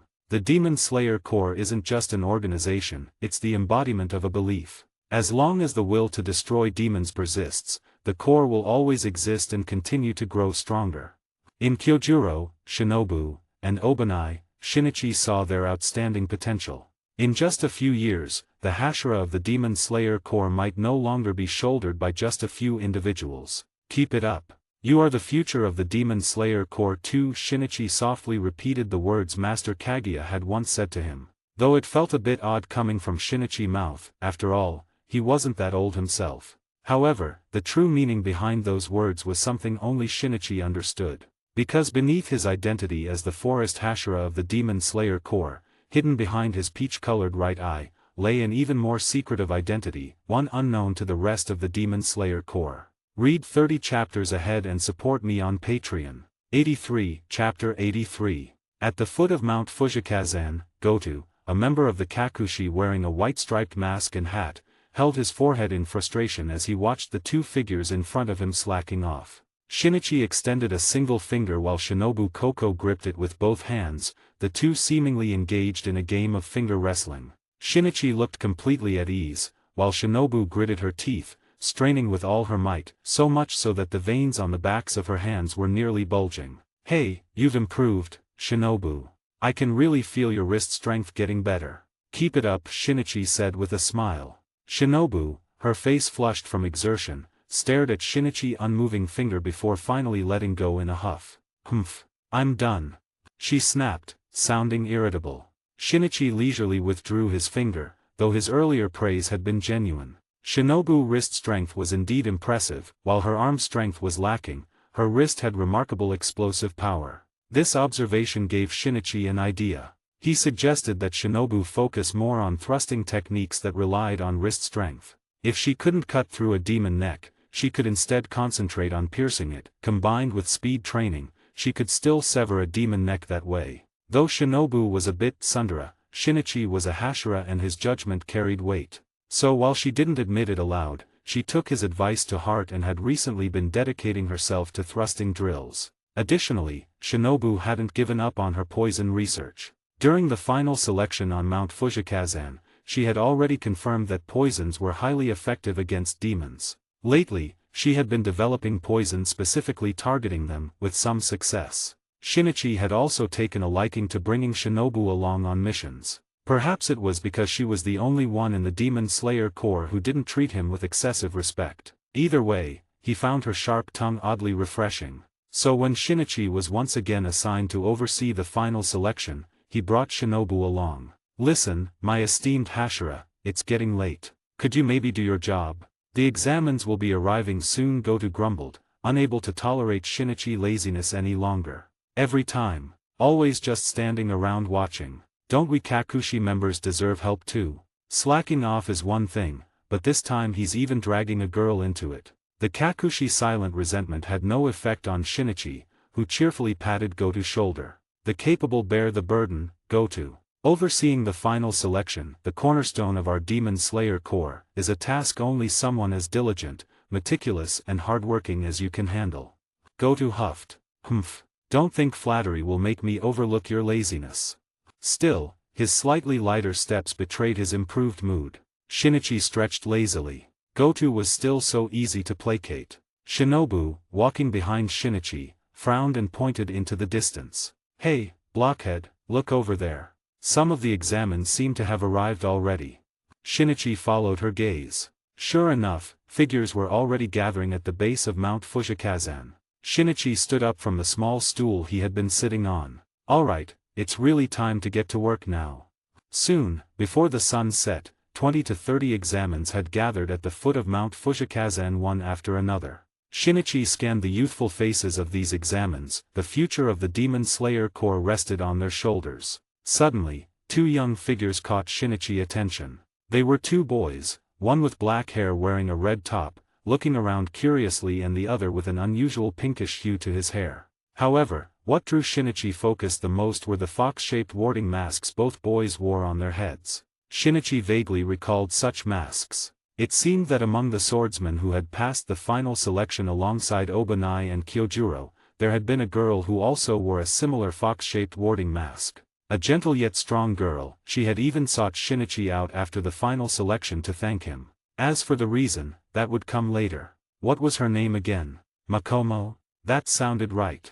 Additionally, these fox-shaped warding masks were a symbol, a distinctive feature of the disciples of the former water Hashira, Seikanji Urokadake.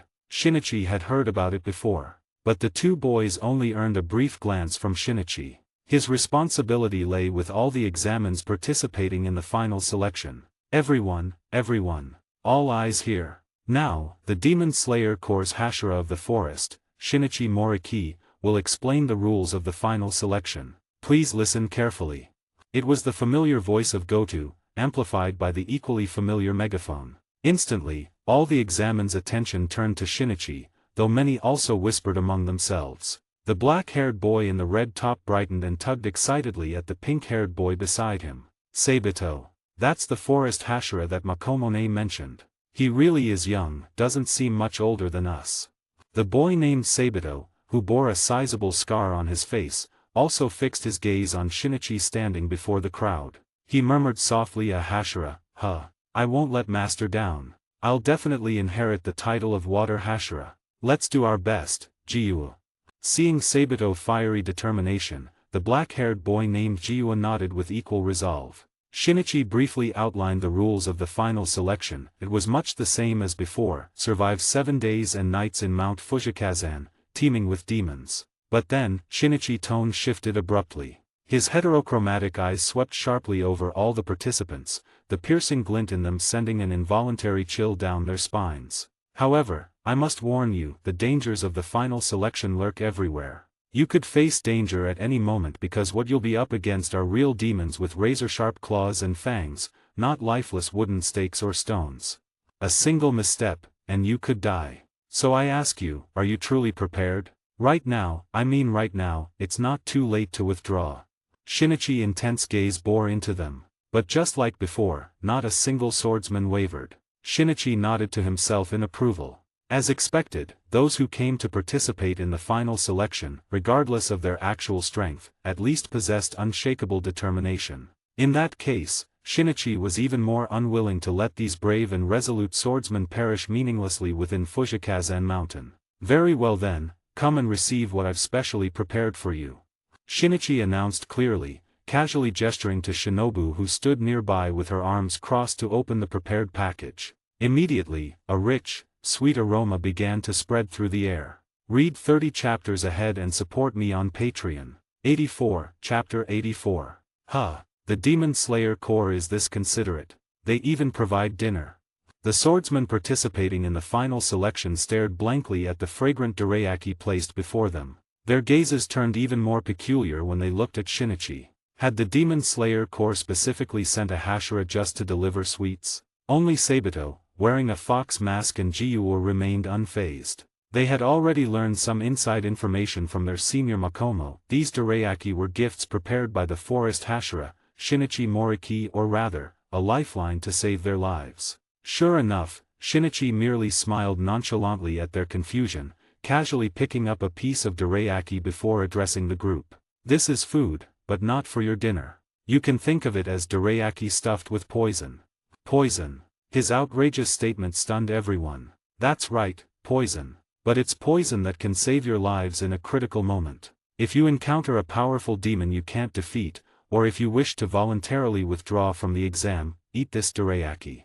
As long as your reactions aren't as slow as a turtle, no matter what situation you're in, I guarantee I can safely extract you from Mount Fujikazan. However, Shinichi's expression turned serious, his tone chilling. Once you eat this dorayaki, regardless of your circumstances or reasons, I will consider it as you voluntarily abandoning the final selection. So, think carefully. With that, Shinichi motioned for the swordsmen to come forward and collect their dorayaki. Once received, they could immediately enter Mount Fujikazan to begin the selection. Yet, as if intimidated by Shinichi's earlier words, no one dared to step forward first. In the end, the pink-haired boy Sabito was the first to approach, with the boy named Jiyu following closely behind. Accepting the dorayaki from Shinobu Koko, Sabito unexpectedly bowed deeply to Shinichi, surprising everyone, including Shinichi himself. But Sabito knew why he was doing this.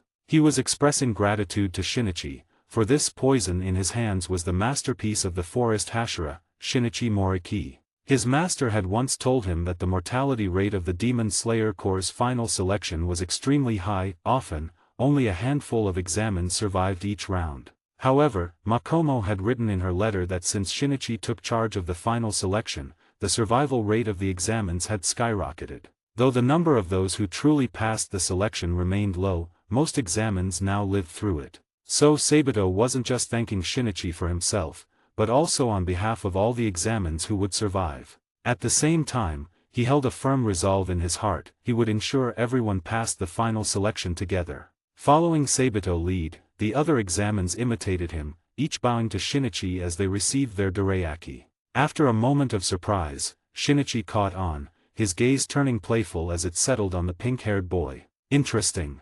As night fell, the figures of dozens of swordsmen gradually disappeared into the entrance of Mount Fujikazan. Shinichi estimated the timing was about right and raised his arm. Soon, his Kashagi crow, Izo, landed steadily on his forearm. Izo, keep an extra eye on that pink-haired boy. I have a feeling, that kid isn't ordinary. Izo lightly pecked Shinichi's finger, then flapped its wings with a loud squawk and soared straight into the sky. Maru and I, where have you run off to again? Come back now, time to work.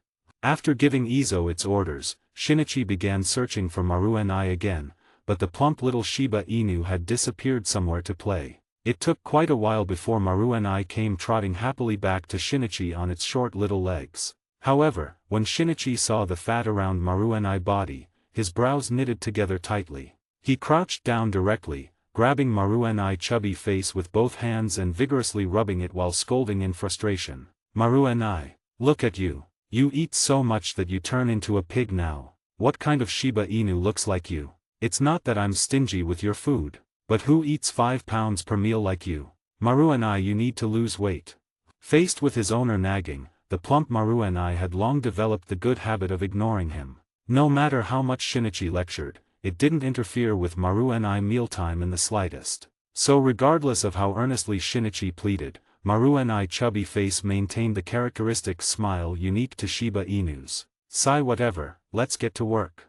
Shinichi sighed helplessly and casually patted Maru and I's rear. Maru and I let out 2 happy yelps before darting into the entrance of Fujikazan Mountain, transforming into a black lightning bolt in the blink of an eye as it disappeared into the forest. On the other side, Shinobu Koko couldn't help but giggle at the scene, though this earned her a flick of justice from Shinichi. Ow! Shinobu covered her forehead in disbelief, then widened her violet eyes at Shinichi. You flicked me. Shinichi blew on his finger and said with complete seriousness. During missions, you must respect the Hashira. That's squad regulation, remember that. You flicked me. Even my sister never hit me. You jerk.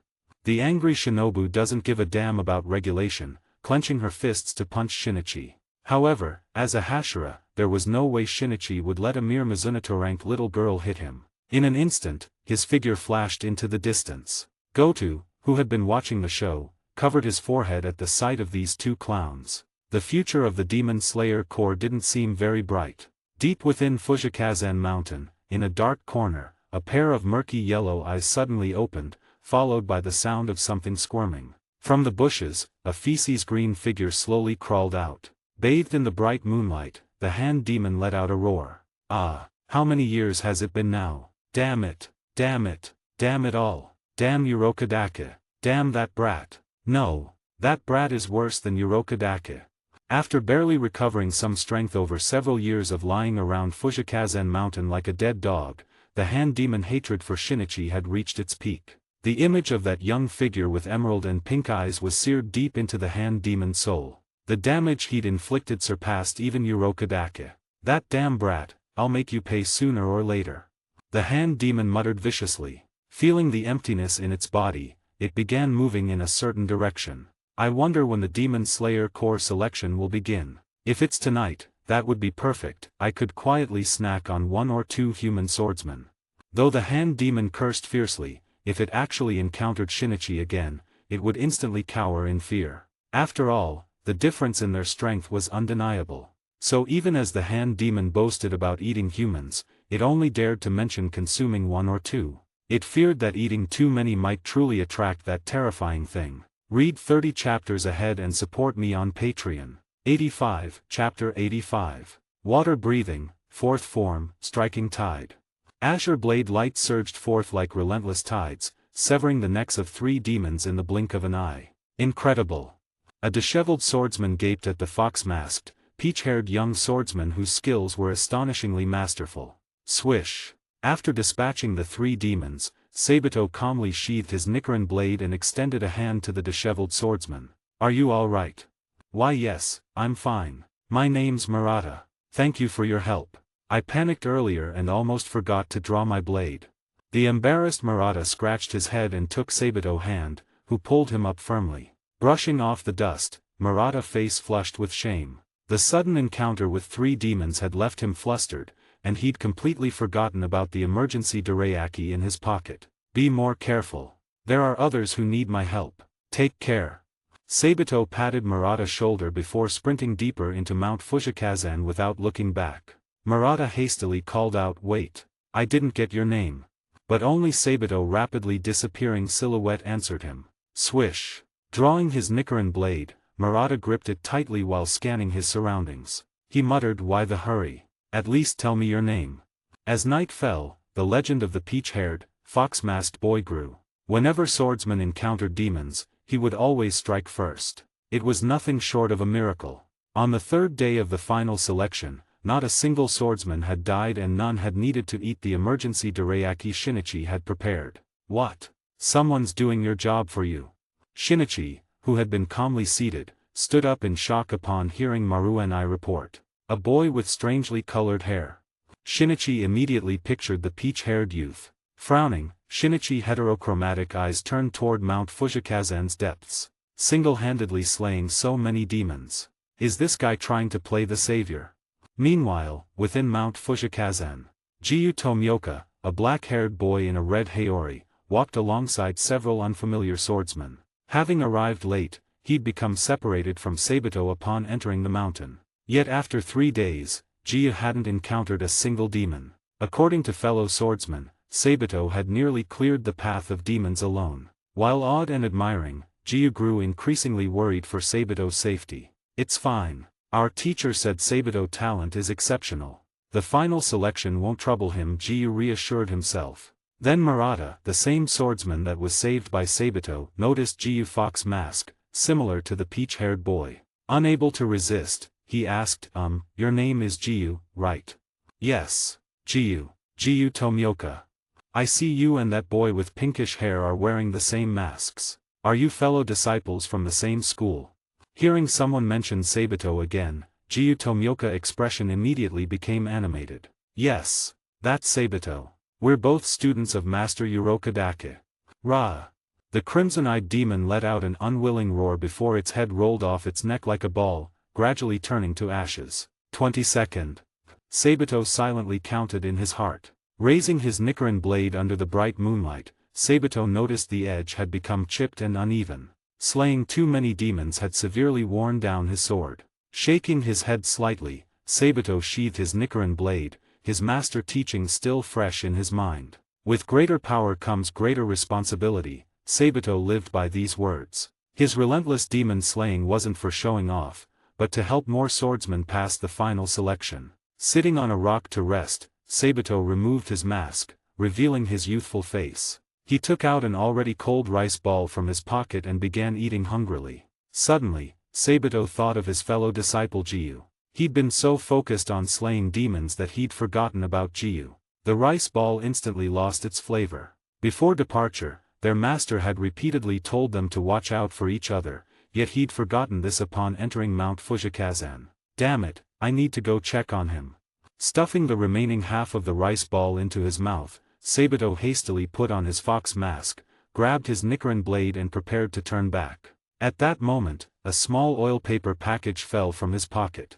Sabito quickly picked it up, and a rich, sweet aroma filled his nose. The dorayaki given by the forest Hashira.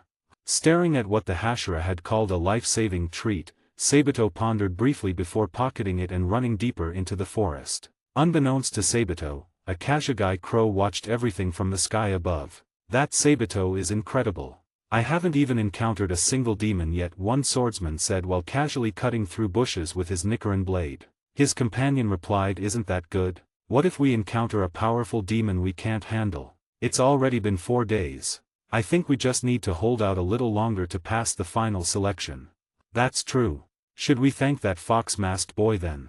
As they chatted, the two swordsmen failed to notice the massive shadow lurking in the darkness nearby. Their conversation seemed to attract the enormous figure, as a pair of sinister yellow eyes slowly opened in the dark. The fox mask.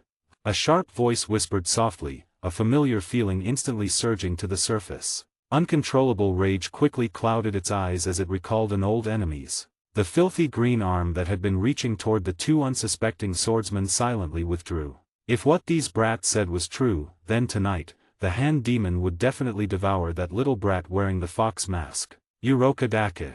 Read 30 chapters ahead and support me on Patreon. 86, Chapter 86. Murata, you and Jiyu stay here for now. The two of us will go gather some firewood, one of the swordsmen said casually. Seeing no objections from Murata and Tomioka Jiyu, he immediately set off with another swordsman to collect firewood nearby, leaving Murata and Tomioka Jiyu waiting at the spot for their return. The four thus split up. With nothing to do, Murata struck up another conversation with Jiyu and naturally, the topic turned to Sabito. Speaking of which, Sabito was really amazing. Since he was so strong, you must be pretty skilled too, right?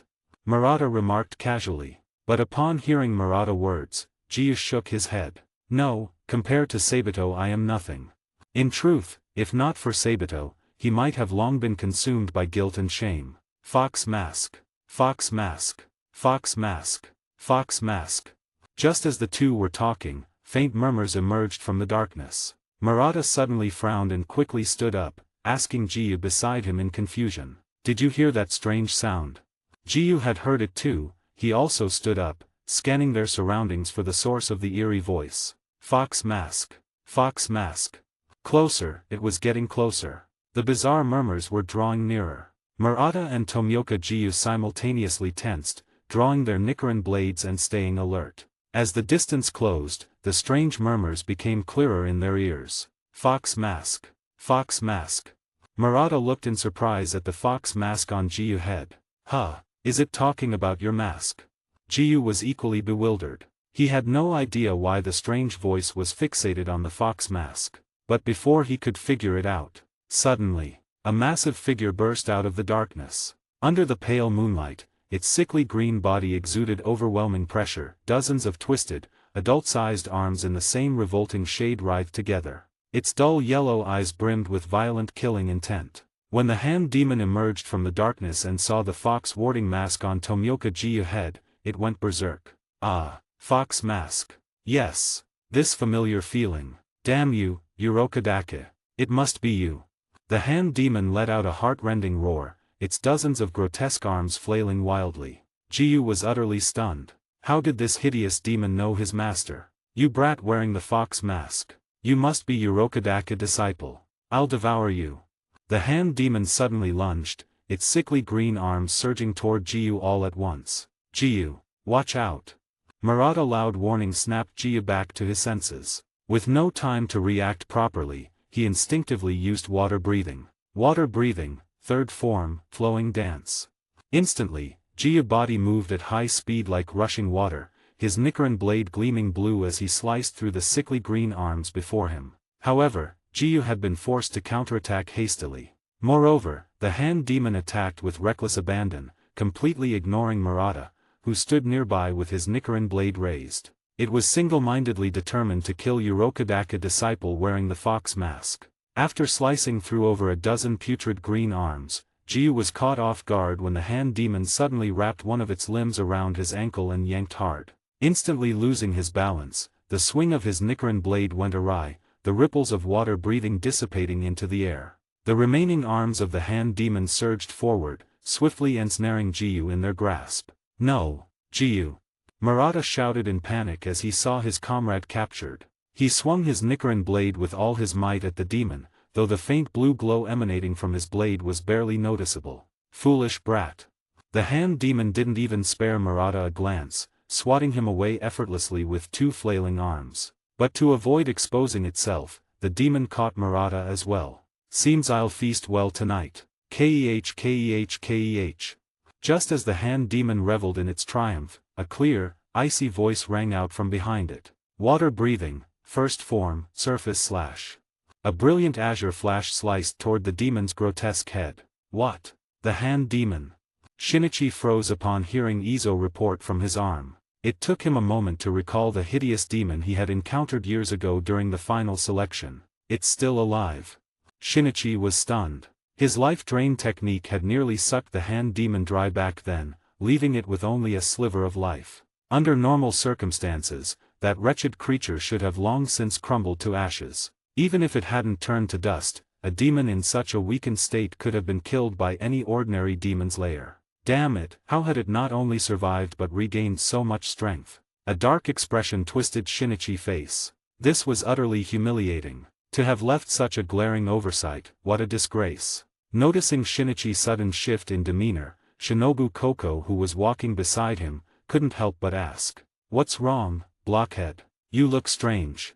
Shinichi raised his arm, and Izo immediately took flight. Taking a deep breath, Shinichi's heterochromatic eyes narrowed as he stared toward Wisteria Mountain. Nothing. Just realizing I made a huge mistake back then. Mistake? What are you talking about? Shinobu's large violet eyes brimmed with confusion, but Shinichi had already slung his Nichiren blade over his shoulder. He called out to go to take care of things here. I need to fix an old mistakes. His green Haori left streaks of afterimages in the air as Shinichi vanished in an instant, charging straight into Fujikazen Mountain. Left behind were a bewildered Shinobu and an exasperated Goto, who shouted at the now empty space where Shinichi had stood. Hey, damn you, Shinichi, can't you stop being so irresponsible? The final selection almost over, and you're running off again. Do you even remember you're a Hashira? The scenery blurred past Shinichi as the wind howled in his ears. A green streak darted like lightning through Fujikazen Mountain. Any unfortunate demon that happened to cross his path met instant annihilation. Crunch. The dulled Nichiren blade abruptly stopped after cutting halfway through hand demon neck. Arg. That hurts like hell. In the pangs of agony, hand demon wildly swung its arms, forcibly pushing back the figure behind it. When the enraged hand demon turned around. Huh. Another brat with a fox mask. Read 30 chapters ahead and support me on Patreon. 87, Chapter 87. Facing the imposing hand demon, Sabato's expression beneath his mask grew solemn. Brat. You must be another disciple of that bastard Urokadake. Your masks reek of the same disgusting stench. The hand demon snarled viciously at Sabato. Unfazed, Sabato raised his Nichiren blade, his voice cool and clear beneath the fox mask. No matter who you are, as long as I'm here today, you won't harm anyone. Kahiha. Is that so? Brat, you're awfully full of yourself. The hand demon let out a grotesque laugh. Then, before Sabato's eyes, several sickly green arms sprouted from its back, tightly restraining two figures. Sabato. Jiyu barely had time to shout Sabato's name before a revolting arm gagged his mouth. Murata fared no better, bound just as firmly as Jiyu. The hand demon murky yellow eyes gleamed with amusement as it stared at Sabato, grinning cruelly. Brat, don't just talk big. Tell me, how are you going to save these two from my grasp? Before the hand demon grin could fade, Sabato struck. Water breathing, 7th form, drop ripple thrust. A lightning-fast slash aimed straight for the hand demon face. The blade shimmered with a brilliant blue glow, like ripples suddenly forming on water. The frigid arc of steel flashed before the demon eyes in an instant. As the fastest attack in water breathing, the 7th form was designed to pierce through enemies before they could react. The hand demon, barely recovered from its injuries, had no hope of blocking it, but it had a plan. With a sudden lurch, it threw itself backward. When Sabato's Nichiren blade stabbed into its neck, the demon momentum cushioned the blow, preventing a fatal strike. Then, as Sabato's strength waned, several sickly green arms clenched into fists and slammed toward him. Yet Sabato remained calm. Water breathing, 3rd form, flowing dance. His figure blurred into afterimages, trailing watery light that dazzled the hand demon vision. The heavy fists crashed harmlessly past him. Without giving the demon a moment to recover, Sabato pressed on. Water breathing, fourth form, striking tide. A relentless, surging onslaught of slashes rained down upon the hand demon. Forest breathing, first form, iron birch slash. A dazzling emerald green arc sliced through the air, severing the horde of demons blocking Shinichi path, along with a swath of trees, in an instant. A shockwave rippled outward. A flicker of anger ignited in Shinichi heterochromatic eyes. These ravenous, mindless low-level demons were too many. Even though his overwhelming aura alone could force them to their knees, their starvation had driven them past reason. They had gone completely mad. You worthless trash. Do you have any idea how little time I have? Get out of my way.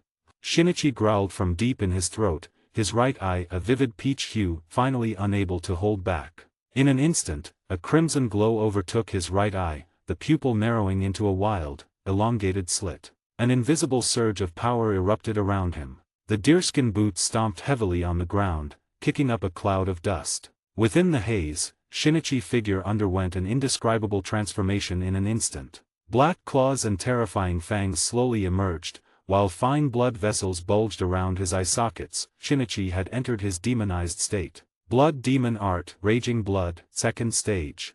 Boom! Shinichi's figure shot forward like a cannonball, his speed astonishingly fast and his terrifying aura strong enough to make the earth tremble even 100 meters away. With his demonized state activated, Shinichi's journey became smooth sailing. No matter how ravenous or frenzied the demons were, the moment they sensed the overwhelming aura emanating from Shinichi, comparable to that of the 12 Kazuki, they all chose to retreat. As he ventured deeper into Fujikazen Mountain, Shinichi could instantly perceive various life forces and strange energies flooding his senses. This wasn't due to anything else, it was because an agile black figure, swift as lightning, had silently appeared beside him. Faster! Even faster, Maru and I. Shinichi roared, his face twisted into a fierce expression from the demonization. Sabito, your talent is exceptional, but that shouldn't make you complacent. The heavens have granted you unparalleled gifts, which also means they've placed an immense responsibility upon your shoulders. Work hard. His master words echoed in Sabito's mind from time to time, leaving him momentarily dazed beneath his mask. With great power comes great responsibility.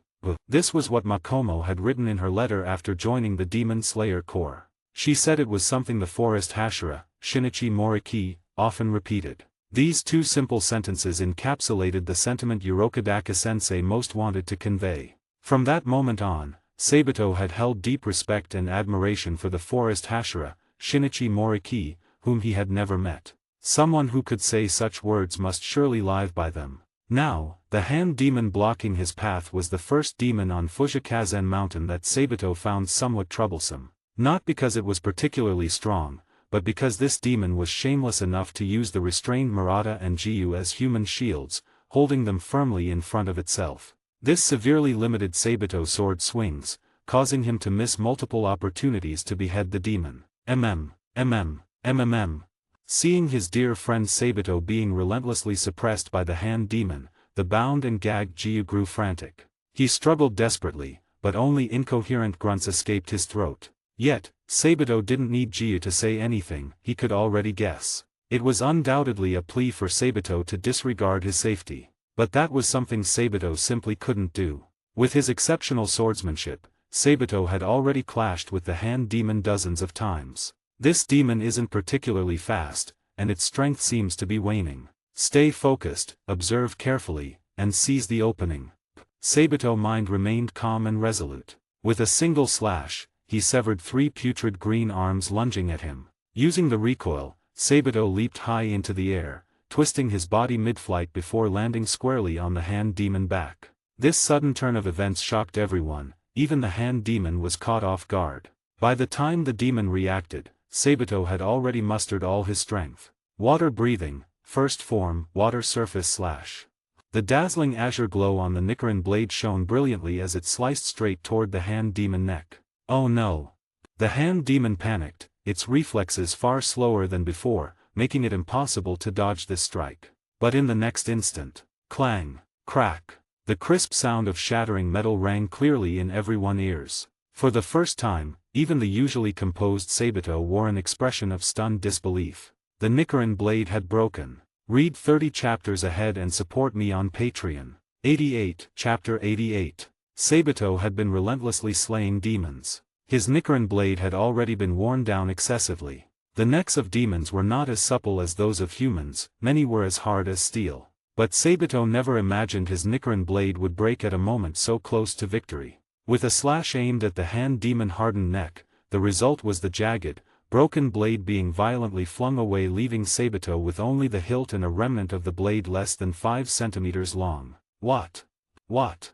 Sabito and the hand demon froze almost simultaneously, but soon, the terror on the hand demon face was completely replaced by maniacal laughter. Without a second thought, it threw a heavy punch at Sabito, who was still dazed. Facing the oncoming fist, Sabito instinctively raised his Nichiren blade to defend himself, but what could a mere 5-centimeter remnant block? Thud! The dull sound of a fist striking flesh rang clearly in everyone's ears. Under the hand demon punch, Sabito was directly hit in the chest, his body sent flying backward before crashing violently into a large tree. Crack!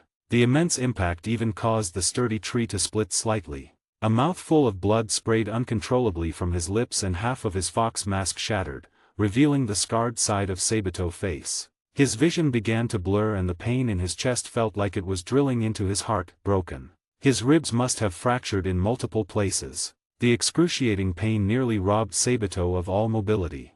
Seeing Sabito incapacitated, the hand demon couldn't help but let out a spine-chilling cackle. Kakik. What a shame, brat. You were so close to cutting off my neck. Who would have thought? Truly fate will. Urokodake, I'll gladly take your disciple as my prize, this is your retribution. Ha ha ha. Ugh, Sabito. Jiu eyes widened, blood vessels even tearing at the corners. Seeing his dear friend wounded yet unable to do anything filled him with unbearable frustration. He struggled desperately, but there was no breaking free from the hand demon grip. All he could do was watch helplessly as the hand demon drew closer to Sabito. By now, Sabito's vision was growing increasingly hazy. In his daze, he seemed to see Urokodake wearing his Tengu mask, watching as his master slew the demon that had killed his father, then carried the trembling, terrified boy from his ruined home back to Mount Sajiri. He saw Urokodake-sensei tending to him with care, saw himself training under his guidance alongside his fellow disciples, saw himself comforting Jiu in the mountains, saw his master concerned words before their departure. Sabito saw so much. But the figure that finally appeared before him was that young Hashira clad in a blue-green battle robe. That young Hashira seemed to say something to him, with great power comes great responsibility. No, I can't die yet. I promised. I'd get everyone, get Jiu, through the final selection. Swish. Sabito's silver-purple eyes suddenly blazed to life and the blurred world before him snapped back into focus. Instinctively, his hand reached into his pocket. With his last ounce of strength, Sabito took out the oil paper package given by the forest Hashira. At this moment, all other thoughts had vanished from his mind, he only wanted to regain his power and destroy the demon. Crunch. Sabito took a huge bite, swallowing the oil paper along with its contents. An overwhelmingly sweet taste instantly flooded his mouth, so intense that it was impossible to discern what he was eating. If his tongue could scream, it would have been shrieking for help. But along with the lethal dose of sweetness, something else was hidden deep within the oil paper, a single crisp blade of grass. The moment the grass was chewed, an invisible ripple seemed to surge through Sabito's body. An immense, unseen vitality rapidly flowed from his mouth to every part of him, while a violent force also began to ravage his body. Ah!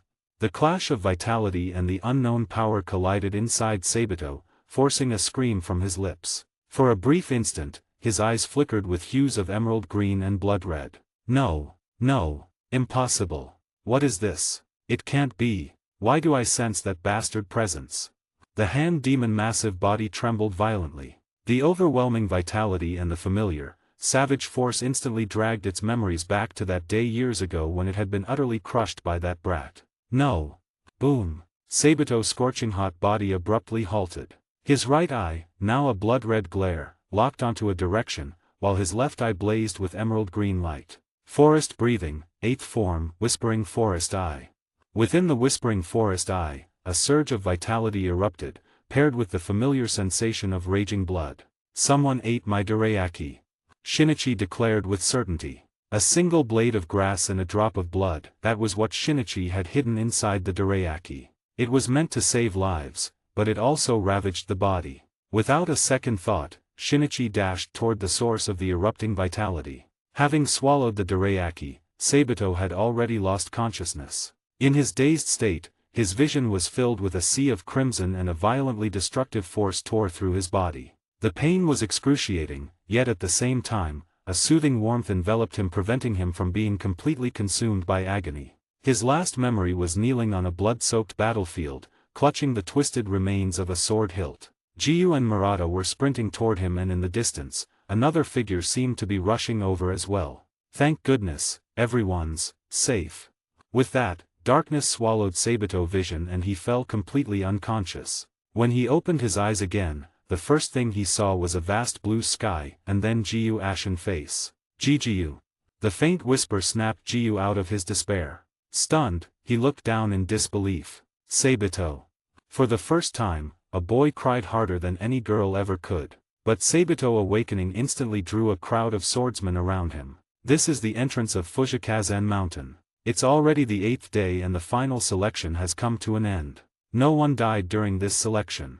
Nearly all the swordsmen looked at Sabito with gratitude in their eyes. They owed their success in the final selection to this young boy who had single-handedly ensured everyone's survival. That's great, Sabito. You're finally awake.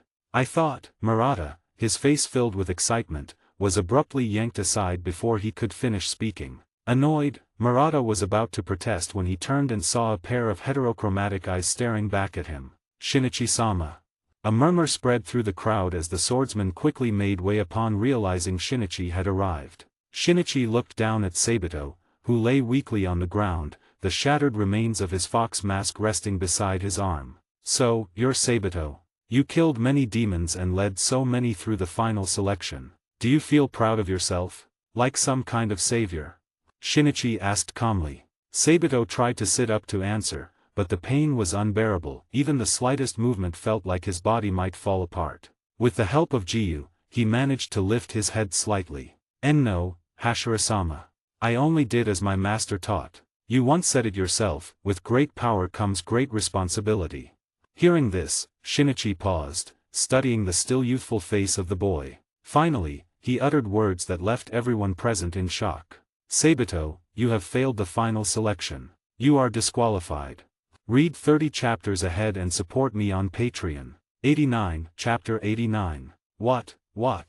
Sabito was stunned and so was everyone else present, including the Kakushi members like Goto. Even Shinobu beside Shinichi looked at him in surprise. What, Shinichi-sama, why? Sabito excellence is clear for all to see. Why? Why must Sabito be eliminated? Please give us a reason. Murata pushed through the crowd, his face filled with urgency as he questioned Shinichi. But Shinichi merely gave him a cold glance before replying indifferently. Before the final selection began, I made it clear that no matter the circumstances, if any of you ate the dorayaki I gave you, I would consider it as voluntarily withdrawing from the selection. Sabito, tell me, did you eat the dorayaki? Hearing Shinichi's words, Sabito nodded bitterly. It was true, he had indeed eaten the dorayaki, and it was only through the strength gained from it that he had been able to save Jiyu and the others from the demon. You all heard him admit it. So, is there still any issue with my decision to eliminate him? Shinichi swept his gaze across the crowd, his tone calm. Perhaps it was the overwhelming presence Shinichi exuded as the Hashira, but for a moment, none of the examines dared to meet his eyes. Except for one. Tomioka Jiyu stepped forward, his water-blue eyes fixed firmly on Shinichi. Clenching his fists, he resisted the pressure Shinichi radiated and argued. No, Sabito only ate that dorayaki to save me. He could have passed the final selection on his own. If someone must be eliminated, let it be me instead of Sabito. A sudden hum filled the air as Shinichi left eye seemed to flicker with an eerie green light. In the next moment, Jiyu felt an immense weight press down on his shoulders. Are you questioning me? Questioning a Hashira? Shinichi tilted his head slightly, looking down at Jiyu. Despite the suffocating pressure, Jiyu stubbornly raised his head meeting Shinichi's gaze as he gritted his teeth. Sabito doesn't deserve to be eliminated. He's more qualified than any of us to join the Demon Slayer Corps. At Jiyu's words, expressions of shame flickered across the faces of the other examines present. Then, another figure stepped forward, rushing to stand before Shinichi. Murata shut his eyes tightly, fists clenched as he shouted, "I was also saved by Sabito. He's worked so hard, grown so strong, he shouldn't be eliminated. If someone must be disqualified, then eliminate me instead, Shinichi-sama." One after another, more examines stepped forward. Most had either crossed paths with Sabito or been saved by him from demons. Even those who didn't know him personally respected his righteous actions. Soon, dozens of participants in the final selection stood before Shinichi, pleading with him not to eliminate Sabito. The scene left everyone astonished. Even Goto, who had been watching from the sidelines, felt compelled to speak up for the boy. If nothing else, shouldn't someone who had slain so many demons be allowed to pass the selection? But Goto also understood the importance of rules. He respected Shinichi's authority as a Hashira, so in the end, he refrained from interfering. Shinichi glared coldly at the numerous examines before him. Just as he was about to lose his temper, he suddenly felt someone tugging at his sleeve. Turning his head, he saw it was Shinobu. Shinobu's large violet eyes held a trace of sympathy as she spoke to him in an unusually gentle tone. "Stubborn Shinichi, maybe you should let this go. That Sabito has really been through a lot." Having experienced the final selection herself, Shinobu understood the hardships involved and thus empathized with the examine's actions, while also admiring Sabito. But Shinichi seemed both angered and amused, muttering under his breath, "Ridiculous." With that, he abruptly turned back, drawing his Nichiren blade along with its sheath from his waist and slamming it forcefully onto the ground. An invisible shockwave instantly radiated outward from Shinichi, causing the hearts of the surrounding examines to tremble slightly. "Enough. Since you haven't officially joined the Demon Slayer Corps yet, I won't blame you for not knowing the rules. But once you're in, you'll learn, never question a Hashira orders. You want me to spare Sabito from elimination? Fine, I'll give you a chance. Draw your Nichiren blades and give it everything you've got. If even one of you can land a hit on me, I'll let Sabito pass the final selection. Otherwise, shut your mouths." Shinichi's gaze was fierce as he scanned the crowd. The examines were momentarily stunned by his words. Drawing a blade against a Hashira? Who would dare? Hesitation flickered in their eyes. But Tomioka Jiyu, standing at the front, acted almost without thinking. Swish. His Nichiren blade flashed from its sheath in an instant. Water breathing, 7th form, drop ripple thrust.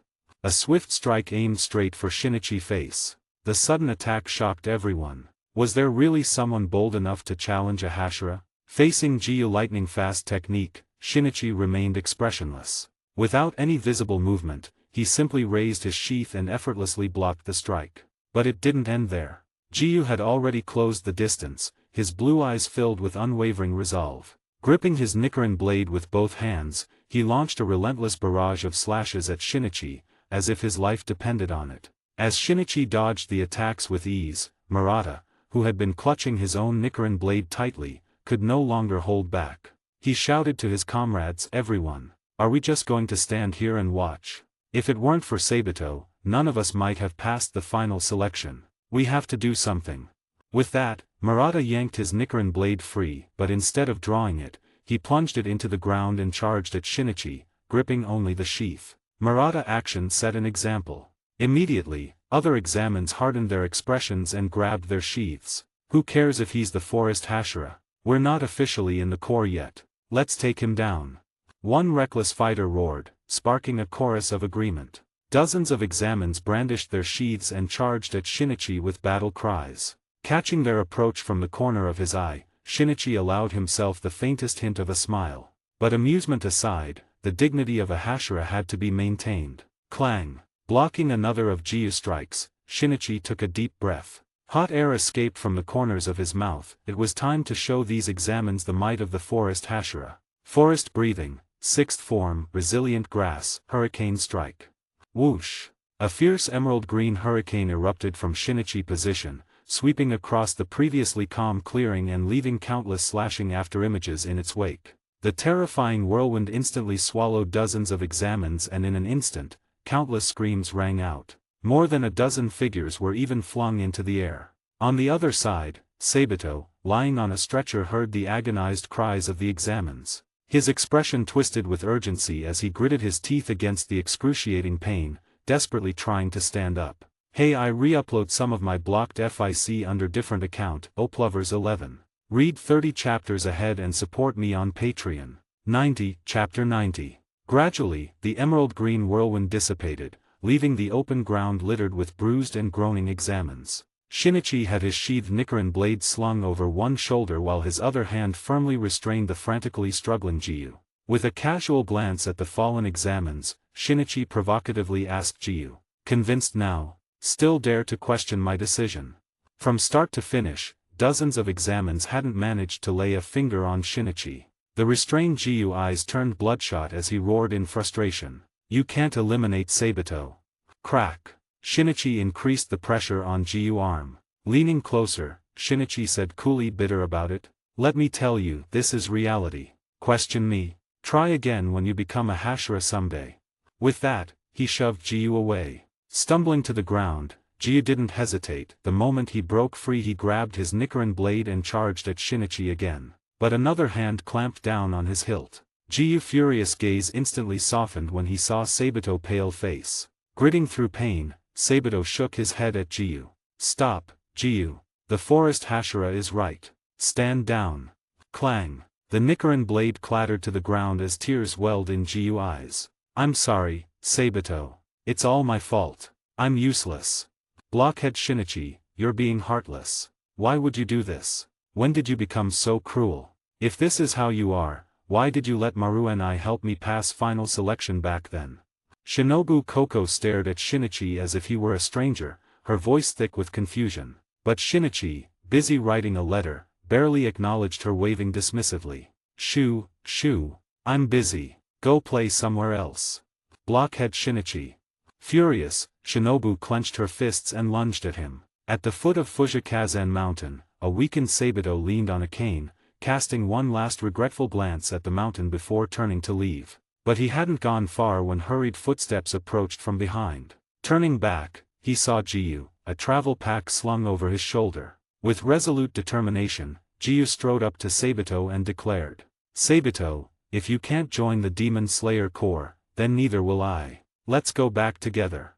Instead of gratitude, Sabito's eyes widened in shock. Slap. The sharp sound sent Jiyu staggering. Clutching his left cheek in disbelief, he looked up to see Sabito's face twisted in fury. "Tomioka Jiyu, what do you think you're doing? Are you a child? What do you take our master teachings for? You idiot!" Sabito shouted, trembling with anger. "Why did we join the Demon Slayer Corps? To avenge our loved ones. To ensure the tragedies that befell us never happen again. For our master. For your sister. How dare you say such things to me? Do you think joining the Demon Slayer Corps is some kind of game? Get out. Go back. Don't make me despise you. If you desert, I'll hate you for the rest of my life." Sabito grabbed Tomioka Jiyu by the collar and roared, leaving the latter completely stunned. He had never imagined Sabito could be so furious. "I was eliminated. Now, master hopes rest solely on you. You must become the Water Hashira. Your talent is no worse than anyone else. Don't you dare return to Mount Sajiri unless you become the Water Hashira. Otherwise, I'll disown you as my friend. Get out of here." With that, Sabito roughly shoved Jiyu to the ground and limped away. Jiyu sat there like a lifeless puppet, staring blankly at Sabito's retreating figure. Unseen by him, tears streamed down Sabito's face as he walked. After walking for who knows how long, exhausted and battered, Sabito finally returned to Mount Sajiri. When he spotted his master waiting outside the wooden cabin from afar, the familiar Tengu mask broke his resolve. He threw himself into his master's embrace, sobbing uncontrollably, choking out apologies for failing his expectations. After all, Sabito was just a 13-year-old boy. "I'm sorry, master. I let you down." Urokadake Seikanji, the former Water Hashira, gently patted his disciple back and comforted him softly. "You've done well, child. Don't blame yourself. It's all right." After a long while, when Sabito finally calmed down, Urokadake led him back into the cabin where a steaming pot of seafood stew bubbled warmly. Some time later, Urokadake and Sabito sat outside the cabin, gazing up at the starry sky. "Sabito, do you have regrets? Do you resent the forest Hashira who eliminated you?" Urokodaki asked his disciple earnestly. Sabito fell silent for a moment before shaking his head. In truth, it was impossible to say he held no resentment, but the upright Sabito couldn't bring himself to blame a responsible Hashira. After all, the forest Hashira had clearly explained the rules and those Dorayaki had indeed saved lives. Seeing his disciple response, Urokodaki nodded in approval, then pulled a letter from his robe and handed it to Sabito. This is a letter from the forest Hashira, Shinichi Moriki. Read it carefully, child. Hearing it was a letter from the forest Hashira himself, Sabito froze. He took the letter, unfolded it and rows of messy handwriting appeared before his eyes. By the time he finished reading, Sabito's expression had completely changed. The resentment in his heart vanished instantly, replaced by sheer shock. He looked up at his master and asked hesitantly, "Master, this?" Urokodaki nodded at him. Rewinding to a few days earlier, Shinichi beckoned his Kashgai crow, Izo, to come. "Izo, please deliver these 2 letters, one to headquarters and the other to former water Hashira Urokodaki Seikanji at Mount Sajiri." Izo cawed and nodded, then suddenly soared into the sky. Shinichi watched as Izo flew away, and it was at that moment that Shinobu Koko arrived behind him. Shinobu's face was slightly flushed and her tone carried a hint of embarrassment. Shinichi-sama, yes, I'm sorry, I misunderstood you. I apologize. But, why did you do that? Everyone will definitely say you're cruel and lacking in compassion." Shinichi silently smiled and looked at the examines gathering not far away. As the largest group of examines to pass the final selection, their numbers exceeded the Demon Slayer Corps' preparations. Not only were there not enough uniforms and ore, but even the crows were insufficient. Thus, the logistics department quickly sprang into action, busily preparing supplies. Due to the shortage of crows, the Demon Slayer Corps even urgently recalled a batch of retired crows to fill the vacancies. Let them be misunderstood, I'd rather they curse the forest Hashira for being cruel than have their lives casually sacrificed at the hands of demons, Shinichi said nonchalantly. Blockhead Shinichi, you're not that bad after all. Hey, I re-upload some of my blocked FIC under different account, Oplovers 11. Read 30 chapters ahead and support me on Patreon. 91, Chapter 91. Water Breathing, 4th Form, Striking Tide. Under the sunlight, the wooden sword surface shimmered with a pale blue glow as endless waves of attack surged toward Shinichi from all directions. Faced with Tomioka Jiu's overwhelming technique, the usually laid-back Shinichi had to focus slightly. He tightened his grip on the wooden sword in his right hand while also grasping a shorter one with his left. Forest Breathing, 13th Form, Naiden Ichiryu, Wolf Spirit. Countless rays of light coalesced into a green giant wolf, roaring as it collided with the endless tide. Blades flashed, carving deep gashes into the earth. The shockwaves from their clash kicked up clouds of dust, obscuring the details of their duel. At the edge of the clearing where Jiu and Shinichi fought, 2 petite figures watched nervously. One was Shinobu Koko, arms crossed and brows furrowed. The other was a girl in uniform with dark green shoulder-length hair and gentle, lovely features. Her green eyes were filled with concern as she watched the battle. Her name was Makomo, also Jiu and Sabito Sr. After learning everything about the final selection on Fujikazen Mountain, she sought out her junior Jiu with deep worry. True to her fears, the experience had changed him. He became withdrawn. Whenever Makomo suggested writing letters to their master or Sabito or returning to Mount Sajiri, Jiu would make excuses to avoid it, as if he couldn't face Sabito anymore. Yet, paradoxically, Jiu had become the most outstanding swordsman of his generation, advancing at an astonishing pace. While his peers lingered at the Kanu and Kanoto ranks, he rocketed to Kino rank within a year, slaying over 30 demons. While Makomo took pride in Jiu's achievements, she also worried about him. After joining the Demon Slayer Corps, the changed Jiu developed a habit. Whenever he had time, he would challenge Shinichi, the forest Hashira, with his sword. Win or lose, he never spoke a word. If Shinichi refused, Jiu would stand outside his home with his wooden sword until late at night or until duty called him away. When Jiu first challenged Shinichi as a Mizunato-ranked demon slayer, many privately mocked his overconfidence. But as he persisted, even the harshest critics came to respect his determination. Back to the duel. Crack. A wooden sword snapped, followed by a muffled grunt, clear signals of the battle conclusion to Shinobu and Makomo. As the dust settled, Jiu leaned on his broken sword, one hand clutching his chest as he gasped for breath, sweat soaking his hair and uniform. Shinichi, meanwhile, looked unscathed. He slung his wooden sword over his shoulder and walked up to Jiyu, offering a hand. Good fight. You've improved. The outcome was undeniable. Seeing Jiyu unharmed, Makomo sighed in relief. Beside her, Shinobu remained composed. Though she found Shinichi dense in many ways, she couldn't deny his strength. However, Tomioka Jiyu's progress was also evident. At least a year ago when he sparred with Shinichi, Shinichi had never actively used dual swords. The fact that he could push Shinichi to get serious and wield two swords was already remarkable.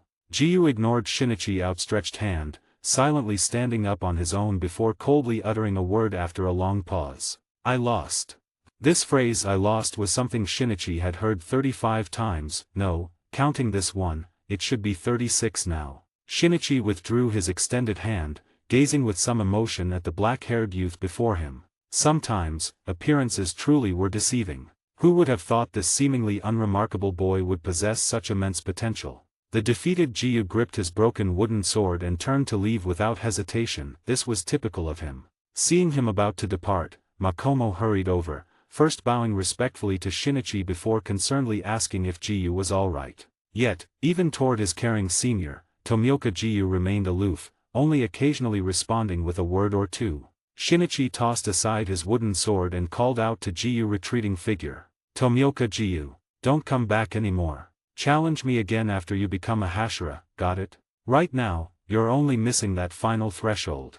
Jiyu's departing figure paused momentarily, but ultimately he continued walking away from Shinichi home. That brat.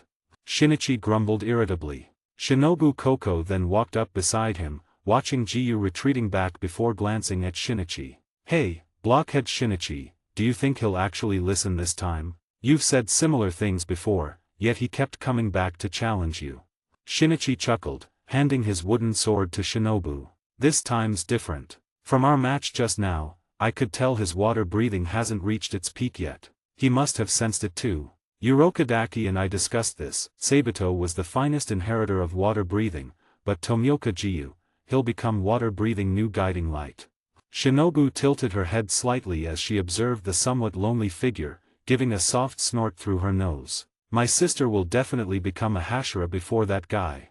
Indeed, among the Demon Slayer Corps' most renowned swordsmen, besides Tomioka Jiyu, the other was Shinobu's elder sister Kani Koko. With her mastery of flower breathing, even while managing the butterfly estate, Kani had completed numerous missions, slaying over 40 demons. As a Kino-ranked slayers, she was the strongest candidate to become the next Hashira. Shinichi titled his head at Shinobu, smiling as he asked. Oh, but Shinobu, while Kani is impressive, she always spends extra time trying to befriend demons, no. So she might not make Hashira before Jiyu. What? Blockhead Shinichi, how could you say that? We're much closer to you, aren't we? And you're taking an outsider side. Shinobu protested indignantly. Stifling laughter, Shinichi teased. Really? Then could you do me a favor and let me spend more time alone with Kani? Every time we talk, you barge in and ruin our chances to chat. What? Absolutely not. The agitated Shinobu bristled like a prickly little hedgehog.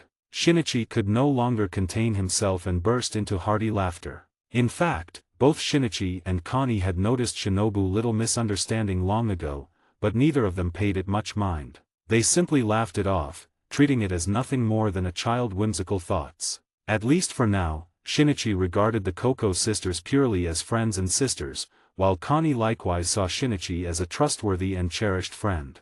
There was none of the romantic sentiment that Shinobu had mistakenly assumed between them. Still, teasing the kid occasionally was quite amusing, so neither Shinichi nor Kani ever bothered to explain it to Shinobu.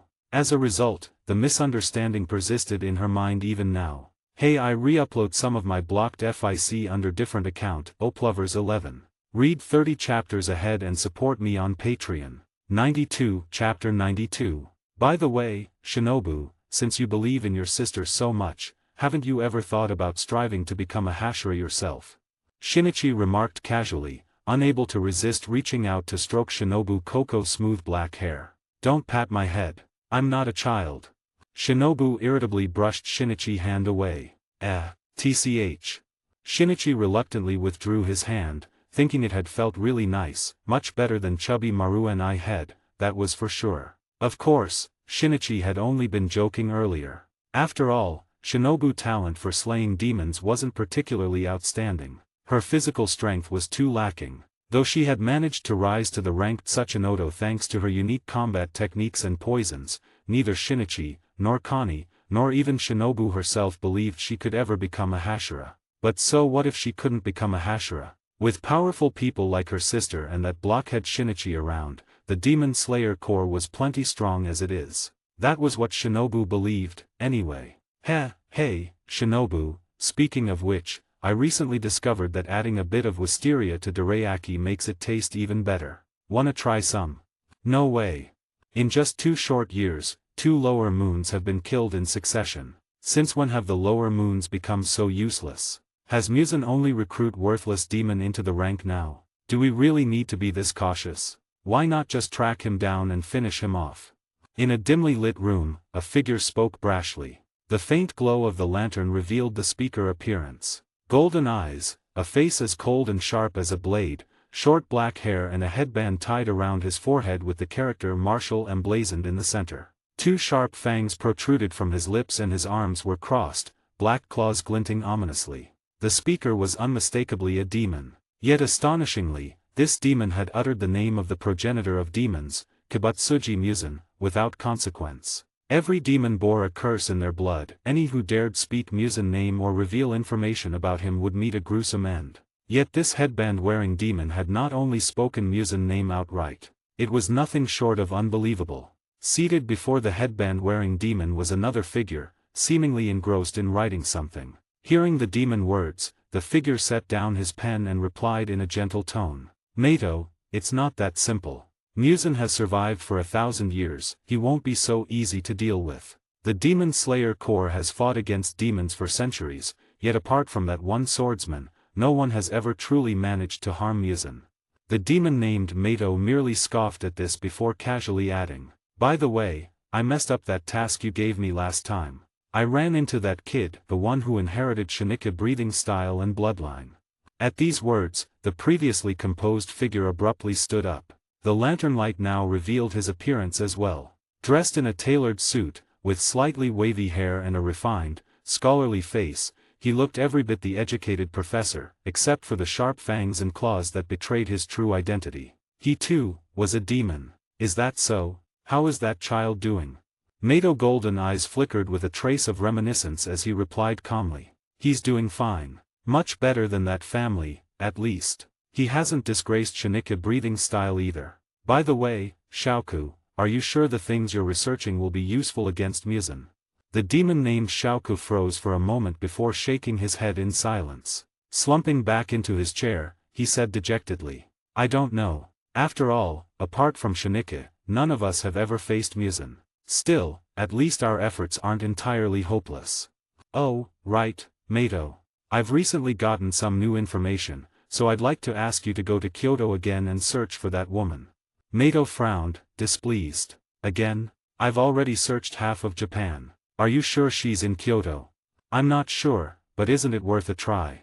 Mato let out a cold chuckle before turning and striding out of the room. In the next moment, his figure vanished, leaving only an afterimage behind. Watching Mato leave, Shaoku turned his gaze back to the table before him, cluttered with various bottles, jars and even some advanced experimental tools only found overseas. Staring at these scattered containers, he sighed, his tone a mix of lament and resignation. Demons should never have been born into this world. All of this is a grave sin. Muzan. Oyakata-sama. The Hashira of the Demon Slayer Corps, Rengoku Shinjiro the Flame Hashira, Haimjima Gyomei the Stone Hashira, Uzui Tengen the Sound Hashira and Moriki Shinichi the Forest Hashira, stood in perfect formation, bowing respectfully to their master, Yubayashiki Kaguya. "Please, rise. I am truly overjoyed to see all of you again. Your unwavering dedication to the Demon Slayer Corps moves me deeply. Please accept my gratitude." As always, Yubayashiki Kaguya exuded an aura of warmth and kindness that naturally inspired reverence for this gentle yet resolute leader. It was another biannual Hashira meeting, but unlike before, Kaguya was accompanied by 2 small figures this time. Two little girls dressed in miniature purple kimonos, their faces so alike they resembled exquisitely carved porcelain dolls, adorable enough to make anyone want to pinch their cheeks. In fact, Shinichi did just that.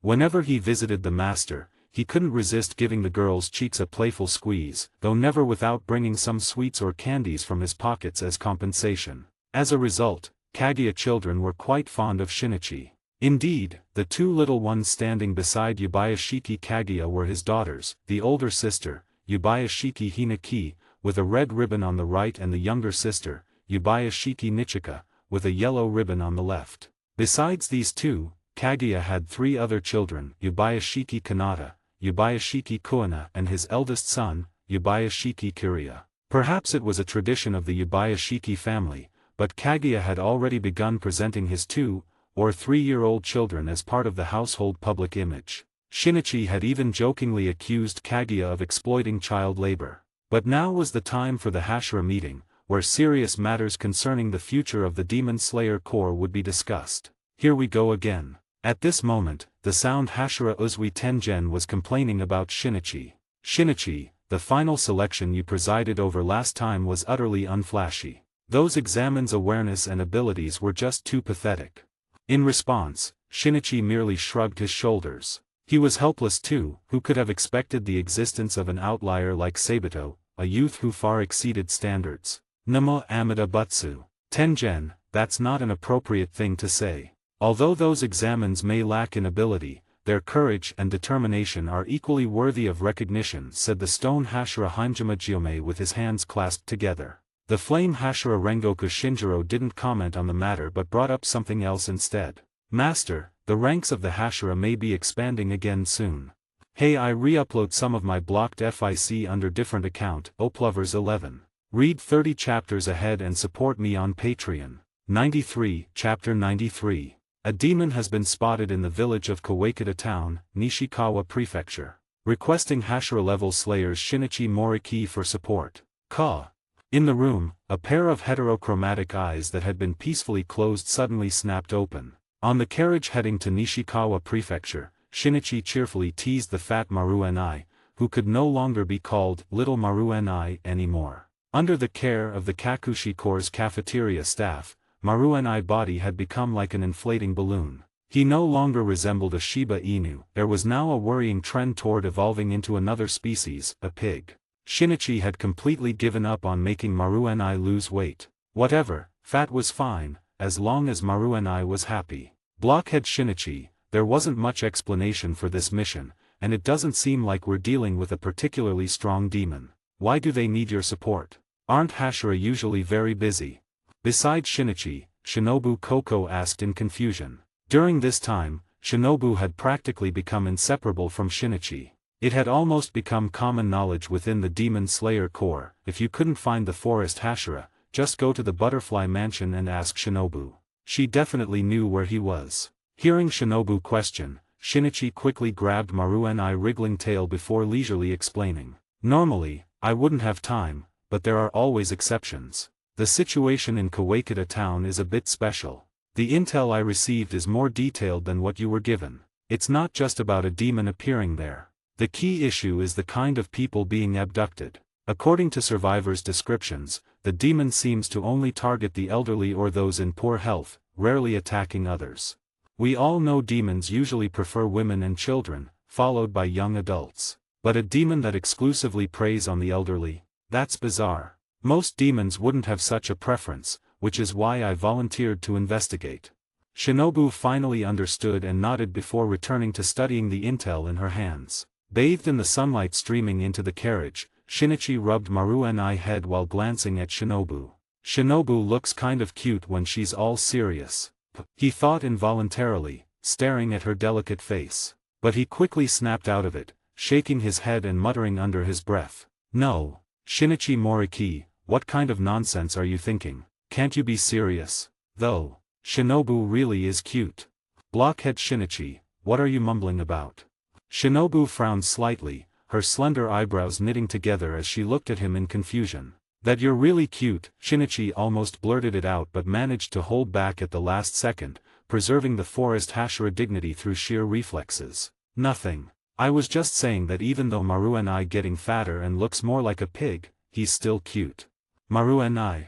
Innocent victim here. Is there no justice? Bullying a poor, speechless dog like this, who's the real dog here? Shinobu glanced at the fat dog lying in front of Shinichi, who for some reason suddenly looked wronged. Her nose twitched slightly. Is that so?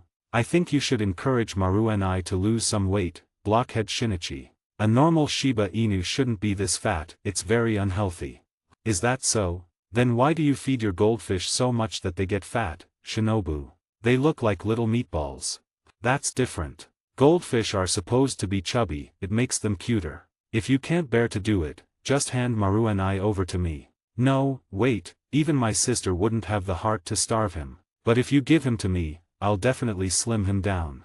Shinobu Koko planted one hand on her hip and pointed confidently at Maruenai with the other. The clever Maruenai widened his eyes and immediately looked at his owner, only to see a flicker of consideration in Shinichi's gaze. Maruenai, oh no. Chatting and laughing along the way, Shinichi and Shinobu soon arrived in Ishikawa Prefecture by carriage. As they stepped down, Shinichi's wide blue-green battle robe slightly concealed the two Nichiren blades of differing lengths hanging at his waist. Shinobu, too, wore a short white haori that covered the unusually slender and lightweight Nichiren blade at her side, distinct from those of ordinary Demon Slayer Corps members. Beneath their haori, both wore the standard black Demon Slayer Corps uniform. Their attire still drew curious glances from passers-by as they entered Kawakita town in Ishikawa. After all, Kawakita was unlike other open, bustling cities. In this still somewhat conservative area, the style of the Demon Slayer Corps was a rare sight. Soon, Shinichi and Shinobu reached the village rumored to harbor a demon. To gather information, they split up. Shinichi would investigate the demon activities while Shinobu questioned families whose elderly had been abducted. The village called Kippei was isolated, with little interaction with the outside world. Nearly every household consisted of farmers living simple lives. The most advanced technology was the electric lights in a few homes. Stepping into it felt like traveling back in time to a village from a century ago. At first, gathering information seemed like it wouldn't be difficult. But to their surprise, the locals, even the families who had lost their elders, didn't seem to take the matter seriously. One household even rudely shoved Shinichi out the door when he came asking, snapping, "Mind your own business. This is our affair. Outsiders shouldn't meddle unless you want an Oni coming after you." With that, they slammed the door in his face. The baffling encounter left Shinichi scratching his head. Though he came up empty-handed, Shinobu on the other hand, made significant progress. In one home, a middle-aged man who had lost his father in his 70s sorrowfully shared a story with Shinobu. It turned out that for centuries, a legend had passed down in Kippei village. Elders who reached the age of 70 would transform into man-eating Oni, in other words, demons. To prevent this, the village had maintained a tradition for hundreds of years, either driving elders nearing 70 out of their homes or abandoning them in the mountains to fend for themselves. This practice is really happen in Japan back then, if they still doing it now. This is so disgraceful and ignorant. How could they? Shinobu was furious. But the man only smiled bitterly. Who wouldn't agree? But why does everyone do it? There's only ever been one reason, poverty. There's never been enough food to go around, let alone for the elderly who can't work. In fact, this was originally just a legend. Over the past century, with the advancement of productivity and sufficient food supply, coupled with government control, such outdated customs gradually disappeared. However, who would have thought that recently, trouble has arisen again? Shinobu Koko looked at the man's bitter expression and quickly pressed. What happened? There really is a demon appearing. Hey, I re-upload some of my blocked FIC under different account, Oplovers 11. Read 30 chapters ahead and support me on Patreon. 94, Chapter 94. Over a decade ago, in Kippei village, there was a notorious gambler named Koera Ryo. This scoundrel was addicted to gambling, having squandered not only his family wealth but even the coffin money his 70-year-old mother had painstakingly saved. His wife, utterly disillusioned, left him with their child and had been out of contact for many years. His father had also passed away from anger more than 10 years prior. Later, this wretch developed a drinking problem, stumbling around drunk every day. But that wasn't even the most infuriating part. His elderly mother, already in her 70s, barely scraped by weaving hemp ropes and foraging for wild vegetables. Yet he never once cared for her. Instead, he often violently snatched the meager earnings she managed to save from her labor, using the money to buy alcohol. Even the villagers couldn't stand such despicable behavior. One day, someone reported him to the police station in town. The officers promptly mobilized to arrest this unfilial bastard and throw him in jail. But then something shocking happened. The gambler's mother, the 70-year-old woman, knelt and tearfully begged the police not to take her son away, insisting she had willingly given him the money. Helpless, the police could only issue a stern warning before leaving. Yet the bastard showed no gratitude toward his mother. Instead, he treated her even more cruelly. Then one day, news spread that a gang of bandits had fled from the city prison and were hiding in the mountains. They had killed many along the way. While the police hunted them, they also issued warnings for villagers to stay indoors. Families of victims could claim compensation at the station. Upon hearing this, the gambler hatched a wicked plan. The next day, his mother vanished and he went to town to collect a large sum of money. With the money, he indulged even more recklessly, drinking and gambling daily. When asked about his mother, he shamelessly claimed he had upheld an age-old tradition. But everyone knew the truth. His fortune didn't last long. The money was soon gone and he ultimately drowned drunk in the village creek. But from then on, rumors spread that an Oni demon haunted Kippei village. Many claimed to have encountered it in the mountains. Around the same time, elderly or gravely ill villagers began disappearing mysteriously. The villagers whispered it was the Oni's doing. Yet days after each disappearance, the missing person family would inexplicably receive a large sum of money. Tempted by the wealth, some villagers stopped fearing the demon, some even grew grateful. Though times were hard, most families still lived in abject poverty. So, that was the story of Kippei village. Shinobu Coco's eyes widened in shock, her hand covering her mouth in disbelief. She couldn't comprehend it. How could mere money outweigh the value of family? It was pure evil. Had Shinichi been there to hear this tale, he would have realized how eerily similar it was to the story of Teranishi village, which he had once visited. The darkness of human nature sometimes far exceeds imagination. Soon, the hurried Shinobu Coco found Shinichi, who had discovered nothing and told him everything she had learned in detail. Shinichi remained silent for a long time after listening, his expression darkening. After a while, he sighed and said the Teranishi village isn't an isolated case. Human nature, huh? Shinobu tilted her head up at Shinichi, puzzled. Teranishi village? Blockhead Shinichi, what place is that? This village is called Kippei village. Shinichi shook his head. That's another story, Shinobu. I'll tell you about it when I have time later. But for now, the mission comes first. Let's meet this legendary Oni. As he spoke, Shinichi reached out and ruffled Shinobu's hair. This action naturally provoked great displeasure from Shinobu.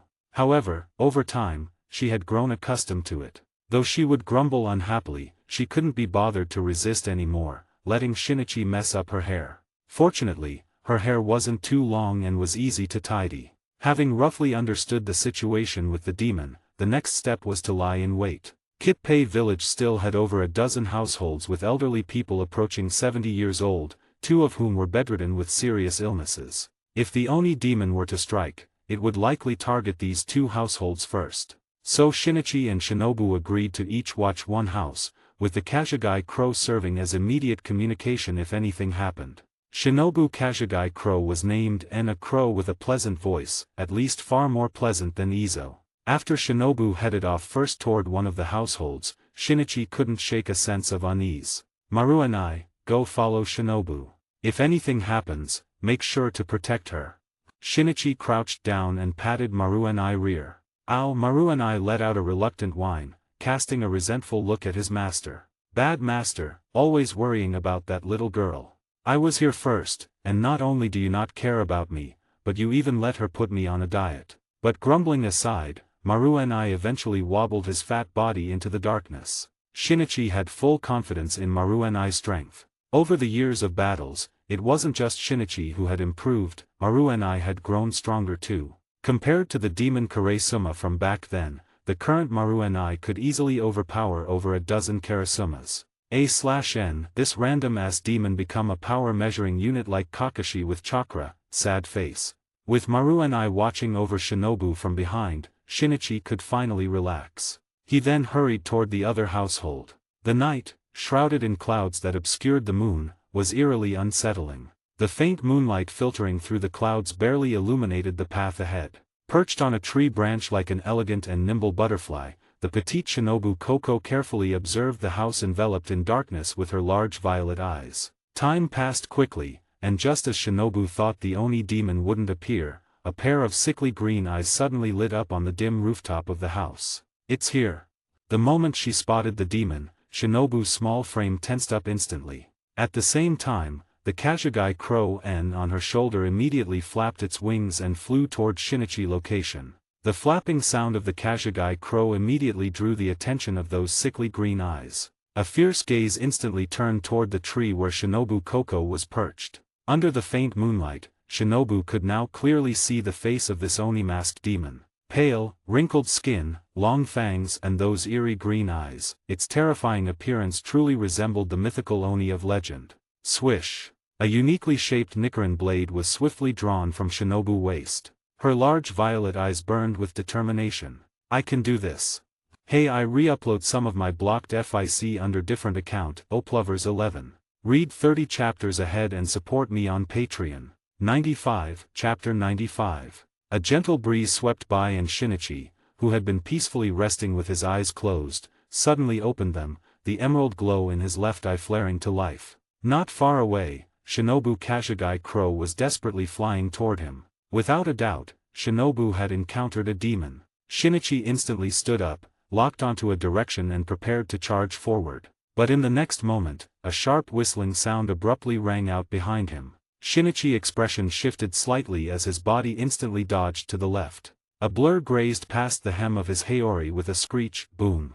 A deafening explosion sent dust flying everywhere. By the time Shinichi swiftly turned around, his brows were tightly furrowed. As the dust settled, he finally saw what had attacked him. Embedded in the ground was a massive crater and within it, a crimson longsword was deeply plunged into the earth. Under Shinichi's gaze, the red sword suddenly seemed to melt, dissolving into a pool of blood that seeped into the ground in the blink of an eye. "What the hell is this?" Shinichi muttered under his breath before sharply turning his attention to a certain direction. Sure enough, a figure gradually emerged from the darkness. Clad in a black martial artist's coat, with golden eyes, a cold and stern face, and short jet-black hair, the figure wore a headband with the bold character "Martial" at its center. Sharp fangs protruded from its lips and its arms were crossed, black claws glinting ominously. From the darkness emerged an unfamiliar demon. The moment Shinichi laid eyes on it, alarm bells blared in his mind. His instincts screamed that this demon was strong, unbelievably strong. Stronger than any demon he had ever faced before. Its power surpassed even 100, no, 200, Rokuro combined. With this kind of presence, an upper rank. Shinichi's hand slowly reached for the hilt of his Nichiren blade. However, the golden eyes of his opponent bore no engraved characters. The unfamiliar demon said nothing. When it stopped about 10 meters away from Shinichi, it cracked its neck with a series of unsettling pops before scrutinizing Shinichi with a critical gaze. "Your aura is still too weak. But to reach this level in just a few years, you haven't wasted Shinichi's bloodline," the demon muttered, seemingly to itself. Shinichi didn't respond. Instead, he tightened his grip on his Nichiren blade. In the next moment, a surge of overwhelming vitality coursed through his body, focus sharpened, resolve unshakable, to cut down everything in his path. A brilliant emerald light erupted as the ground beneath his deerskin boots cracked into countless fissures. The moment his dual-colored Nichiren blade left its sheath, its dazzling emerald glow illuminated the pitch-black night. Breath of the Forest, 12th form, forest draw / instant leaf. Shinichi refined Iaido / had surpassed all previous limits, its speed was now beyond human perception. The emerald / shot forth like a fleeting autumn leaf, aimed straight for the demon neck. Yet, faced with this seemingly unavoidable strike, the demon showed no trace of panic. Instead, a grin of excitement spread across its face, revealing its razor-sharp fangs. "Now that's more like Shinichi. Blood martial arts, shield form black tortoise." The demon roared in exhilaration, raising its arms, right hand vertical, left arm horizontal, forming an L shape. Bang! Clang! The swift slash collided with the demon, producing a metallic reverberation that echoed through the air. Shinichi pupils contracted slightly as he was forced back by the tremendous recoil. Once he steadied himself, his sword hand trembled faintly and his gaze instantly turned grave as he focused on the demon. The demon remained in its previous stance, but now its body was enveloped in swirling crimson light. For a fleeting moment, it appeared like an exquisitely crafted giant shield emblazoned with the ferocious image of a black tortoise. Dispelling the luminous shield around it, the demon fixed its golden eyes on Shinichi with keen interest and praised. "Not bad, not bad. Did you invent this technique yourself? Impressive, far more aggressive than Shinichi. I like it. I wasn't planning to waste time, but now you've piqued my interest. Again, let me see what other surprises you have in store, kid." With that, the demon stomped the ground, squatting into a horse stance as it crossed its arms. Blood martial arts, blade style, soul blades. Splat. Its palms suddenly split open, gushing blood that instantly coalesced into two crimson longswords. Shinichi drew the short Nichiren blade at his waist, crossing his longsword and shortsword in both hands. "I don't know where you popped up from, you bizarre demon, but I've sensed your aura before. You're the one from Nara Prefecture, aren't you? See chapter 78, but that doesn't matter now. Once I cut you down, I'll learn everything." The demon smirked. "Bold words, kid. Even Shinichi Moriki didn't dare speak to me like that. Let's hope your skills match that mouth of yours." Forest breathing, 13th form, Naiden Ichiryu, wolf spirit.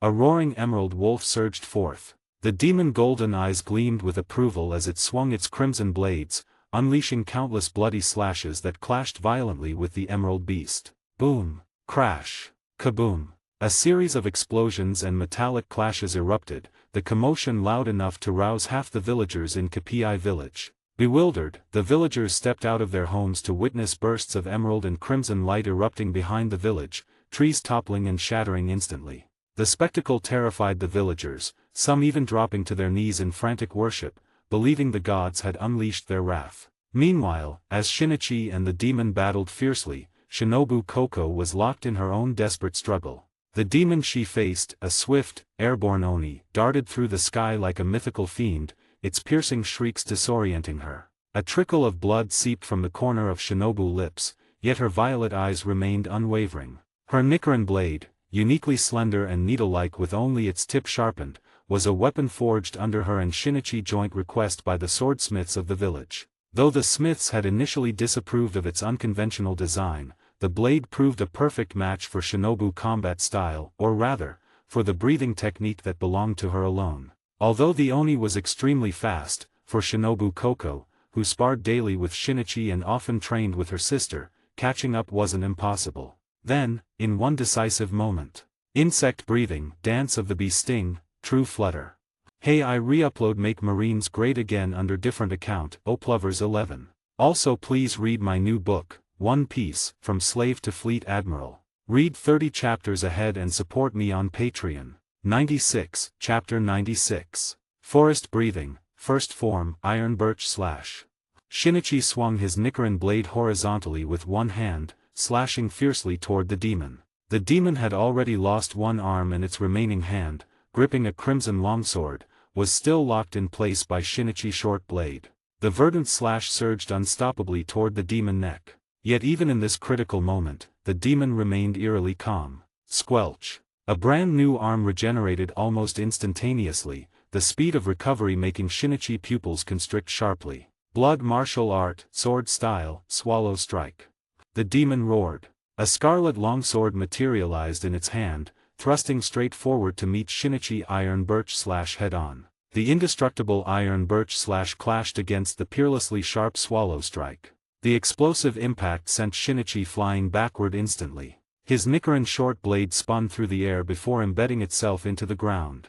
Shinichi was forced to kneel on one knee, steadying the churning in his chest. As the dust settled, the martial demon stood unharmed, wielding both sword and blade. It casually discarded the weapons, which dissolved into pools of blood upon hitting the ground. Strolling toward Shinichi, it spoke as if making idle conversation. "Not bad. For your current strength, you can already exchange blows with me. You're quite impressive, kid. But this duel was unfair. I'm too familiar with the forest breathing. So, I'll give you another chance. Let's see how strong you are after demonization."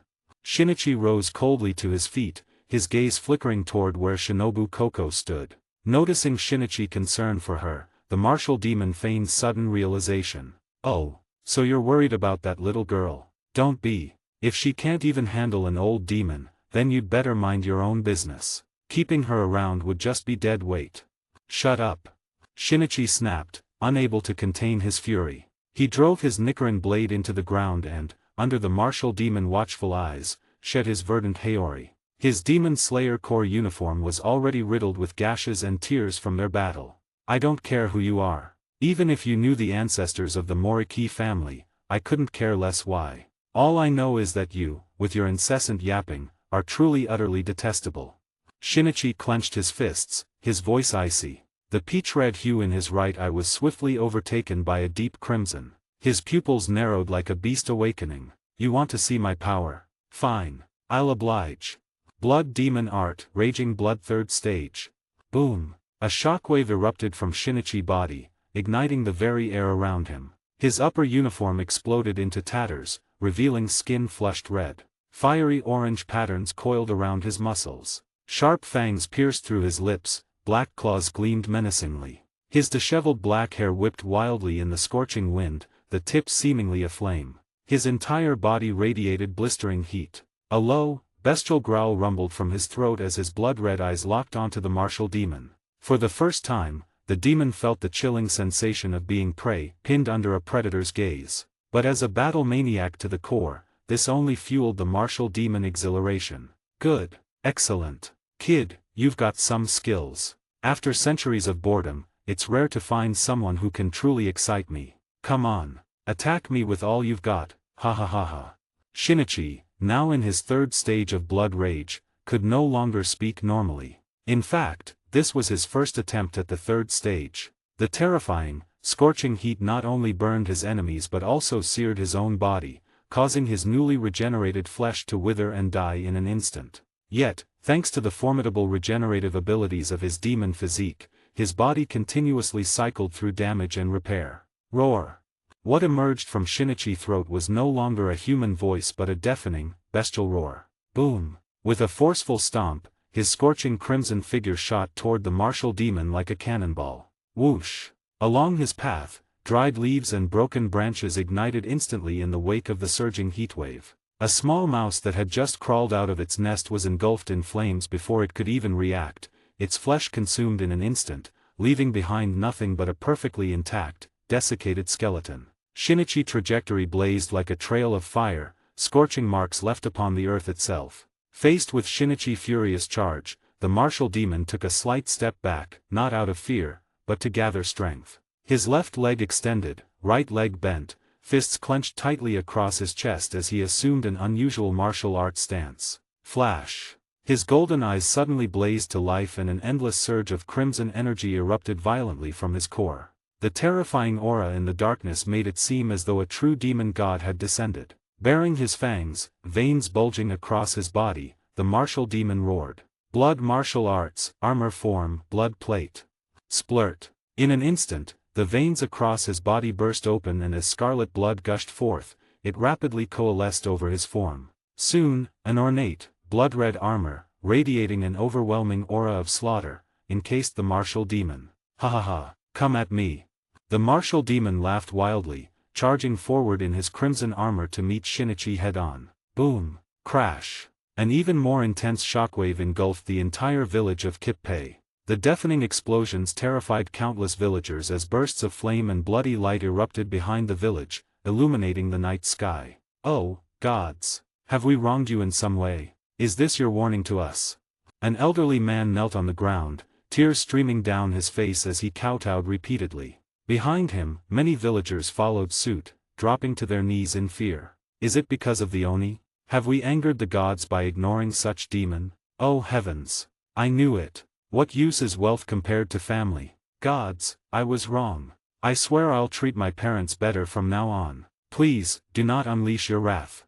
A middle-aged man wailed. His words struck a chord with many villagers. Could this truly be the reason? Meanwhile, atop a towering tree, a lean figure silently observed the battle between Shinichi and the martial demon. It was the demon named Shaoku. Dressed in a suit, he shook his head and sighed. I knew it, Mato. The moment you heard news about Shinike, you wouldn't be able to hold back. Ah, well, it seems I'll have to handle that matter alone.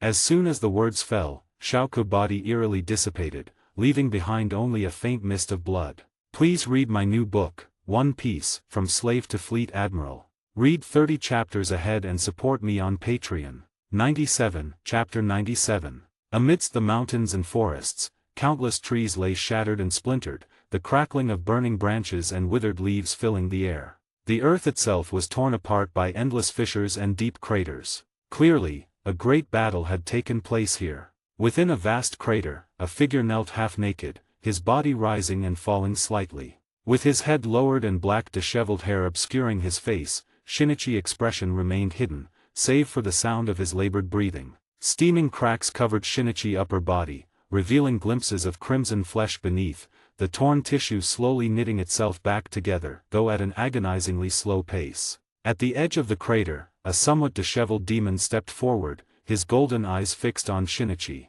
The demon blood-red armor was riddled with cracks and a massive gaping hole had been smashed into his chest. Clenching his fist, the demon struck his own chest with a resounding blow, shattering the armor into fragments that dissolved into pools of blood upon hitting the ground. With strength like this, I acknowledge you, Moriki Shinichi. Keep striving, perhaps you can achieve what even Shinike could never reach, the demon said slowly, gazing at the now incapacitated Shinichi before turning away. But before leaving, he tossed a small glass vial beside Shinichi, speaking without looking back. Something Shinike entrusted to me before his death. Now, it's time to return it to its rightful owner.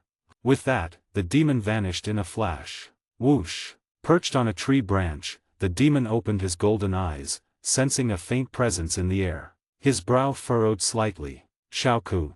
Back in the crater, a gentle breeze stirred as Shinichi swayed weakly before finally collapsing with a heavy thud. The crimson hue in Shinichi's eyes gradually faded, his fangs and claws reverting to normal. But his vision blurred, darkness swallowing him whole. Meanwhile, on the other side of Kippei village, the Oni demon circled low in the sky, shrieking piercingly. The elderly are burdens. For the happiness of future generations, the old should willingly end their lives. Why must you stop me? I'm only doing good.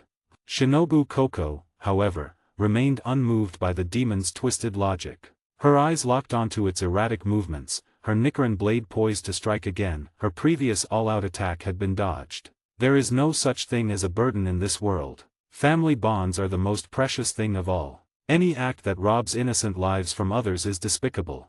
Though her tone was sweet, her words carried an undeniable gravity. Raik. Silence. The Oni demon screeched furiously, its ghostly figure lunging at Shinobu, its elongated claws gleaming menacingly. Facing the assault, Shinobu's expression hardened. She crouched slightly, coiling like a spring, gathering strength. Bam! The moment the demon surged forward, Shinobu's petite frame sprang upward, her poison-coated Nichiren blade flashing like lightning as it thrust straight for the demon's face. But the next second, Shinobu's heart trembled. The hideous and grotesque demon had actually twisted its neck unnaturally, dodging her thrust in a deformed manner and passing right by her. Damn it! Such a cunning demon. I've lost another chance to strike. Shinobu thought bitterly in her mind. But suddenly, an unexpected change occurred. A piercing wolf howl abruptly rang out. The terrifying sonic attack was even stronger than the demon's shriek, violently shaking the fleeing demon out of midair. Perfect opportunity. Her violet eyes lit up. Shinobu naturally wouldn't let such a golden opportunity slip away. Still midair, her body spun around as she dove downward toward the demon from above. Insect breathing, butterfly dance, caprice. For a fleeting moment, it seemed as if a swarm of colorful butterflies were truly dancing in the air. Before the demon could react, wounds suddenly appeared all over its body, spraying blood, and its ferocious face froze stiff. Soon, the purple wisteria poison rapidly spread through the demon's body. The creature let out agonized wails as its sickly green eyes glared unwillingly at the night sky. Memory surfaced before death. Yes, this demon was the mother of that gambler. It was her excessive doting that had allowed her child to slide step by step into the abyss. When her son first developed his gambling addiction, her first thought wasn't to stop him but to spend all their savings indulging his whims. Later, to satisfy her son's greed, she had willingly traded her life for compensation money. However, in her final moments of life, she was turned into a demon by a passing higher-ranked demon. Even as the demon, her mind remained filled with those ignorant thoughts, believing elderly people were burdens to their families. Thus, she wantonly hunted and killed older people, then, in a twisted act, left stolen money from various merchants for their families. Why? I was doing the right thing. Struggling to utter these final words, the demon completely turned to ashes. Shinobu landed nimbly on the rooftop, watching as the demon turned to dust before her. She couldn't help but close her large eyes. Influenced by her sister, though she still harbored hatred toward demons, she retained some kindness. Knowing the tragic backstory of a demon, she would close her eyes and wish for their peace, but none who deserved hell would escape it. A sleek black wolf dashed to Shinobu's side with lightning speed, anxiously howling at her. Maru and I, you really helped me out there. Shinobu couldn't resist patting the large head of the transformed Maru and I. Though she wasn't particularly fond of the chubby Maru and I, she had to admit that his transformed wolf form was undeniably impressive. The majestic wolf exuded raw power at first glance. However, Maru and I had no time to respond to Shinobu's praise. He kept howling urgently at her, then tugged at her white haori, pulling her in a certain direction. Soon, Shinobu noticed Maru and I's strange behavior. Maru and I, what's wrong? That direction. Wait, that's where, blockhead Shinichi.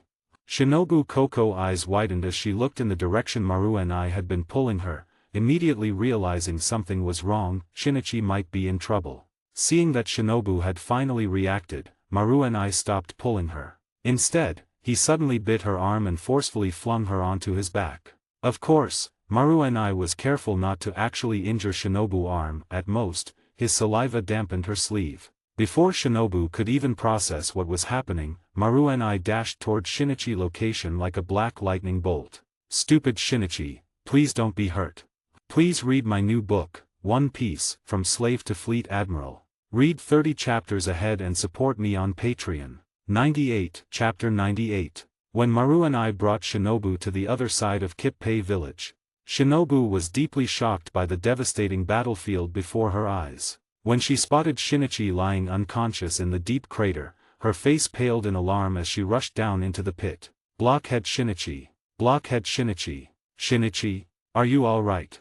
Her urgent calls received no response until she pressed her ear against Shinichi's chest and heard the faint but steady heartbeat. Only then did Shinobu feel slightly relieved. Yet the grievous wounds covering Shinichi's body made her heart race with fear. What could have possibly happened to inflict such severe injuries on a Hashira like him? How could the petite Shinobu possibly move the heavily wounded Shinichi alone? Just as she grew frantic, several villagers from Kippei village arrived. Having heard the commotion cease, they'd gathered courage to investigate. 2 days later, inside the carriage, Shinichi, wrapped like a mummy, let out a couple of groans. Shinobu, I think these bandages can come off now. My injuries have mostly healed thanks to forest breathing. I recover quickly.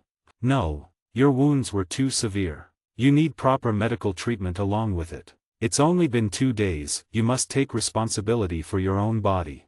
Shinobu frowned sternly, her tone serious. Shinichi sighed but didn't argue. In truth, the moment he regained consciousness and saw Shinobu, his greatest fear had been his identity being exposed. After battling the martial demon, he wasn't sure if he'd reverted from his demon form. However, judging by Shinobu's words, she didn't seem to have noticed anything. This came as a relief to Shinichi. Otherwise, he wouldn't have known how to face Shinobu or the other Demon Slayer Corps members. After all, currently only the master knew his true identity. But who was that guy? The thoughts of the martial demon made Shinichi's expression beneath the bandages turn grave. That opponent's strength had been terrifyingly strong. Shinichi suspected even the legendary upper moons might not surpass it. Yet the martial demon eyes bore no markings, and from its words, it had known Shinichi's ancestor Shinika Moriki, even seeming to share a close relationship with him. Most crucially, it hadn't gone for the kill. Though reluctant to admit it,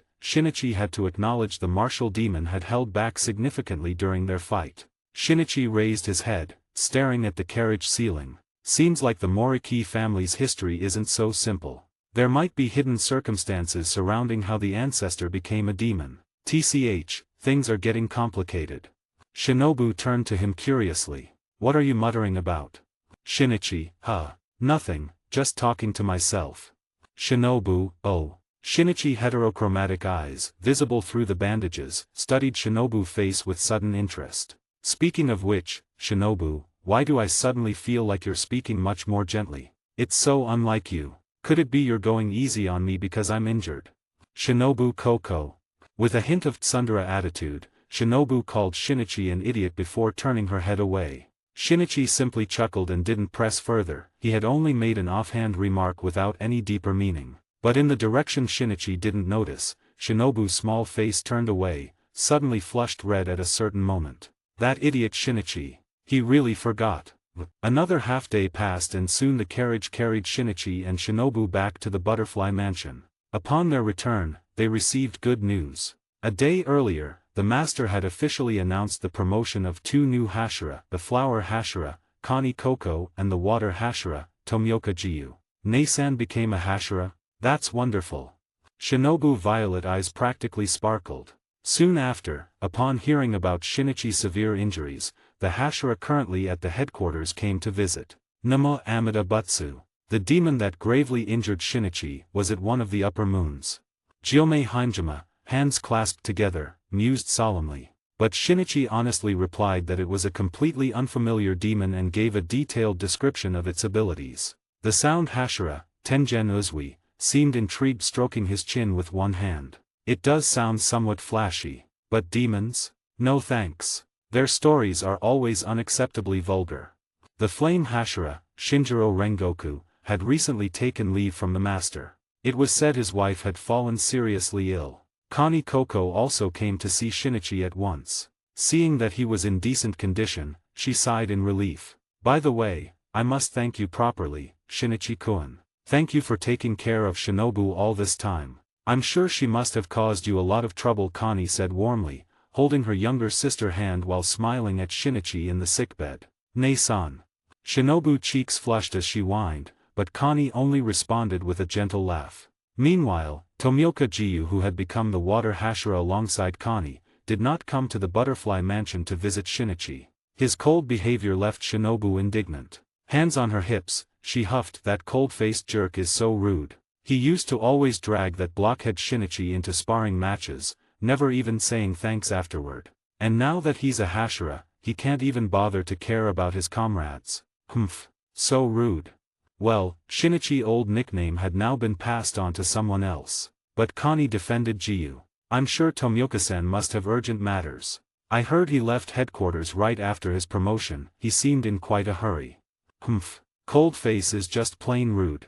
At that very moment, the newly dubbed cold-faced man Tomioka Jiyu had arrived at the foot of Mount Sajiri. Gazing up at the mountain where he, Sabito and Makomo had spent so many years, Jiyu found himself unable to take another step. The wind rustled his red haori and tousled his hair. Beneath his calm expression lay deep unease. He didn't know how to face Sabito.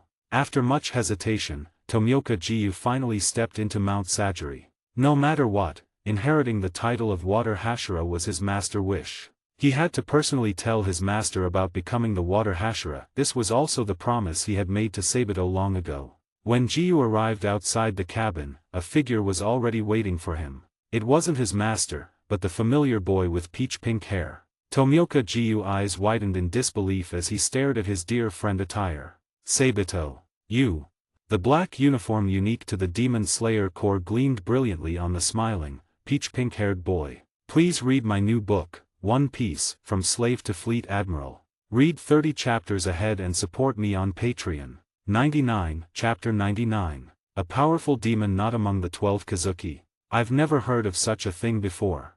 Under the clean eaves, Oyakata-sama, Yubayashiki Kaguya, sat with Shinichi. Ethereal green branches merged into Kaguya's body, channeling a torrent of life force ceaselessly into his increasingly frail form. Forest breathing ninth form, eternal cycle.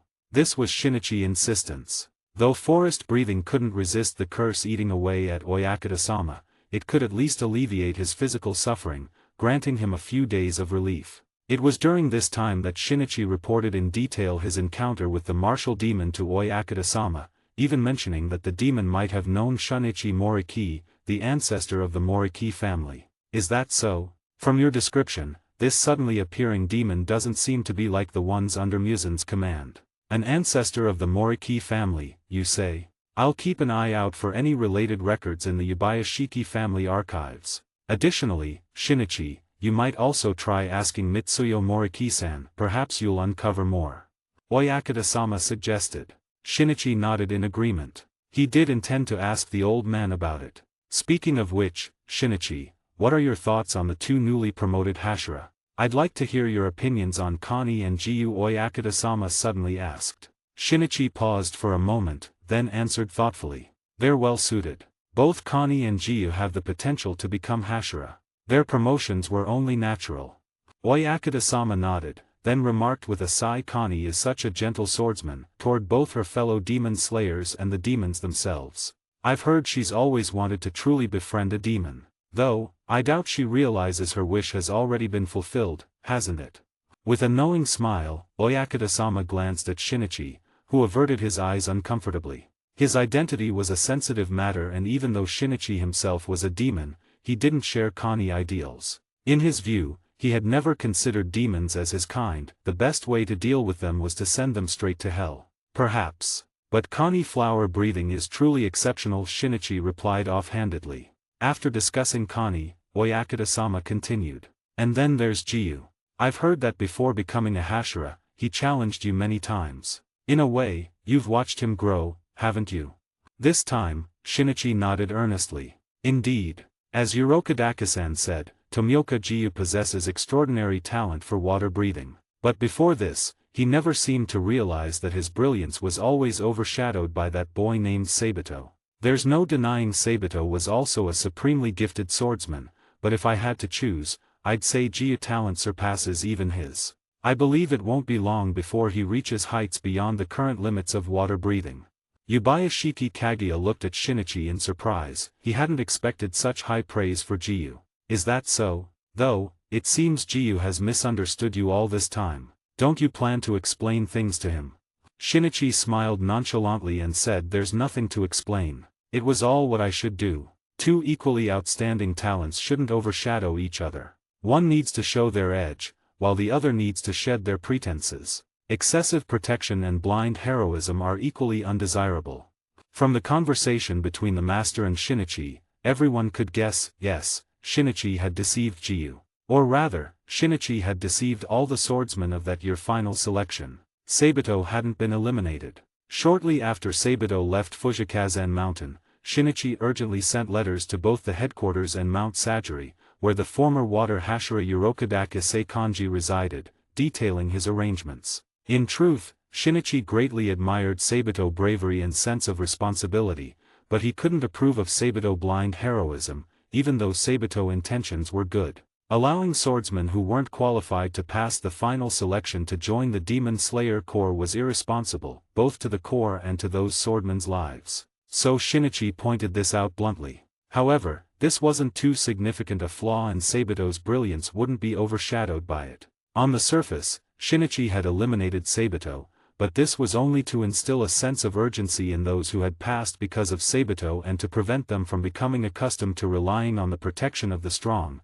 instead striving to improve their own strength. As for Sabito, Shinichi personally invited him to join the Demon Slayer Corps in secret, with the condition that he conceal his identity until the right moment to reveal himself. So, while Jiyu was tormented by guilt over causing his dear friend Sabito elimination, Sabito had already donned the Demon Slayer uniform and wielded a Nichiren blade, slaying demons in the night. However, Sabito, who always wore a mask with his face hidden beneath a hood, remained unrecognized. Among the demon slayers, the powerful Sabito was only known as a mysterious high-ranking demon slayers. In fact, Sabito had crossed paths with Jiyu multiple times within the Corps. But remembering Shinichi's words, Sabito chose not to reveal himself, silently watching Jiyu grow from the shadows. The first one in the Demon Slayer Corps to figure out Sabito's identity was likely the adorable girl Makomo. Almost the moment she saw Sabito, her eyes widened in recognition. But before she could call out his name, Sabito quickly stopped her. From then on, the Corps had one more member keeping a secret from Jiyu. But Shinichi probably didn't expect that the master had quietly issued orders. By now, Sabito should have already reunited with Jiyu. As the master, Kaguya deeply disliked misunderstandings between Demon Slayer, especially among such outstanding Hashira. So after Jiyu became the water Hashira, Kaguya immediately informed Sabito, hoping that when Jiyu returned, the rift between the water Hashira and the forest Hashira would disappear. Rustle. A gentle breeze passed by and the faint green branches gradually dissipated. For the first time in a long while, Kaguya felt an unexpected lightness in his body. Unable to resist, he stretched with a big yawn. "Thank you very much, Shinichi," Kaguya said sincerely. It was at this moment that Kaguya's wife, Lady Amine, arrived with two adorable little girls, Yubayashiki Hinaki and Yubayashiki Nichika. Upon seeing Shinichi, Lady Amine bowed deeply and said politely, "Thank you, Forest Hashira, for everything you've done for Oyakata-sama." Shinichi quickly returned the courtesy, replying, "It was my duty, Lady Amine. You're too kind." He then greeted the two adorable girls, pulling a handful of candies from his pocket and placing them in the eagerly outstretched hands of Hinaki and Nichika, whose eyes sparkled with delight. At that very moment, Lady Amine turned to Kaguya with a sorrowful expression and said, "The wife of the flame Hashira, Lady Ruka, has passed away." "What?" Both Shinichi and Kaguya froze in shock. Please read my new book, One Piece, From Slave to Fleet Admiral. Read 30 chapters ahead and support me on Patreon. 100, Chapter 100. What? Ruka-san. Shinichi murmured in disbelief. He had visited the Rengoku household and was deeply impressed by Ruka-san's gentle yet upright personality. The warm atmosphere of the Rengoku family had also made him feel very comfortable. But Shinichi never expected that Ruka-san, who had been in good health just a year ago, would. Without hesitation, Master Yubayashiki immediately stood up and supported by Amine, prepared to visit the Rengoku residence. However, Amine persuaded the master, softly explaining that this was also the Flame Hashira request. He didn't want family matters to affect the Demon Slayer Corps and promised to return to duty soon, hoping the master wouldn't be troubled. Though it seemed like a noble decision, Shinichi felt that Shinjiro Rengoku's heart couldn't possibly be as calm as Amine described. Shinjiro's love for his wife ran incredibly deep. After bidding farewell to the master and leaving the estate, Shinichi looked up at the misty sky and sighed regretfully before tightening his grip on the Nichiren blade at his waist and walking forward. "I hope Ruka-san passing won't change anything about that warm Rengoku household," Shinichi whispered, thinking of the optimistic Kyojuro and the shy Kanjuro, who often hid behind his older brother. In the following days, although the Flame Hashira Shinjiro Rengoku stated he didn't want family matters to hinder the Demon Slayer Corps, several Hashira and the master himself visited to pay their respects personally. Shinichi could clearly see that the once tall and optimistic Shinjiro Rengoku seemed changed. The trustworthy, cheerful expression that once graced his face was gone, replaced by an unfading sorrow between his brows and a faint air of depression. But expecting Shinichi to offer comforting words wasn't realistic. He lacked the master kindness. He could only hope Shinjiro would find his strength. Shinichi also took time to speak with Kyojuro. Unlike his father, while Kyojuro was equally grief-stricken, he remembered his mother's teachings and remained determined not to let this break him. As he left the Rengoku residence, Shinichi glanced back one last time. The Rengoku family, much like the Master Yubayashiki clan, was an ancient lineage of demon slayers. For 1,000 years, the mantle of Flame Hashira had never been broken. May the legacy of the Flame Hashira endure forever. This was Shinichi's sincerest wish for the Rengoku family. Some time later, at the Demon Slayer Corps headquarters, the Water Hashira had yet to return, and while the Flame Hashira was back on duty, Shinjiro's condition worried everyone. Despite his claims of being fine, his bloodshot eyes and the strong scent of alcohol told a different story. The Stone Hashira and Sound Hashira were away on missions, leaving only the Forest Hashira Shinichi and the Flower Hashira Kani of the Butterfly Mansion at headquarters. Child disappearances in Tokyo Kamioka district. Multiple squads sent to investigate have gone silent. One team returned but found nothing at the temple where the children vanished. "Sanemi, this is our joint mission," exclaimed a bright-faced demon slayer with two small scars near his mouth, none other than Kumino Masachika, a Kino-ranked swordsman. The member accompanying Kumino was even more eye-catching. His robust and powerful physique was immediately noticeable, and unlike others, he wore a white coat over the Demon Slayer Corps uniform, emblazoned with a large kill character on the back. Beneath his disheveled white short hair were wide, bloodshot eyes with pupils smaller than average, giving him a scary appearance. Even more unsettling were the crisscrossing scars covering his face, forehead, exposed chest and arms. At a glance, he exuded immense intimidation. This member, who looked more terrifying than a demon, was none other than Sanemi Shinazugawa, Kumino Masachika frequently mentioned Jr. and also a Kino-rank swordsman. Within the Demon Slayer Corps, it was common knowledge how deeply Sanemi loathed demons. After all, this ruthless man had killed several demons with his bare hands and his own blood even before joining the Corps. The scars on his body were self-inflicted wounds from his relentless hunts. Sanemi's blood was an exceptionally rare type,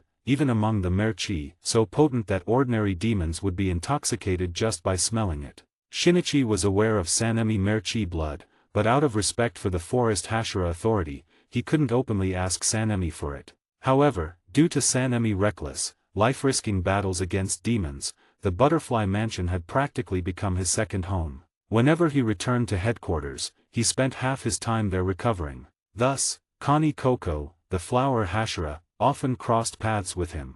Over time, even the gentle Kani would scold him lightly, urging him to take better care of himself and not fight so recklessly. Of course, Sanemi never took it to heart. Sometimes, when irritated, he'd snap back. "Quit nagging, woman. Just patch me up and be done with it." Before Kani could react, her younger sister Shinobu would fly into a rage. If not for Shinichi holding her back, the furious Shinobu would have drawn her blade and added a few more holes to Sanemi's body. At such moments, Kumino would always appear just in time to apologize profusely on Sanemi's behalf. Their relationship was less like senior and junior and more like brothers, though Kumino was forever the one cleaning up the mess. On the road, Sanemi crossed his arms and shot Kumino a sidelong glance with his bloodshot eyes, scoffing. "If they couldn't investigate it, it's because they're too weak. A mission like this? I could handle it alone." Kumino patted his shoulder. "Don't say that. Everyone in the Corps is doing their best. Besides, this time, 2 Kino-rank swordsmen are being dispatched, meaning the mission won't be simple. If we fail, the next one sent might be a Hashira." Hashira. Sanemi froze. At the mention of Hashira, Kani Koko image involuntarily flashed through his mind. He quickly shook his head to dispel the thought. Meanwhile, Kumino grinned and added, "Still, after completing this mission, we might be one step closer to becoming Hashira ourselves. Don't forget our promise, Sanemi. Whoever becomes a Hashira first treats the other to a meal." How about beef bowl? Silky eggs over fragrant beef, slurp. Sanemi's forehead bulged with veins as he snapped. Hey, who agreed to this stupid bet? If you're such a glutton, go eat by yourself."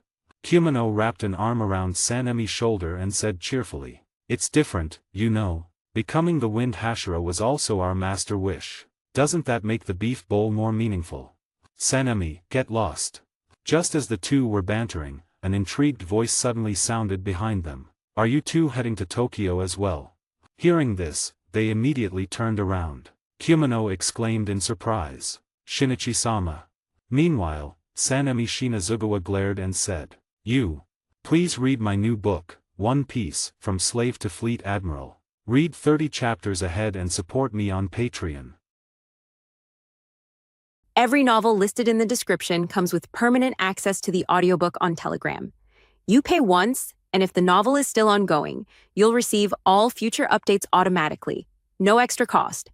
Choose your novel from the description, then DM me on Telegram, WhatsApp, or Discord. After payment via PayPal, Ko-Fi, or Patreon, you'll get instant access. Simple, secure, lifetime listening. Guys, make sure to like, subscribe, and hit the notification button. Your support means a lot.